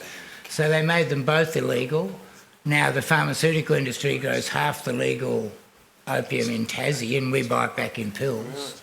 They can't quite put cannabis in a pill, or they would have, I reckon. So it is no doubt for me its key is being anti-inflammatory, which most pain is inflammation. But it's also, I wrote it too, I think, it's also anti-inflammatory for mental health, I reckon, if that makes sense. Just relaxes people. I don't like the word recreational. It's really relaxing. I mean, when people smoke a joint in the evening, it's to relax. And for me, that's more medical, except we don't want to call it medical. And it's important you know that medical and recreational cannabis is exactly the same. It's the same plant, same everything. So, it's a game the powers that be are really playing, I think. So there's no question it's fantastic pain relief. And what's the impact of the roadside drug testing laws on the Northern Rivers community in particular? Yeah, it's been terrible. I mean, it's been good to listen to David Holpern talk about it. It's just been terrible. I got busted driving a few years ago. I wasn't actually driving. I was in my parked car in Nimbin, and the guy tests me, and I'm positive. So I don't know if you know what happens. You come up positive, they arrest you. They took me to the police station in Lismore for a second test, a bigger saliva test, and then they send that for a third test to a lab, and basically everyone comes up. I think anyone over 10 nanograms, 10 parts per billion, comes up and gets charged. And importantly, because we did talk about this in the lunch break, distinguish between THC and CBD, because that actually hasn't been on the record for this inquiry yet. So CBD has to have a little bit of THC in it to work, and that's the whole plant. It's the same as whole food. It's really, you'd have that little bit of THC, but that's enough to get you busted driving, and there's no psychoactive element in it. And the vast majority of medicinal cannabis will have THC in it. Yeah, absolutely. And for me, just interesting for But me, because I just to pleaded not clarify, guilty. it's a non-psychoactive amount. That, yeah, less than 1%. In CBD, it's about 0.5% of THC usually, but somehow that's needed because if you isolate the CBD, it doesn't seem to have the same effect. Mm-hmm. So just quickly, so I got busted. I'd smoked a joint a couple of hours before, and they drive me to Lismore. They do this test, so it's a few hours, and you're allowed 10 nanograms. I pleaded not guilty, thinking I'll take them on, and so you get your result back. I had 1,200 nanograms. And the cops thought you didn't look impaired. I didn't look impaired, but I'm used to using it. So there's a catch with this. So a first-time user might have 2 tokes on a joint and not going to be a good driver. Yeah. Whereas for me who's used to it, I'm probably safer with my medication, like epileptics or people with Parkinson's. Cannabis is fantastic for Parkinson's. They need it to drive safely, epileptics. So there's a thing here to work out. It has to be about impairment, and I think we've got a sobriety test already on the books. So, another question. What's your view? We've had some evidence around the situation with supply and the quantities and the reverse onus of proof, if you like, in our drug laws, that if someone's got a deemed quantity, that they will be charged with supply. What are your thoughts about those drug laws? Because I want to get to what you think ideally, the ideal regulatory model should be here. But that first, that's putting a lot of people under a really, really, really severe, fine, but jail sentence as a result of having, like maybe a couple of weeks worth of weed, right? yeah, if I pass the joint, Yeah. that's supply. So there's quite a few laws that police can use in different ways. That's why I don't like that they have discretion on all the cautioning always. But all those Aboriginal kids, poor people who have been busted, the police have no choice. They can't give you a caution, which is an important thing to change, I think. What was your question? So the law around The supply thing is, yeah. Yeah. I mean, honestly, I think we should encourage people to experiment with cannabis instead of alcohol if they want to relax in the evening. I think Aboriginal people should be helped to grow and use cannabis. They're severely traumatised people, really. Alcohol's and they turn to definitely a grog poison. so quickly, and it doesn't work for them. So, there's little changes that would make a big difference. The supply thing, I mean, people keep talking about Tassie. Canberra, you're allowed to carry 50 grams. You're allowed to grow a few plants.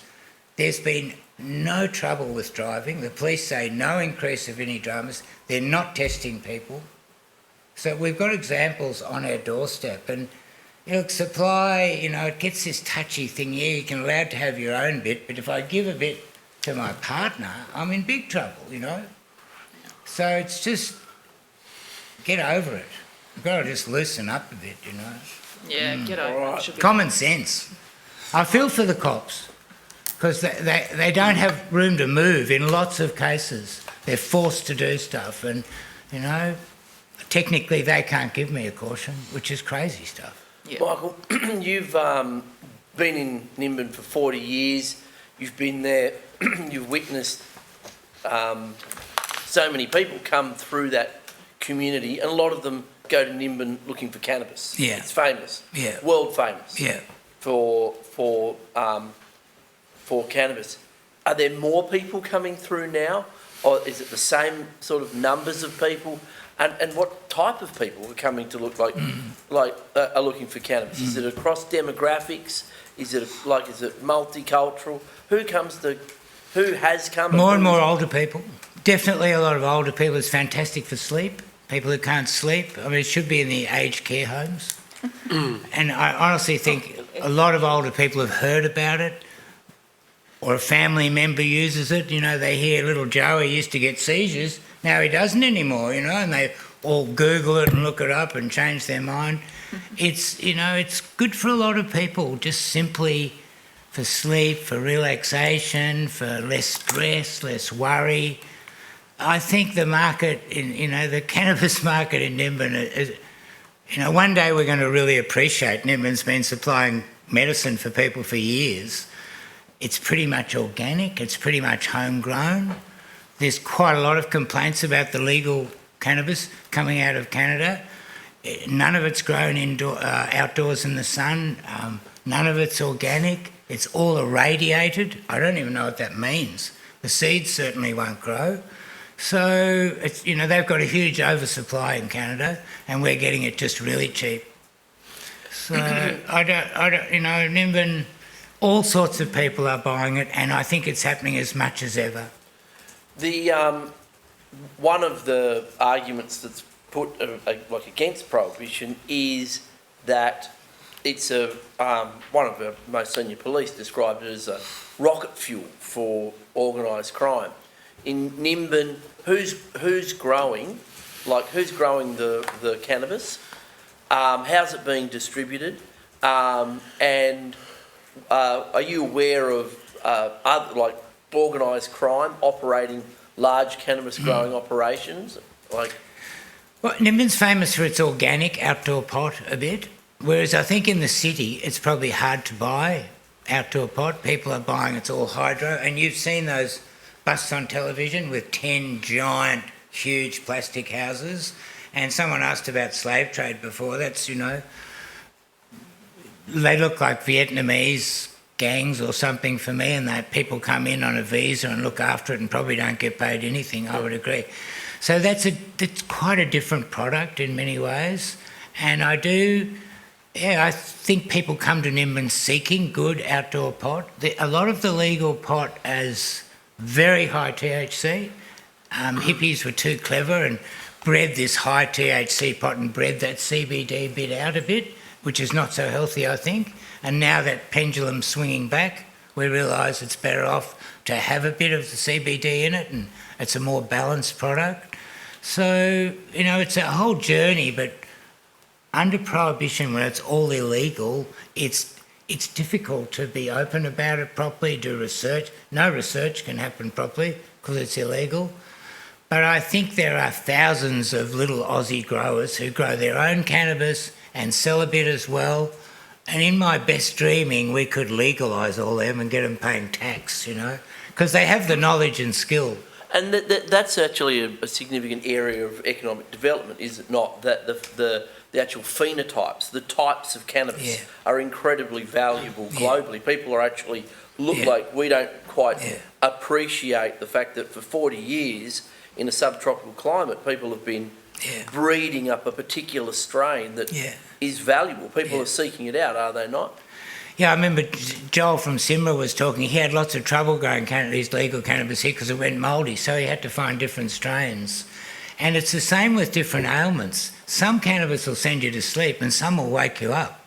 So people have got to work out what works for them, what's best for them. All that's difficult under prohibition. Whereas in America or Canada now, you find out your strain that suits you, you buy that, you can buy cuttings of it and go and grow it at home for yourself, which that would be the dream. That would be the best. And then I can't tell you enough how many people spend all their money on their weekly medicine. It's tragic. They just spend, their whole check comes, it's gone. And my last question is, you've been involved in the campaign to legalise cannabis for two lifetimes, for a long time. Do you get a sense that things are changing now? That there's a more popular support, less pushback, less sort of moral panic about it now? Totally, yeah. I think the doctors legalising cannabis changed everyone. Oh, it's not dumb hippies saying it's a good medicine now, it's doctors saying. That changed everyone's view, I reckon. And America legalising cannabis has changed things a lot. The stigma's going. I mean, we're not being judged like we used to be judged. Do you think? I hope. It's definitely changed and changing. And I mean, it's interesting the figures in America where 75% of people now are saying, yeah, legalise it, because they're seeing for themselves it's not, you know, we've been hoodwinked. We really, you know, and Nimbin's been a scapegoat town. When people got out of jail in Grafton 30 years ago, if they didn't have somewhere to go, they gave you a bus ticket to Nimbin. Can't hang there, you know, and then everyone can stand up in Parliament and say, you want to legalise cannabis? It'll all look like Nimbin. So, you know. And finally, it'd be remiss of me not to ask this very serious question. What's the biggest cannabis plant you've ever seen in your life? Much higher than this ceiling. Really? Yeah. 10 pounds? So you can grow huge plants, but most people nowadays will grow cuttings because you know what you're getting and they're just little bushes. Oh, nice, tidy. Mr. Lawrence. Thanks, Chair. Thanks, Mr. Balderstone, for your evidence. I was wondering, firstly, could you tell us about the difference between the medicinal cannabis market product and the illegal black market product in terms of price and quality? How do those two things compare? So that's about $150 worth. And the cannabis on the street's even more expensive now, although some legal cannabis will range from, say, $150 for an ounce to $400 for an ounce. On the street, it's probably about $300. It's all irradiated, which people don't particularly like. Like I was saying, it's all grown indoors, nothing's organic, it's all, you know, whereas we are used to pot that's grown outdoors, it's a bit bushier, it's not such high THC, it's easier, it's probably a much healthier product in many ways, I think. Yeah, so in terms of quality, would you say that the medicinal cannabis on average is stronger than the black market cannabis on average? Yeah, I do think, not a lot, but marginally on average, yes. So stronger and a little bit cheaper, did you say? Yeah. Yep, okay. Yeah. And that weight you were referring to, what weight is that? That's the $150. What? That's 14 grams. 14 grams. About $10 a gram. Yeah. Half an hour. I'm interested in the potentially unfair and arbitrary operation of the criminal law.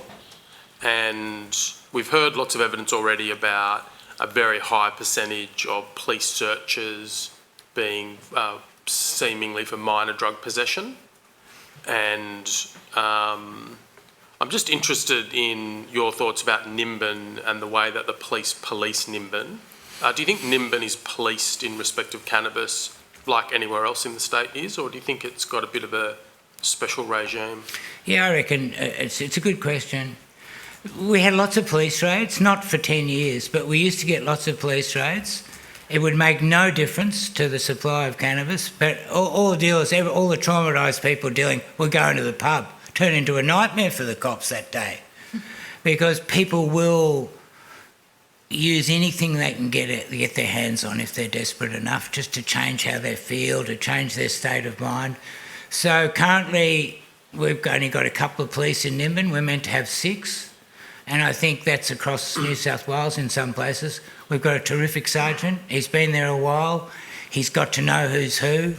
He'll leave people alone. But also having legal cannabis has given the police a chance to leave people alone, which has been great. I mean, we have Mardi Gras, this annual protest gathering. The police have backed right off because they realise, you know, they're not going to search people and then they bring out their legal cannabis. It's embarrassing for them. So it's actually given police a chance to back off and leave us alone and not look like they're corrupt, if you like. Yeah. So, yeah, they use common sense in Nimbin lots, and they need to. And in terms of the cultivation of cannabis around Nimbin, I guess, or in Nimbin, is that policed differently than it might be elsewhere in the state? Yeah, we get police raids every year, helicopter raids. They love picking on hippie communes. Yeah. And no one can grow a big crop on a hippie commune, you know. So it's an old culture, I think, and yeah, it's tragic. It's tragic for us watching them burn piles of cannabis. Yeah, so in terms of cultivation, certainly drug law is being enforced around Nimbin. Oh yeah, totally. Yep. And the police have no choice on that. If they happen to go to your place for domestic violence, see a couple of cannabis plants, they've got to charge. Yeah, they act. Yeah. You said something earlier about Vietnamese people, potentially unlawful non-citizens maybe being involved in cultivation. Is that something that you've I haven't had any direct nothing that I've seen direct, but I have seen, follow the court cases. I've seen the big busts. They're often illegal people who've overstayed their visas, been camped at the place. The people who are doing it never get busted. They're the people who get busted. Yeah. Thanks, Chair. That's my questions. Mr Murphy? No other questions, Chair. Have we got time? Yeah. Yes. So I just wanted to get your thoughts about police discretion. So we've heard evidence again yesterday by Professor Don Weatherburn about the reduction in police using cannabis caution and prosecuting instead. Similarly, the recent initiative of the government, the EDI, Early Drug Diversion Initiative, which is for all drugs, but the police can choose to issue a $400 fine. Evidence from data from my office for the first 3 months is indicating the vast majority of police aren't doing that, but they've been given discretion. How important is it, if we do see anything from this government, to decriminalise drugs, and let's just stick with cannabis, fully decriminalise cannabis? How important is it that police discretion isn't retained in any changes to the law for you? Yeah, I think it's super important. It's interesting that cautioning numbers have gone down so much. Probably they can't do it. Yeah, I agree. Yeah. People continue to get busted, then they can't give you a caution. Yeah. Once I think twice you're allowed Which to get... indicates they're targeting the same Yeah, kind of and also... networks. I feel for the cops, because they've been sent in to fight this impossible to win war. And, what are they going to start backing off and admitting they're wrong and they've been screwing up people's lives for 30 years? Because that's what they have been doing. And I know police have left the force now who are just feel shit about what they did to people. Because, you can totally ruin people's lives. Do you have example, not obviously people in terms of naming, but you've had police, either current serving or former, expressing to you their frustration with the drug laws? Yeah, totally. And they've left the police. What do they say? Well, they don't, one policeman in particular, who was a Nimbin sergeant who quit, he couldn't stand what he was doing to heroin addicts. Good people who've got an addiction just for their pain relief. They're not hurting anyone. But we see a heroin addict as like scum. Just lowest of the low, which is, they're just traumatised, sick people, and the sooner we can start treating drug use as a health issue with heart, with compassion, I tell you that it'll change police's lives, because they're mostly good people who join to do good things, and they don't have enough choice in what they can do, which is exactly what you're talking about. Yeah, they should be able to fully caution people, but a lot of cops have had the training. Drugs are bad, mate. They're all bad. And they talk about drugs all in the same basket. Cannabis is nothing like other drugs. So what's your ideal regulatory framework here in New South Wales? I would honestly end the drug war. I would legalise drugs. I would regulate them, and quality control is critical. All the people using powders and pills, no one's getting it pure. I don't think. It's all mixed up with shit. It's too much money in it. Take the money out of it. That's the thing to do. The turnover, what is it, $10 billion a year, cannabis in Australia probably. This could be, people could be growing it properly, people could go through quality control, people pay tax. We did some numbers. I reckon there's 100,000 jobs just waiting to happen if we legalised and regulated cannabis and I would let small licences for people to grow rather than huge cannabis like big tobacco. They'll be going for it. And just my final question and how important is it for information and education? No doubt with the hemp embassy and your role in Nimbin, that's a big part in some ways of you're able to talk about, how to smoke, how to take, what it's good for, what not to do. How important is that? At the moment it's all peer education and information, but that's another benefit, I believe. It's a huge thing. Regulated market. I remember talking to Della Bosca about, trying to stop kids smoking tobacco. And they're all, kids are introduced in Australia to smoking weed with tobacco. It's just stupid. New Zealand, Canada, America, they don't smoke with tobacco. But we got this habit, I think, from smoking hash. Hash came out, you got to smoke it with someone, people started on tobacco. So I've seen lots of young teenage kids start smoking bongs with tobacco. They wake up in the morning, they want a cigarette. And it's because the cannabis isn't the addictive thing, it's that nicotine. So education is huge to, find the strain that works for you. Wait till you're older. There's the forbidden fruit syndrome, which actually, kids think it's great. Yeah, let's go down the back shed, do something illegal, they get off on it. I would make organic apples illegal. Let's get everyone into them. Because it's a real thing, the forbidden fruit thing. Yeah, thank you. Oh, thanks.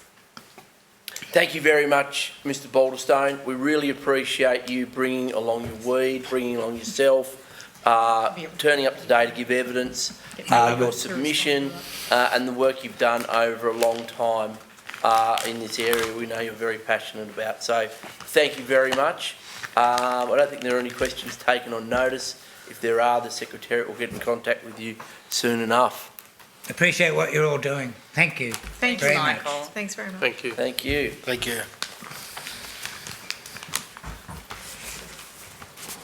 I'll leave my oath.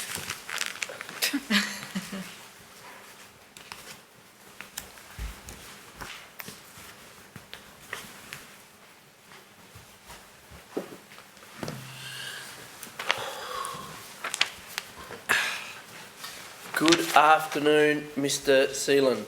Good afternoon. Thank you very much for taking the time to make a submission to the inquiry. Thank you very much for appearing.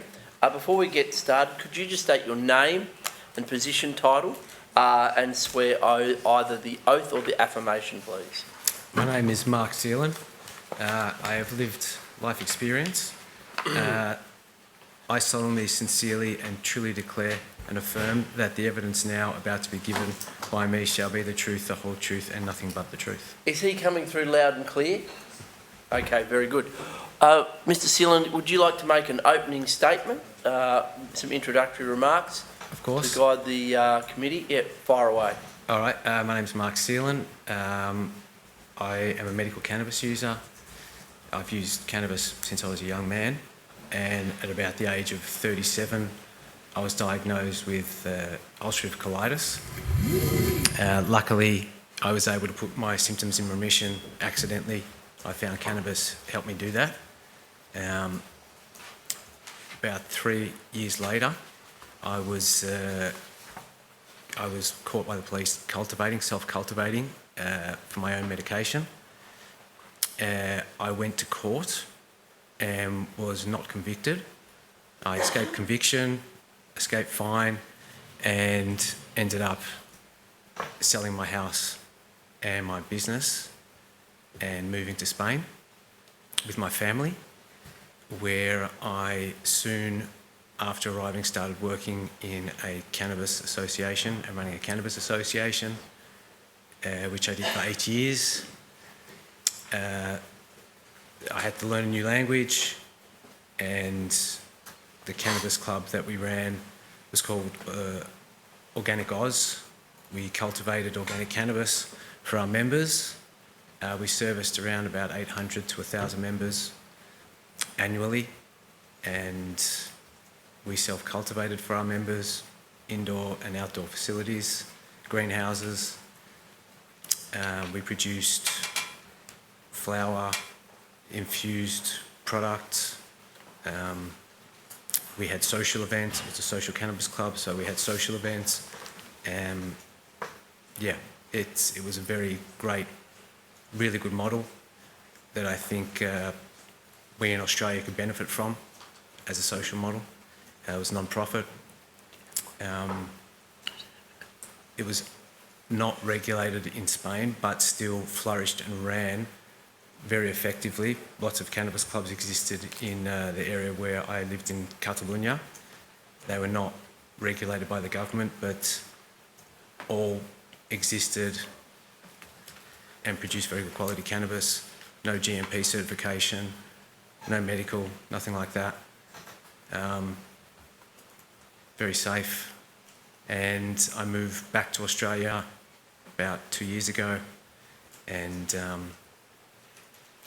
yeah, being a medical cannabis user, I came back because I was able to obtain medication, but I'm still persecuted for my use as a medical cannabis user with the current driving laws, which you can see in my submission, is about my current job my job where I drive. I'm still criminalised as a medical user for driving under the influence of cannabis, so there's a lot of issues still that we need to address. Thank you, Mr. Seelan. Some questions from the opposition. Yes, thank you. Thanks for coming, Mr. Seelan. Pleasure. I'm curious about the Cannabis Association and the types of people, like you said, 800 to 1,000 people. What kind of cohort were represented in that membership? So, we only accepted people over the age of 21. For a period of time, we accepted 18-year-olds, but we would get young people, we would get people in their mid-70s coming in. We had an old people's home around the corner. Our cannabis club was in Grazia, near Sagrada Familia. So there was a dense population of all different age groups, and we had people from the old people's home present with their friends once they realised that they were getting big benefits from cannabis. They had exposure to it, they had access to it, where they weren't being criminalised, so they could experience it. So we had a really very broad section of the community, all the way from 25 up to 75, that I saw over my 8 years. And what was the decision around changing from 18 to 21 years old? Well, I really, because it was a harm minimisation model and I wanted to provide a safe place for some of the young kids, I allowed 18-year-olds to enter for a period of time, but we found that, I suppose, the environment that was Spain, the young kids brought a lot more problems, and so they're just probably not too mature yet, and didn't see the benefits of what we were trying to provide, and would probably take advantage of the environment, whereas maybe the Australian culture would see it a lot differently. There was a lot of cannabis clubs there. It wasn't such a novelty. So we moved to the 21-year-old limit and found that was far easier to manage in terms of the behaviour of people and the maturity of our members respecting each other. Mm-hmm. So what kind of behaviour was that? Oh, leaving a big mess, bringing lots of food in. Sometimes, because we had, in Spain, you can self-cultivate in the privacy of your home. Some of the kids would come in and try and sell cannabis to the members, other members, so you had little issues that they would try and play little games. So we just cut it out and put it back to 21, and everyone was much more respectful of the statutes of the association. So whenever you sign up as an association, you read the rules and the statutes and what the Cannabis Association stands for and what it supports, and you sign on as a private member to that club, and the club takes on your consumption amount and cultivates on your behalf. Mm-hmm. And that's the association we have with our members. We cultivate on their behalf. And in terms of policing that set of regulations, Yep. was it the responsibility of all members to look out for other members, or how did that? Yeah. A Police private regulation. club works on the precedence that every member brings in somebody else as a reference. So we have someone to refer to if they're not behaving, and we ask them about it. And there's also a procedure if anyone's misbehaving, we write to them. But it didn't really occur too often in my 8 years. There was never any physical violence. There was only 2 times I had to ask members not to come back because of inappropriate, verbal behaviour in the club. Mm-hmm. Everyone was pretty respectful. Mm-hmm. You said that there wasn't really any regulation in general? There was a directive from the Catalan government at one particular time before they voted for independence, which they gave to us in paperwork. So there was a broad outline of a framework that they wanted us to follow. So is that like the constitution for the association, for example, or? No, it was more that the Spanish federal government had asked the areas with autonomy, like Basque Country and Catalonia, to regulate the cannabis sector. And so they moved towards doing that. It broke down a bit when they voted for independence. So, but we did get a list of regulations that they wanted us to start moving towards in terms of cultivation protocols, in terms of transport protocols, in terms of standard operating procedures and taxation. And were those easy to adhere to? They would have been. They would have been. If A lot of they'd us been were maintained. way below the threshold for cultivation, the maximum threshold for Catalonia, which the government advised was 150 kilos per club. That was like making all your products, which is quite feasible. Yeah. Okay. And I was going to ask something. Oh, when you came back, just to clarify, the type of medicinal cannabis that you're using, I presume it doesn't have a psychoactive effect, or? The cannabis that I use to regulate my immune function so that I stay healthy is always high THC cannabis. THC regulates immune function very well. Okay. So yeah, I always use THC. When we talk about impairment and the level of use that I use, I don't feel the level of impairment that most people would get from using high THC cannabis because of the degree at which I use it, and my brain's very used to that activity. So it's as a medical user, it's very hard to quantify impairment, but it's nothing like. So the exposure over time, prolonged exposure to a reasonably high degree has given your system some immunity from...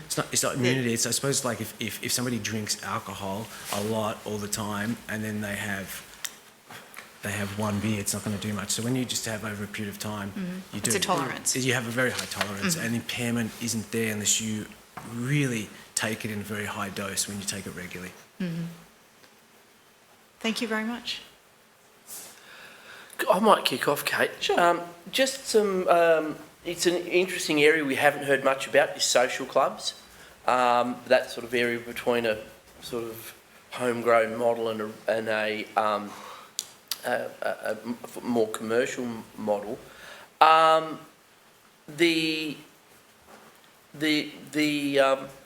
You said it wasn't well regulated, or there was a little bit of regulation. How did they come to set a sort of consumption amount? How did they allocate? Did everyone get a license? Is every adult is there just a assumed entitlement to every adult, and you can just turn up at the social club and say, I'm an adult, I buy an associate, I become a member of the association, and therefore I'm entitled to then confer my right to you to grow X amount? Yeah, well, in Spain, the cannabis club is an extension of the private home. So in the constitution in Spain, you can use any drug in the privacy of your own home without the fear of police entry. You can't get a judicial warrant to enter someone's home for drug use in Spain. So a cannabis club is an extension of that private right to self-cultivate because a club is private and it's only for people who are locals, and the police and law enforcement in Spain on all different levels, they like that model, they tolerate it, and they advise people to go to clubs to consume cannabis and not in the street.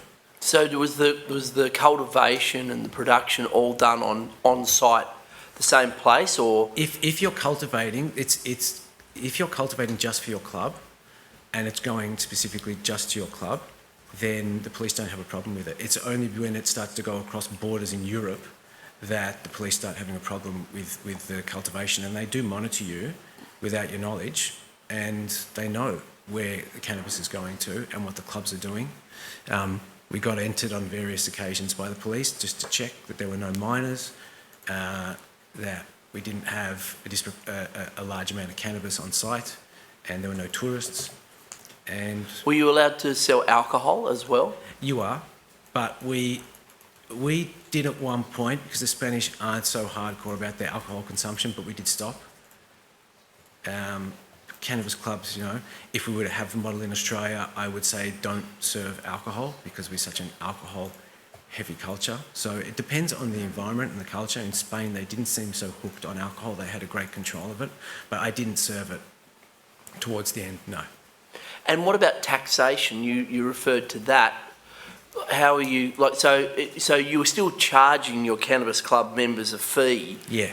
So they still had to come in and buy that right that they'd conferred to you, that you still charge them They a would fee, make a but was it donation. just- They would Sorry? make a donation. Okay. So everyone who joins pays a fee, a nominal fee every year for €20, and that goes towards the rent, utilities of the clubhouse, and then the donation part of it comes. You're not physically paying for cannabis. You're walking into the cannabis club. It's separate from the smoking room or the club room, and you're becoming a member, and you're enrolling, and you're paying your membership fee, and then if you want to take cannabis, say you take 5 grams a month, so you're only coming in once a week to take a gram, so you're going to make a donation of say €10, and that donation you'll go and you'll take €10 worth of cannabis. If you want to come and donate €50, you'll go through to the smoking room and you'll take your €50 worth of cannabis, and that covers cultivation costs. And there's a tax on that?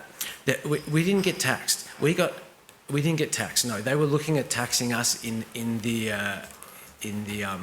proposed framework for cannabis clubs in Catalonia, but it didn't move forward. The proposed framework was to come and get an agricultural engineer to inspect the cultivation site on the approximate cultivation quantity for the year, and then work out a rough taxation guide to what you would be paying per your cultivation facilities. And are you, under those laws, were you able to take your cannabis away from the social club? Could you come in, Yeah. get your half an ounce, have some there, and take the rest home? Yeah, a lot of people So you're allowed to possess it in public? You could. The thing was, the Spanish people knew that the police weren't really going to hang around a barrio or a local cannabis club and hassle the members, but they could if they chose to. If you were not playing by the rules, they could start pressuring your members and searching them. Members knew when they left the club to carry cannabis in their pants, and they wouldn't be able to be searched there. But it wasn't really an issue. People commonly took it home with them. They lived in the area. The service we gave was we did keep cannabis for members at the club, which reduces consumption. You know where you're going to get it every day. You don't have to buy a big bag of it, sit at home by yourself and consume. You had friends, social activities. We would keep the cannabis for the members. And what about neighbours having, if your next door neighbour starts a social club and then there's 65 people having a spliff? It's going to be pretty fumey. That's what the inception of cannabis social clubs really was in Barcelona, because it's a medium to high rise sort of structured city where everyone's living on top of each other in apartments. The cannabis associations were a space that were well ventilated. We have extraction systems that go through carbon filters, air filters, and the chimney has to be 10 metres away from anyone's living or anyone's front door.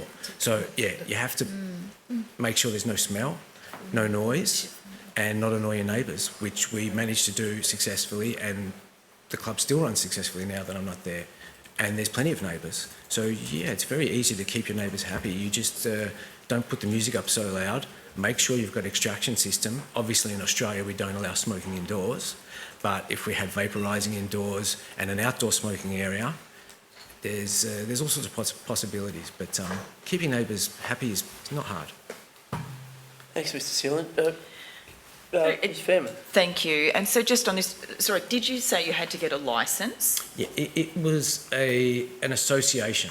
So in Spain, you can have an association for books, you can have an association for exercise, you can have cannabis association. Yeah, okay. And so with when you're saying filtration Yeah. and the chimney needing Yeah. to be 10 metres, they were still regulations that, because you've got the Cannabis Social Club Association, here's the regulations around Around this. that industrial, it was an industrial regulation that any restaurant or any place serving the public would have to have, especially considering we had smoke inside.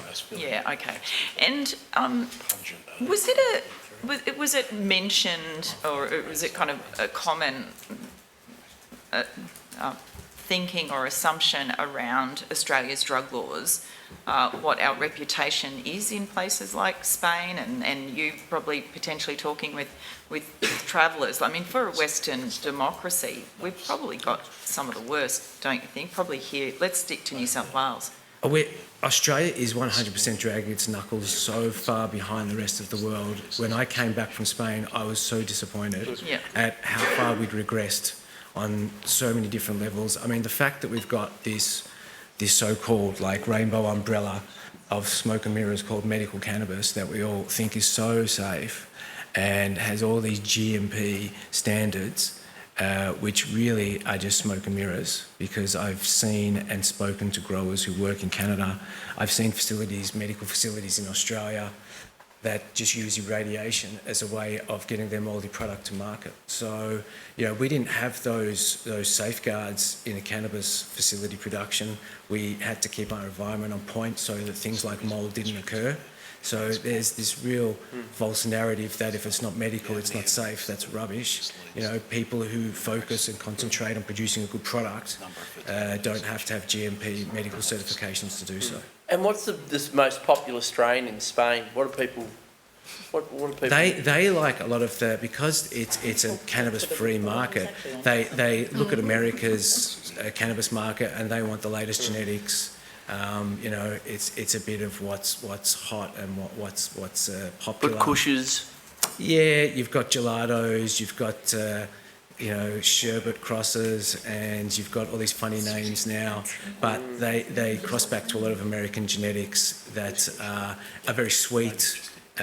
Americans have got a very sweet palate, donuts and sweets, so a lot of their Pineapple genetics. Express. Yeah. Okay, can I keep going with my questions about? Sure. So you've you talk about this afterwards.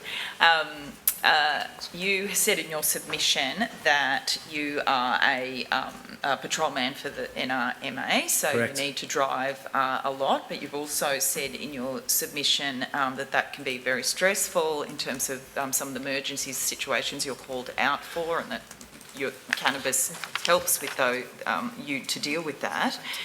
So how are you getting around the roadside drug testing law? So you just take your chance? I just live my life. Every day. I just live taking my your life, chance? take my chance and live as I normally do, and hope that common sense prevails and that we stop dragging our knuckles by persecuting a specific part of the community who are smart enough to use cannabis as a medication instead of using pharmaceuticals, and be persecuted for it. I hope that we snap out of it really quick, which is why I'm here, just to enlighten and let you members of Parliament know that, it's crazy the way that we've allowed medical cannabis to exist and still allow the police to have the power to criminalise us. It's just a waste of time. What's the difference between, from your experience in terms of what you've seen, the influence of groups of people under the influence of alcohol, for example, compared to your social clubs?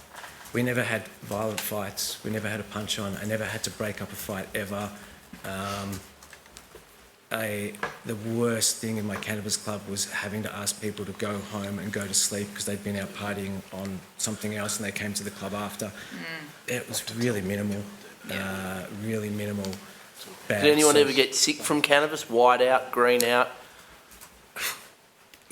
When you have a large proportion of people coming in, someone will take it and have an adverse effect in some way. So at one time, somebody, I think, ate an edible and they weren't spoken to, and they were a new member and they hadn't used cannabis before and they didn't have a good time.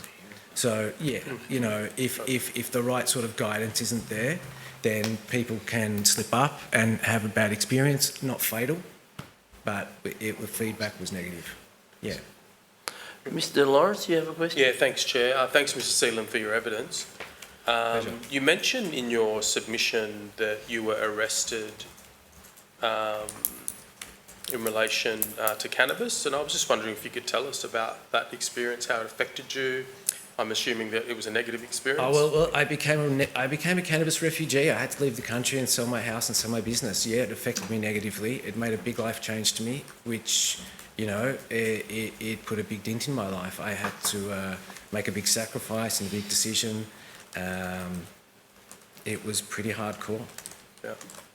So can you maybe reflect on how it affected you and your sense of you and yourself, your sense of self, that you were a criminal because of your need? It was pretty hard. I had just lost like 10 kilos of body weight from my illness. I think I'd recovered from that, but I was still struggling to maintain my health, and I knew that cannabis was the only avenue to do it.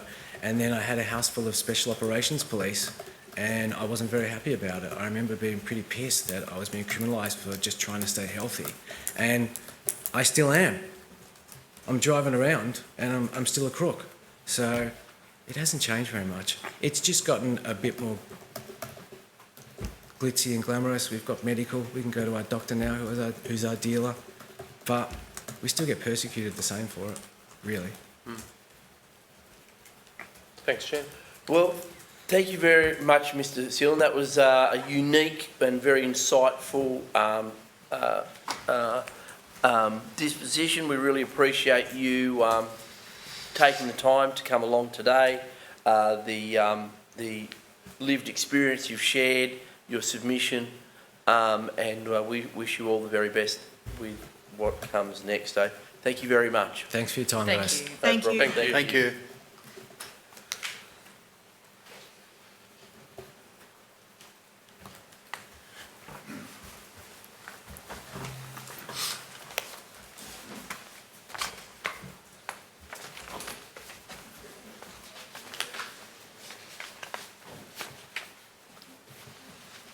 That was interesting. In Spain, yeah, you can't search someone's house. They're very Spanish. History in Spain. Steve's been The new Mary's to shut them all down. Just for the new Mary to shut them all down. Good afternoon, gentlemen. Thank you very much for taking the time to come along and give evidence to this hearing and our inquiry. We very much appreciate it. Before we kick off, if I could just get you to state your name and position title and swear either the oath or affirmation, and we'll start with you, Mr. Palmer. Certainly. So my name is Kieran Palmer. I'm a psychologist and the Director of Clinical Services for the Ted Noffs Foundation.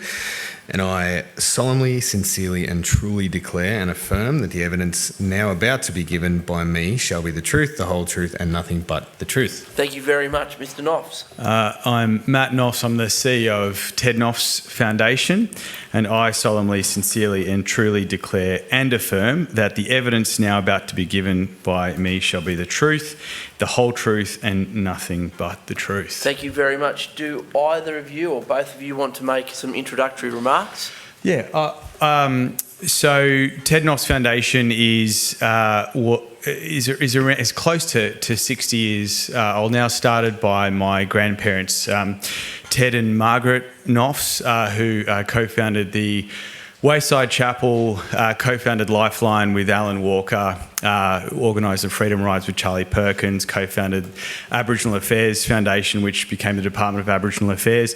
Unfortunately, Life Education Centre, which we won't get into, the Wayside Foundation, the first drug crisis centre, and the Ted Noffs Foundation, which was the country's first treatment centre for young people with drug and alcohol problems, and the country's largest today. My personal involvement with law reform started around 10 years ago when I stepped into the CEO role at our organisation, and And I know many of you here today through my work there. And today, obviously, we're talking about a specific substance, cannabis. And I think that cannabis in many ways has been the substance that's led not only Australia but the rest of the world in considering our drug laws. And I think that we're here today. I like the title of this inquiry because it uses two words that I think fit an appropriate framework for considering how we deal with drugs, which is regulation and the word framework. I think that when it comes to dealing with the effects, good or bad, around a substance or any behaviour that could become problematically addictive, I think we do need to be thinking around how we reduce the harms associated with that, but also increase the safety. And so I think that when we're thinking about cannabis and we're thinking about that, obviously I think New South Wales is in an excellent position to lead the country, perhaps not the world, but it is certainly in a position for the rest of the world to look at and to consider how we might do this. Other jurisdictions have dealt with this matter in different ways, obviously ACT by outright legalising it.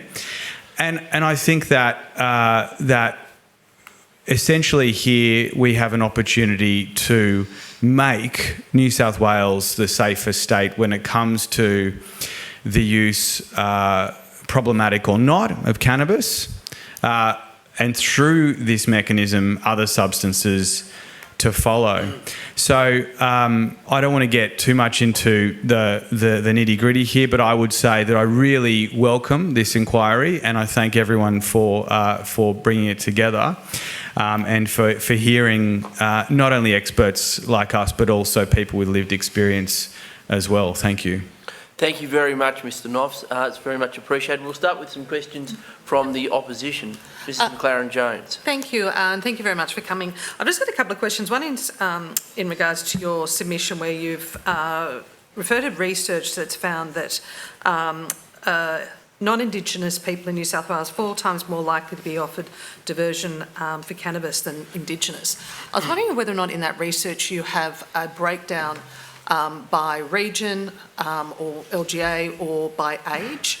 No, but it is a. When we first started, it was actually the Perrottet government, which we were helping to look at this idea around depenalisation, and just before that occurred, I'd been dealing with journalists were asking around this idea of would cautioning make a difference, and certainly fines, and that's when we started talking about the idea that if someone was going to be fined, they should be means tested, because obviously someone who was caught in Vaucluse with cocaine, might be able to afford a fine, where someone in Western Sydney, First Nations or not, if they're a disadvantaged young person, 21 and unemployed, should that fine be the same?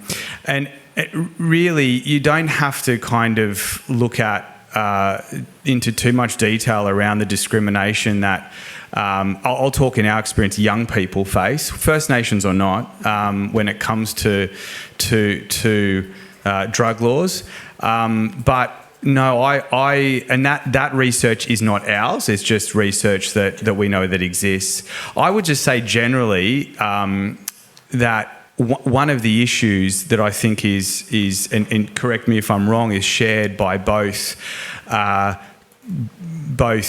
the Labor government but also the LNP today, is that those policies were actually brought in by the Perrottet government and in many ways kind of enacted and bolstered by the Minns government, you know, there hasn't been a strong uptake, and really the issue comes down to the policing of that, the idea being of police discretion, and so therefore there are questions around whether we need to be doing more to, I would say, assist police at all levels, at all tiers of policing.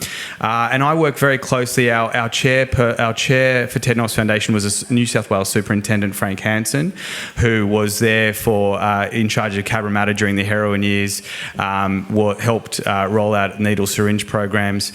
And also our latest board member, Mick Palmer, was a former Federal Police Commissioner and Northern Territory Police Commissioner before that. Both of them would argue with me that police discretion is vital. And I would say, but hold on a second, you know, this is where this issue of discrimination occurs, is it not? Either way, police need to have discretion. So I'm not answering your question. In some ways, I'm being political. I'm answering the question I would have preferred to have been asked. But I think when we get to the heart of it, that I know there is deep frustration there. I don't think we can just blame police. I don't think we can call police racist. And I think that a lot more needs to be done in terms of educating police when it comes to working with young people, disadvantaged young people, and First Nations young people when it comes to their drug problems. And I'm sorry I didn't answer your question. No, it allows me to move on to I suppose, around the view of, yes, if someone's given a caution and then either referred on to or encouraged to look at diversionary practice or treatment, to what extent, and we'll obviously look to, you know, seek information from the police and their view, but to what extent do you think there is adequate services available, lack thereof, that could actually impact on a decision being made whether to prosecute or to put out a caution? So I'll give you, and I'll let Kieran speak to this because he's really the expert in residential treatment here, and we run residential treatment for young people with drug and alcohol problems, but also non-residential treatment as well. And the residential treatment really is used in that youth justice space where a magistrate has an opportunity to say to a young person, your choice, you can go to detention or you can go to, say, a Ted Noffs Foundation program, and the 10 times out of 10, I've never heard of an example where a young person says, I'll go to detention, thanks. You know, they'll always come to that. Now, that system is referred to as coercion, and one of the things that we've done for a long time is say to governments, you don't want a mandatory treatment system because you won't get the results. In a coercive system, a young person is given that choice. It's not the best framing of the terminology, but essentially a young person feels, well, if they have the choice to come to a service like ours, they're more likely to get, everyone's more likely to get a better result. And a magistrate, and we work a lot with the courts around helping them understand that they have that choice as well. So really, the answer to your question here is that we need to be doing more to not only inform police that that option exists when a young person's caught up, and really the issue is not that they're just brought before a magistrate for a drug problem. That isn't useful. That is a waste of taxpayers' money. But if they're brought before a magistrate because they've assaulted someone and they're also using methamphetamine, then that's absolutely, the court is the right place for that young person. And we deal with both the drug problem and the violence. And sometimes those things go hand in hand. But our argument is that the drug problem moving forward should be treated as a health issue, and that the issue around the violence and that behaviour should be treated quite separate, with us in the same place, but from the court's point of view as a separate matter. In answer to your question, no, there's not enough treatment, and there's never enough treatment, and it's particularly the further out you move from the city centres into regional and remote areas. Access to treatment, we know, is really difficult. It's a wicked problem in itself because in a criminalised society, as illicit substances by and large are, there is that stigma that goes along with it, and with certain substances and with certain populations, it can take people a long time to come forward about having a drug problem. A single mother, for example, the stigma that goes along with that in terms of family and community, but also the anxiety around what that means. Am I going to have my kids taken off me? If I'm a First Nations mother, for example, and that's all I've known for generations now, it can take people up to 10, 15 years to come forward about that. If that's embedded within a system where, okay, even when I finally do come forward, I don't know where to go because there's nothing sort of thing, that becomes really difficult. Our strategy here would be a small piece in answering that issue by, if we bring it back to young people who really we're kind of here to advocate for the voices of. We know that young people are going to, not all, but a lot of young people are going to experiment with different substances like cannabis. For us, in our experience, it's the number one illicit substance that our young people come into contact with.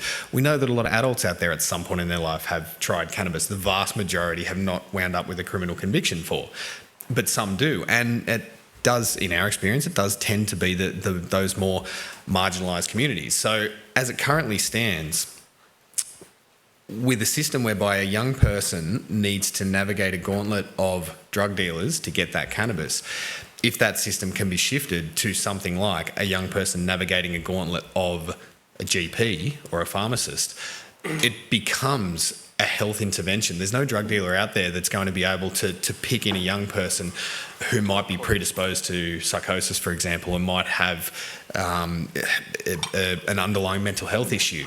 But a GP might, and a pharmacist might. So bringing that as a health intervention, but then also using the taxation of that to fund programs, to put more programs regionally, rurally, in order to then catch those people who aren't just going to experiment, who are going to go on and develop significant problems. I'll just say one more thing to that. In Queensland, we have got street universities there where the police do find a young person, say, using a substance, unique, not totally unique to Queensland, but is young people inhaling Rexona and Dove. And thankfully, we haven't seen a huge uptake in that in New South Wales. But if a policeman, even a police officer, I should say, finds a young person doing that, they will take them to us at a street university. Same thing So there are opportunities to work with police, and I think that this is where a lot of the work should be, is both with police and also with courts, because perhaps Frank and Mick are right that police discretion is vital, but coming back to this issue of discrimination, I don't think it happens at a police level out of intolerance. I think it happens because we enact these laws and we don't do enough to bolster the resources there for them. So I think it starts with the commissioner, but then also all the way down to the cops at a street level to help them understand that there are opportunities there. And wouldn't it be great in regional areas if a cop found a young person smoking cannabis and instead of charging them could bring them straight into a street university, for example. Local street university, where they could see a counsellor straight away. So maybe that's a bit better as an answer. What age group do you work with? Well, it's always getting younger. It's at the moment 10 to 25. Yeah. And do you have... Sorry, was that Mr. Palmer? 10 to 25? Yes. Yep. And do you have any, or currently are you working with any sort of regional remote communities where you might be doing some of that, health, policing work as a team, sort of where you identify... Not enough in New South Wales, but more in Queensland. But yeah, we're about to in Newcastle, but yeah. Yeah. Our latest has been our experience in Townsville.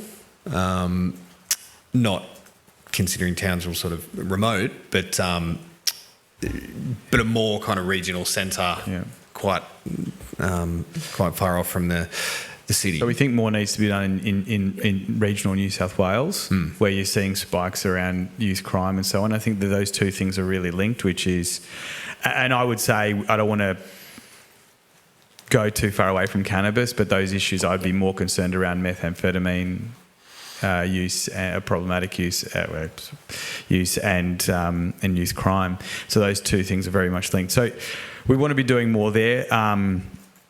The government has funded us to start a residential service in Newcastle, and there are opportunities there to do more non-residential and outreach work from there. So yeah, but more must be done.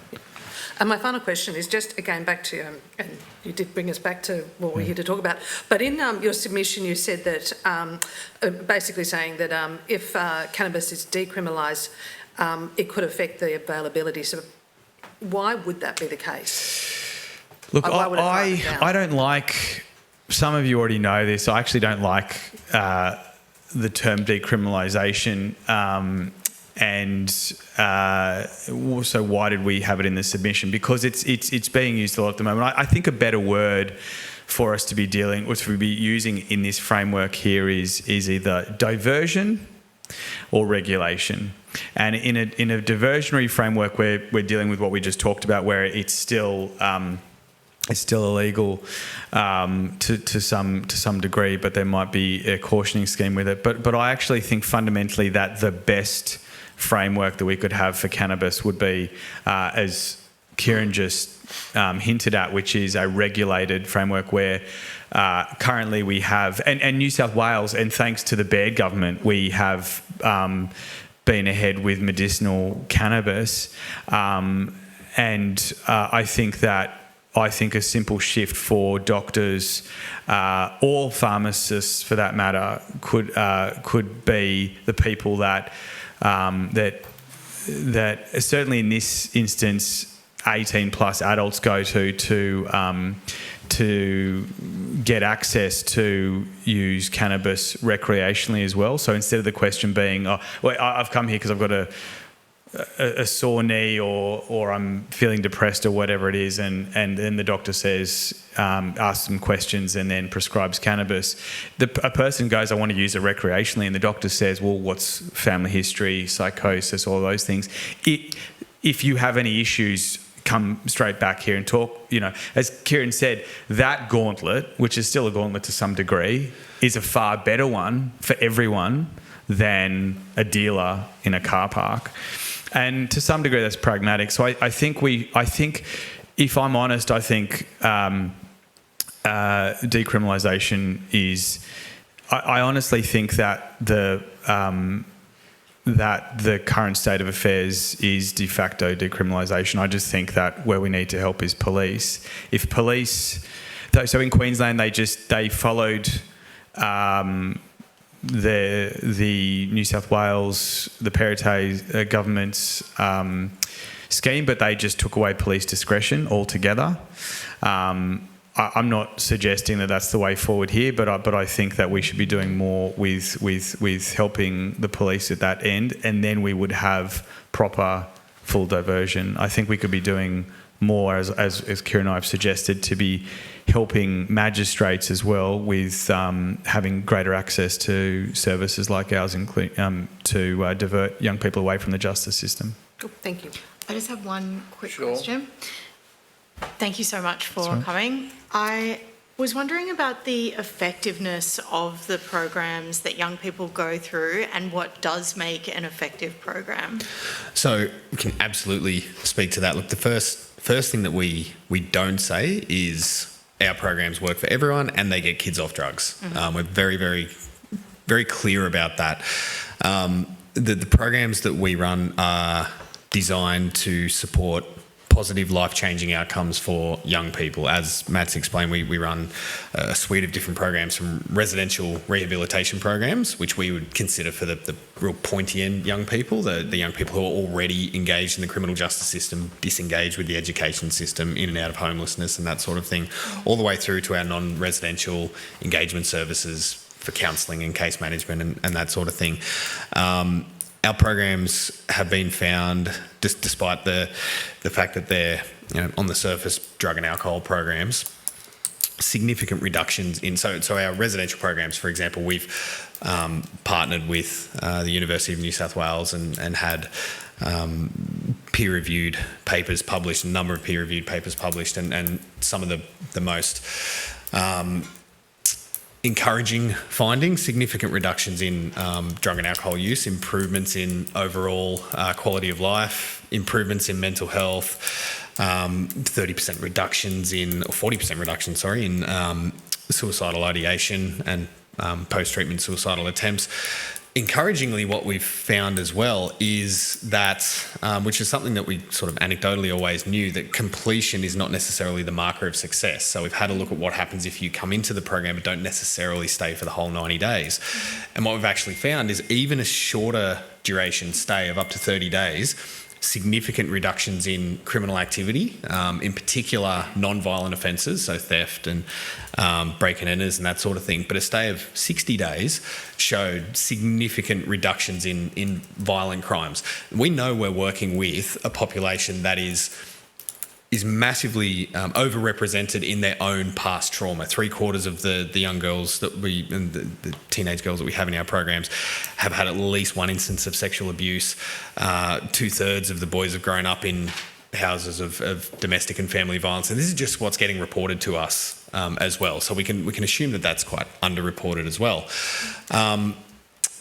But we would also be quite naive in thinking that we're not also working with a population who's potentially going to go and perpetrate some of this stuff later on in their life. Certainly not if you are abused, then you will abuse, but we know that the populations are overrepresented in those areas too.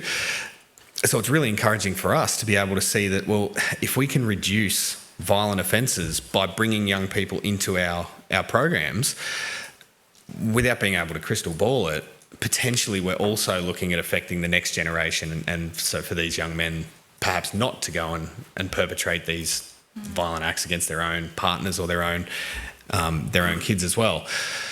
Coupling with what we're coming back to talk about today, if that can be plugged into a system whereby those young people also aren't further criminalised for the drugs that they use. We often say we're in the business of treating trauma, not necessarily addiction. We're just not working with people who have been drinking or using drugs for 30 or 40 years. They're quite at the early stages.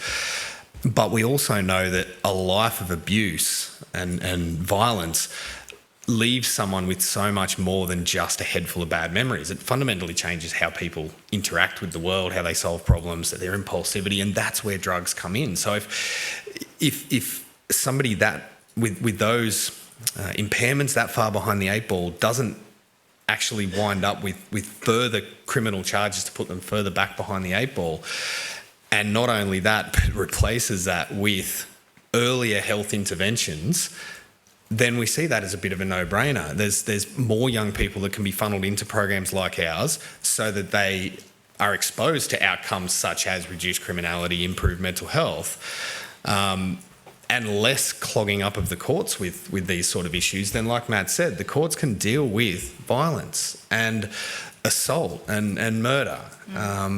Is there something that you can point to in your programs that is different to other programs that makes it more successful? I think one of the things is what Kieran's saying is that it's actually really hard to find peer-reviewed evidence at an international level in our field. So those studies, and there's more than one, there's like at least six. There's a lot. And you can go to our website under research and trends and find it. Thank you. So in...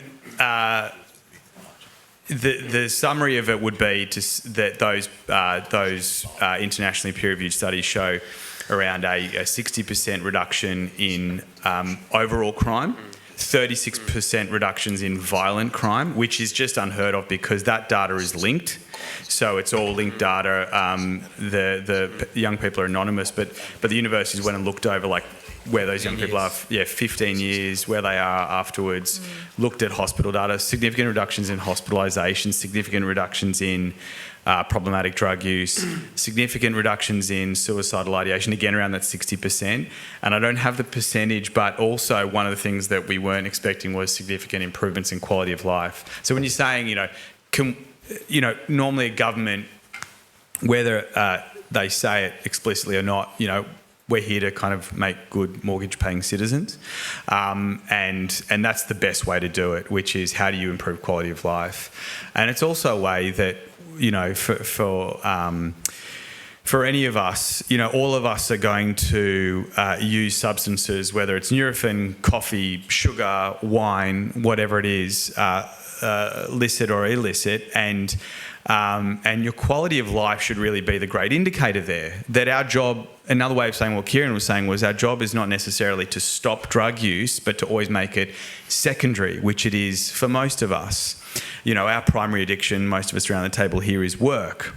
It's the thing we turn up to, and I don't understand I don't understand how all of you do it. I really don't. The hours they look excruciating. I appreciate it, I really do, but you have to be addicted to it to be able to do it. So really our job is to make the drugs secondary in their life, and the primary thing is to find something like you have, which is a desire to be alive for another reason. Thanks, Mr. Knopf. Look, I'm mindful of time, so I'll now jump to Ms. Fairman. Thank you. Questions from you, thanks please. for coming in, for the great work you do and your organisation Thank you. does. I really want to just cut to the chase here in terms of the depenalisation, drug diversion scheme, the EDI, cannabis cautioning. It's kind of like successive governments in this state have just avoided, actually saying, let's just remove criminal penalties for drug use. And they've tried these other, back in 1999, that came out of the first drug summit, of course, the cannabis cautioning scheme. And you mentioned Dominic Perrottet's scheme, and then we've got the EDI, which Chris Minns has just put in. But it remains that drug use is still seen as the problem. People are still stigmatised. Shouldn't we just, out of the drug summit, I think some strong recommendations potentially from organisations such as yours. Firstly, just to remove the criminal penalties and not kind of try and do this decrim light, because the police discretion is the problem. One of them. I think it's one of the problems. Look, I think I am a pragmatist, so you want to say something? Yeah, I'm going to... Well, that's what I'm trying to challenge, because I'm trying to get to a point, because we've got a drug summit coming up. And this is the time, I think, to hear from stakeholders about ideally what we need to do. I don't think decrim is ideal. So tell me, what do you think is ideal? Regulate it. Oh, yes. Good. Regulate it. So our argument would be, and Kieran and I were just saying this beforehand, he would have it through pharmacies, I'd have it through doctors. That is, you go to a doctor. So currently, a lot of people now in New South Wales are going to doctors, they're getting it prescribed and it's coming through the post. And I think that's an excellent way. I think that... So you don't think people should be able to just grow 6 plants at home and do the social clubs like the previous witness? I don't have a lot of time for the... I honestly think that's something that you guys should work out.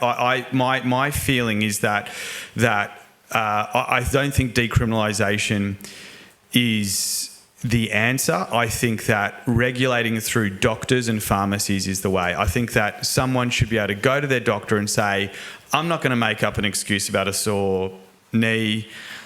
I want to use it recreationally. And that doctor says, well, I need to ask you a series of questions. And this would be my way of doing it. And as Kieran said, he might do it through a pharmacy, and that the doctor asks a series of questions. So pill testing works in the same way, right? That we say, if a young person's going to use a substance, I would rather a doctor in a tent asking one of my children what their medical history is, all sorts. There's a person standing in front of them, they can ask those questions there and do that. And if you are, after testing this and the doctor saying, I wouldn't do it if I were you, and all the rest of it, if the young person's going to go and do it, there is a doctor in a tent if things go wrong. And it's exactly the same, it should be exactly the same thing for cannabis, that their doctor is there if things go wrong. So you don't think there's a level of harm? So in terms of drug regulation, various experts that talk about the different models of drug regulation, there is something according to the level of harm, and the regulation, is different according to the potential harm of the drug. And we've had many witnesses, and indeed the evidence is in, that people can't, overdose, for example, on cannabis. So there's two. I also support a regulated model, but I think also I just wanted to tease out the, people growing plants for medicinal use a little bit more, because I think the evidence, does suggest, for example, you said the ACT, no harm is I don't think is coming from the ACT. I have a problem with the ACT model only in that I am anally retentive and I'm a bit of a control freak and I love a good law, right? And my only problem with the ACT, and I've raised it with them, is that if we can both smoke a joint in the privacy of our own homes and the rest of it, but we're not allowed to share it and we don't know how we got the thing in the first place, there's a black hole there, and that leaves a space open for people not to take the law seriously. And I think New South Wales can lead by example here by having a law that makes sense to people. And I think that when you get into this area, my argument against the idea of outright an idealistic utopian state, and what you're saying is sometimes snail-paced changes allows us to make mistakes and to fix those things. So at the moment we've come up against police discretion and we're saying we need to deal with that. Everyone is saying we need to deal with that. All sides of government are saying we need to deal with this because we've come up against this issue, and it's not as easy as just saying no more discretion. And I think that you are at some stage going to say we need 6 plants, we need to do this, we need to do that. But I think that the first thing is involve doctors, and I think that and this is where an argument towards a incremental change is important. So I think one of the challenges here is actually, and I don't want to get stuck into it, but I think one of the first issues we have to deal with is if you jump to plants straight away, you are still going to be in a similar place with the ACT, and I think that needs to be managed. And I think a better place where we're at the moment is with a doctors and Australia Post. Can I just also say that jumping to a commercial model could be just as problematic as all-out prohibition. So I think the way that I see this is that if you looked at it like a spectrum, you've got outright prohibition, which creates a black market. You have outright commercialisation like they have in Colorado, which I think is just as problematic, and you can have just as many problems. And then decriminalisation, I think, is just still mucking around on the edges. I think the middle way is that the doctors are the ones who prescribe it and it gets posted out. Now, once you have that, you have a whole lot of people saying, hold on a second, I can just grow it myself. Deal with that then. But I honestly think that the first best thing to deal with next is to help doctors to become basically the regulators of it. They're not going to like it at first. They're going to say, hold on, that shouldn't be our job. But they did that with medicinal cannabis. And I think that, as I said, bed, Perrottet, Mins, all of these things, and your help in there as a part of that. I'm just saying that the governments themselves, those successive things have really, I can totally see how it's frustrating from your point of view, but honestly, when people look around in the last 10 years, they can't believe... It's not just my point of view, Matt. It's not just your point of view. People are frustrated. One last question on a different topic, but I do want to make sure we cover it because it's really important. Thank you for raising drug dogs in your submission. Could you just please put on the record what your views are of the use of drug dogs in terms of drug harm, in terms of the young people that you come across, and whether you think they're unnecessarily targeted, and are they drug dogs effective? Yeah. Before I do want to come back, you're frustrated by how slow things are. I'm not paid to change laws, Kate. It's not part of my job as a CEO of Ted Knox Foundation to do it. I'm not paid to do it. It's risky politically. Pill testing, law reform, being here today is risky. So can I have a little bit of respect here? It's frustrating for me to see that. We see kids dying. So I'm telling you, I'm way more frustrated than you, but I'm not going to get it done by going, legalise it. So how would you get it done if you're just going to say, let's move straight to a utopian model? So you're not asking me questions. It's not about me a utopia model. Drug dogs, do you want to answer that or? No. Okay. Okay, all right. So I just want to say, lastly, that I think, going back to this point, which is a really good one, we might get frustrated by these things. We might want to save as many lives straight away as possible. The best way to do that is by New South Wales thinking about this pragmatically and by saying, you know, you've got to have these things in bite-sized chunks, okay? The next thing we need to look at is police. We need to help police with police discretion. The next thing we need to look at is drug driving. That technology is woeful, and I think we need to be doing more and looking at the Tasmanian model. And I think the next thing we need to be doing is helping doctors prescribe this. And then once we've done that, then you can look at things like plants. But I think you do have to look at this as a step-by-step issue, and that's my sense of why it can be frustrating, but it's also sometimes the best way to learn is through mistakes. Thanks very much, Matt. Really appreciate that. We've had some evidence yesterday, which I think you could provide some insights into, and that was, I think, all the evidence is, and no one that we've heard any evidence from is saying that, you know, young people using cannabis is a good idea. But in particular, we heard that one of the greatest risks were young people using cannabis on a daily basis, and in particular under 15 years of old. Do you see much of that, like people 15 years and younger using cannabis every day? We do, but we're in a very, very narrow space. Population numbers would suggest there's not a lot, but a lot in and around where our programs are get funneled through to us.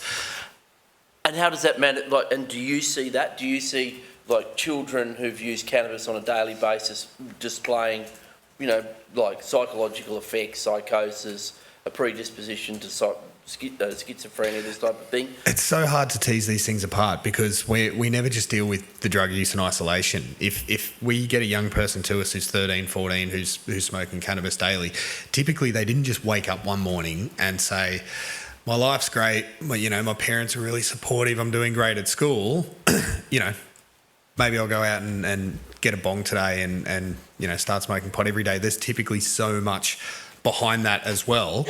And so to tease out where the behaviours come from and where it's a difficult age as well with impulsivity and that sort of thing. But we know we're working within a sphere of young people who have been through, you know, horrendous traumas in their life. And that in itself shifts the way the brain develops. You know, and they're probably, well, I'd assume, probably using other drugs as well. Look, like at that age, that young, typically it is drugs like cannabis and that sort of thing. I mean, just the overall stats would suggest that overall drug use does tend to increase as people get older. The one exception being inhaling, that tends to spike at around 15 and then drop off. But it's so difficult to sort of tease these things out. And I guess to speak to some of the anxiety of, well, if we move into this sort of model, won't it give greater access for 15-year-olds then, you know, to be able to access pot? What we would argue is they have no problem doing it now. You know, in a completely unregulated black market, I haven't come up against one 15-year-old who come into contact with our programs who have said that they've ever found it hard to get pot. They all know someone, they can all get it, and dealers never ID check. Having a regulatory system like this, again, would create a scenario where you take the black market and the drug dealers out of it and you replace it with a health system. For every 15-year-old that we see in our programs, there's probably 100 that we need to see that we don't. And this effectively would funnel more of those young people towards programs like ours. Thanks, Mr. Palmer. Mr. Knopf, you said something really interesting at the beginning of your contribution, which was cannabis has led us into this situation. I think I might be paraphrasing, but essentially that's the sense I got from your evidence was cannabis has led us into it and cannabis can lead us out. Cannabis has led us into the war on drugs. cannabis can lead us out by moving to a regulated market. Is that your evidence, that you believe that we could,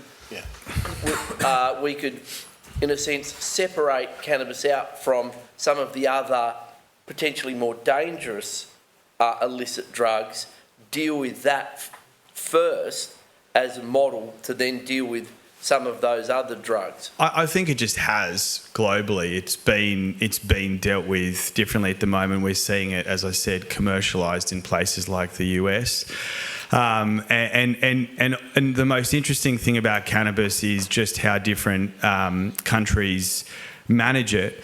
And you know, it could be argued the same for alcohol, but far less so. So obviously one of the most interesting ways that, you know, Canada deals with the regulation of alcohol and now cannabis as well is through government, which I think makes a lot of sense as well. I can't see that happening here, but I would advocate that is again better than a black market.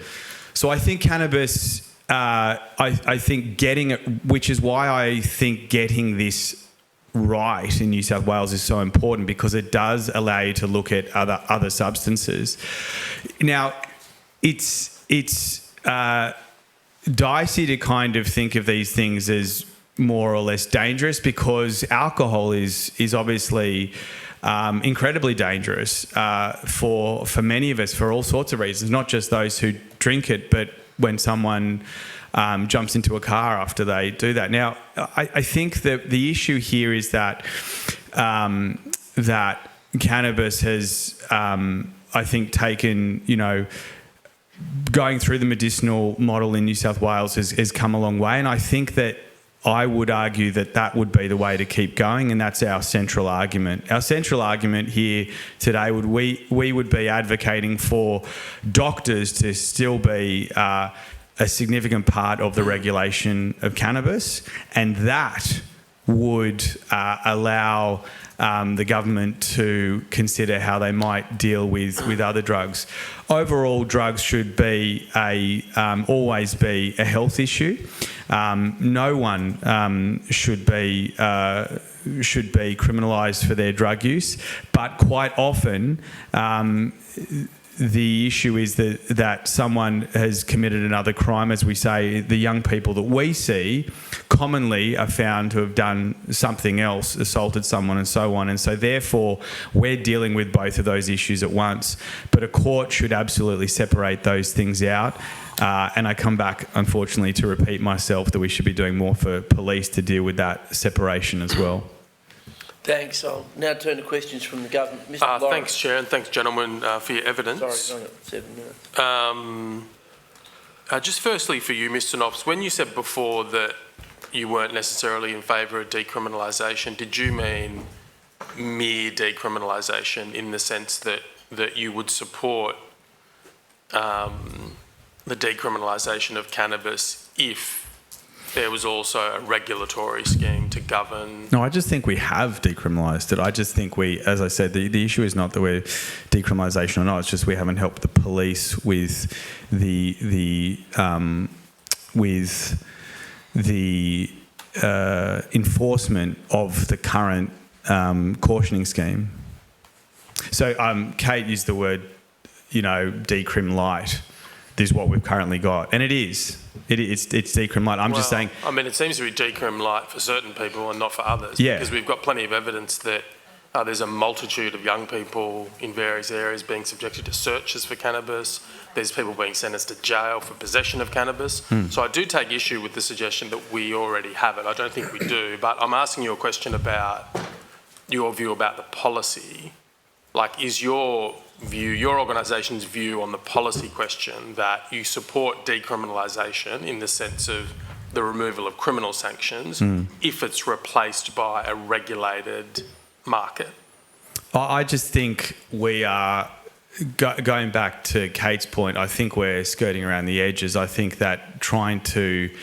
First of all, can I just say that the general public does not know what we're talking about when we say decriminalisation. They think we're talking about legalisation.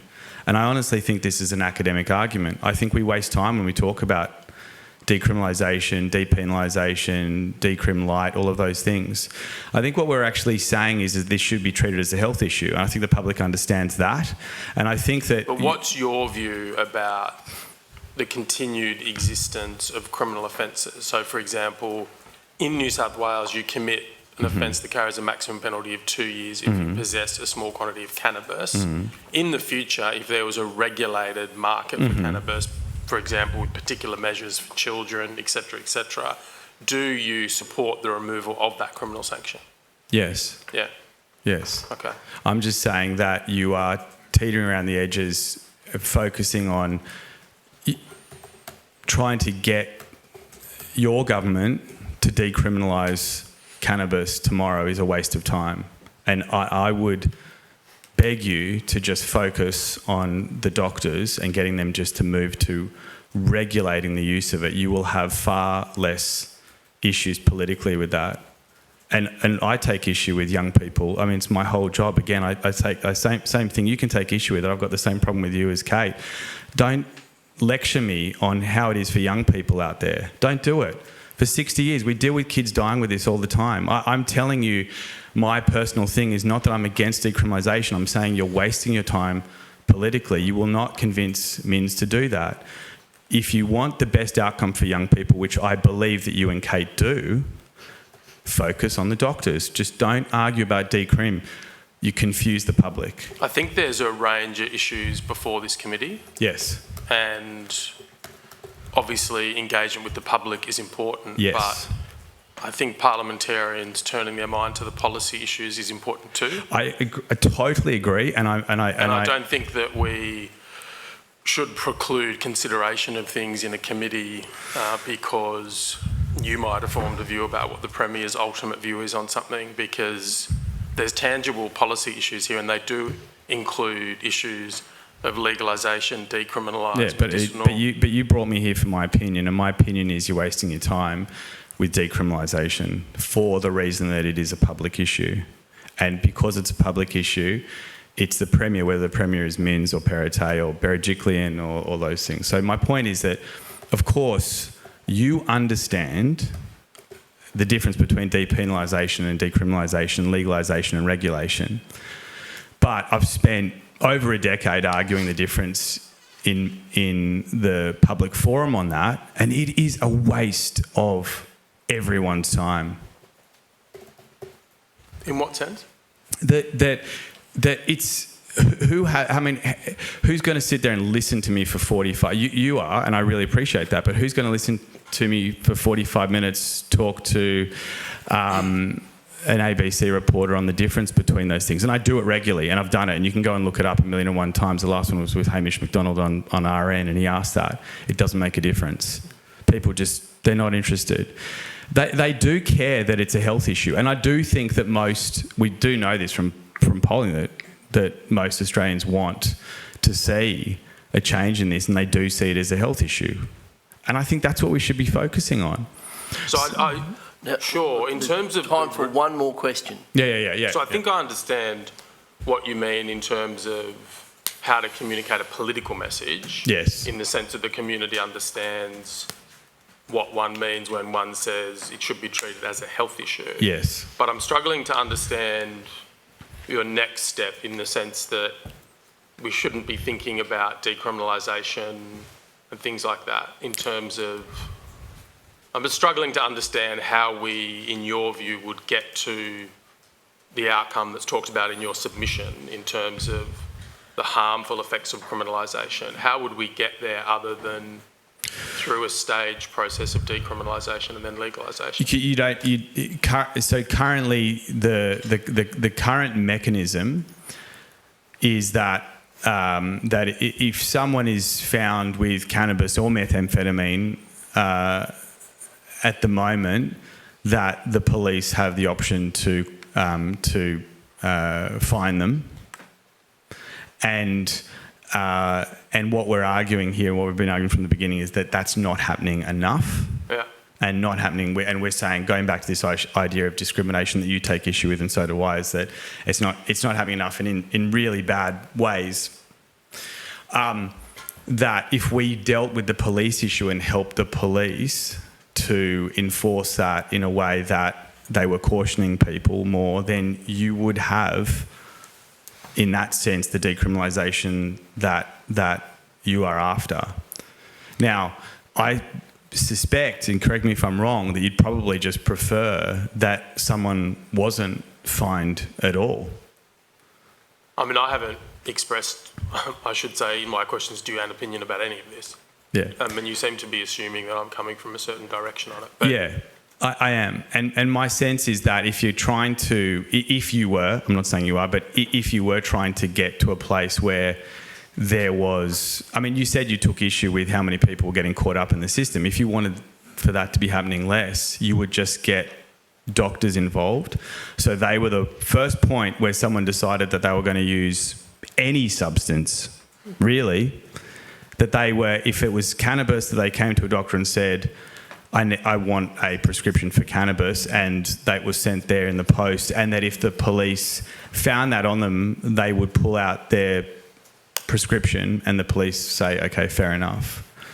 Mr. Knopfs, thank you very much for your answers. We really appreciate you taking the time, both of you, to come all this way to give your points of view to the committee. It's very much appreciated.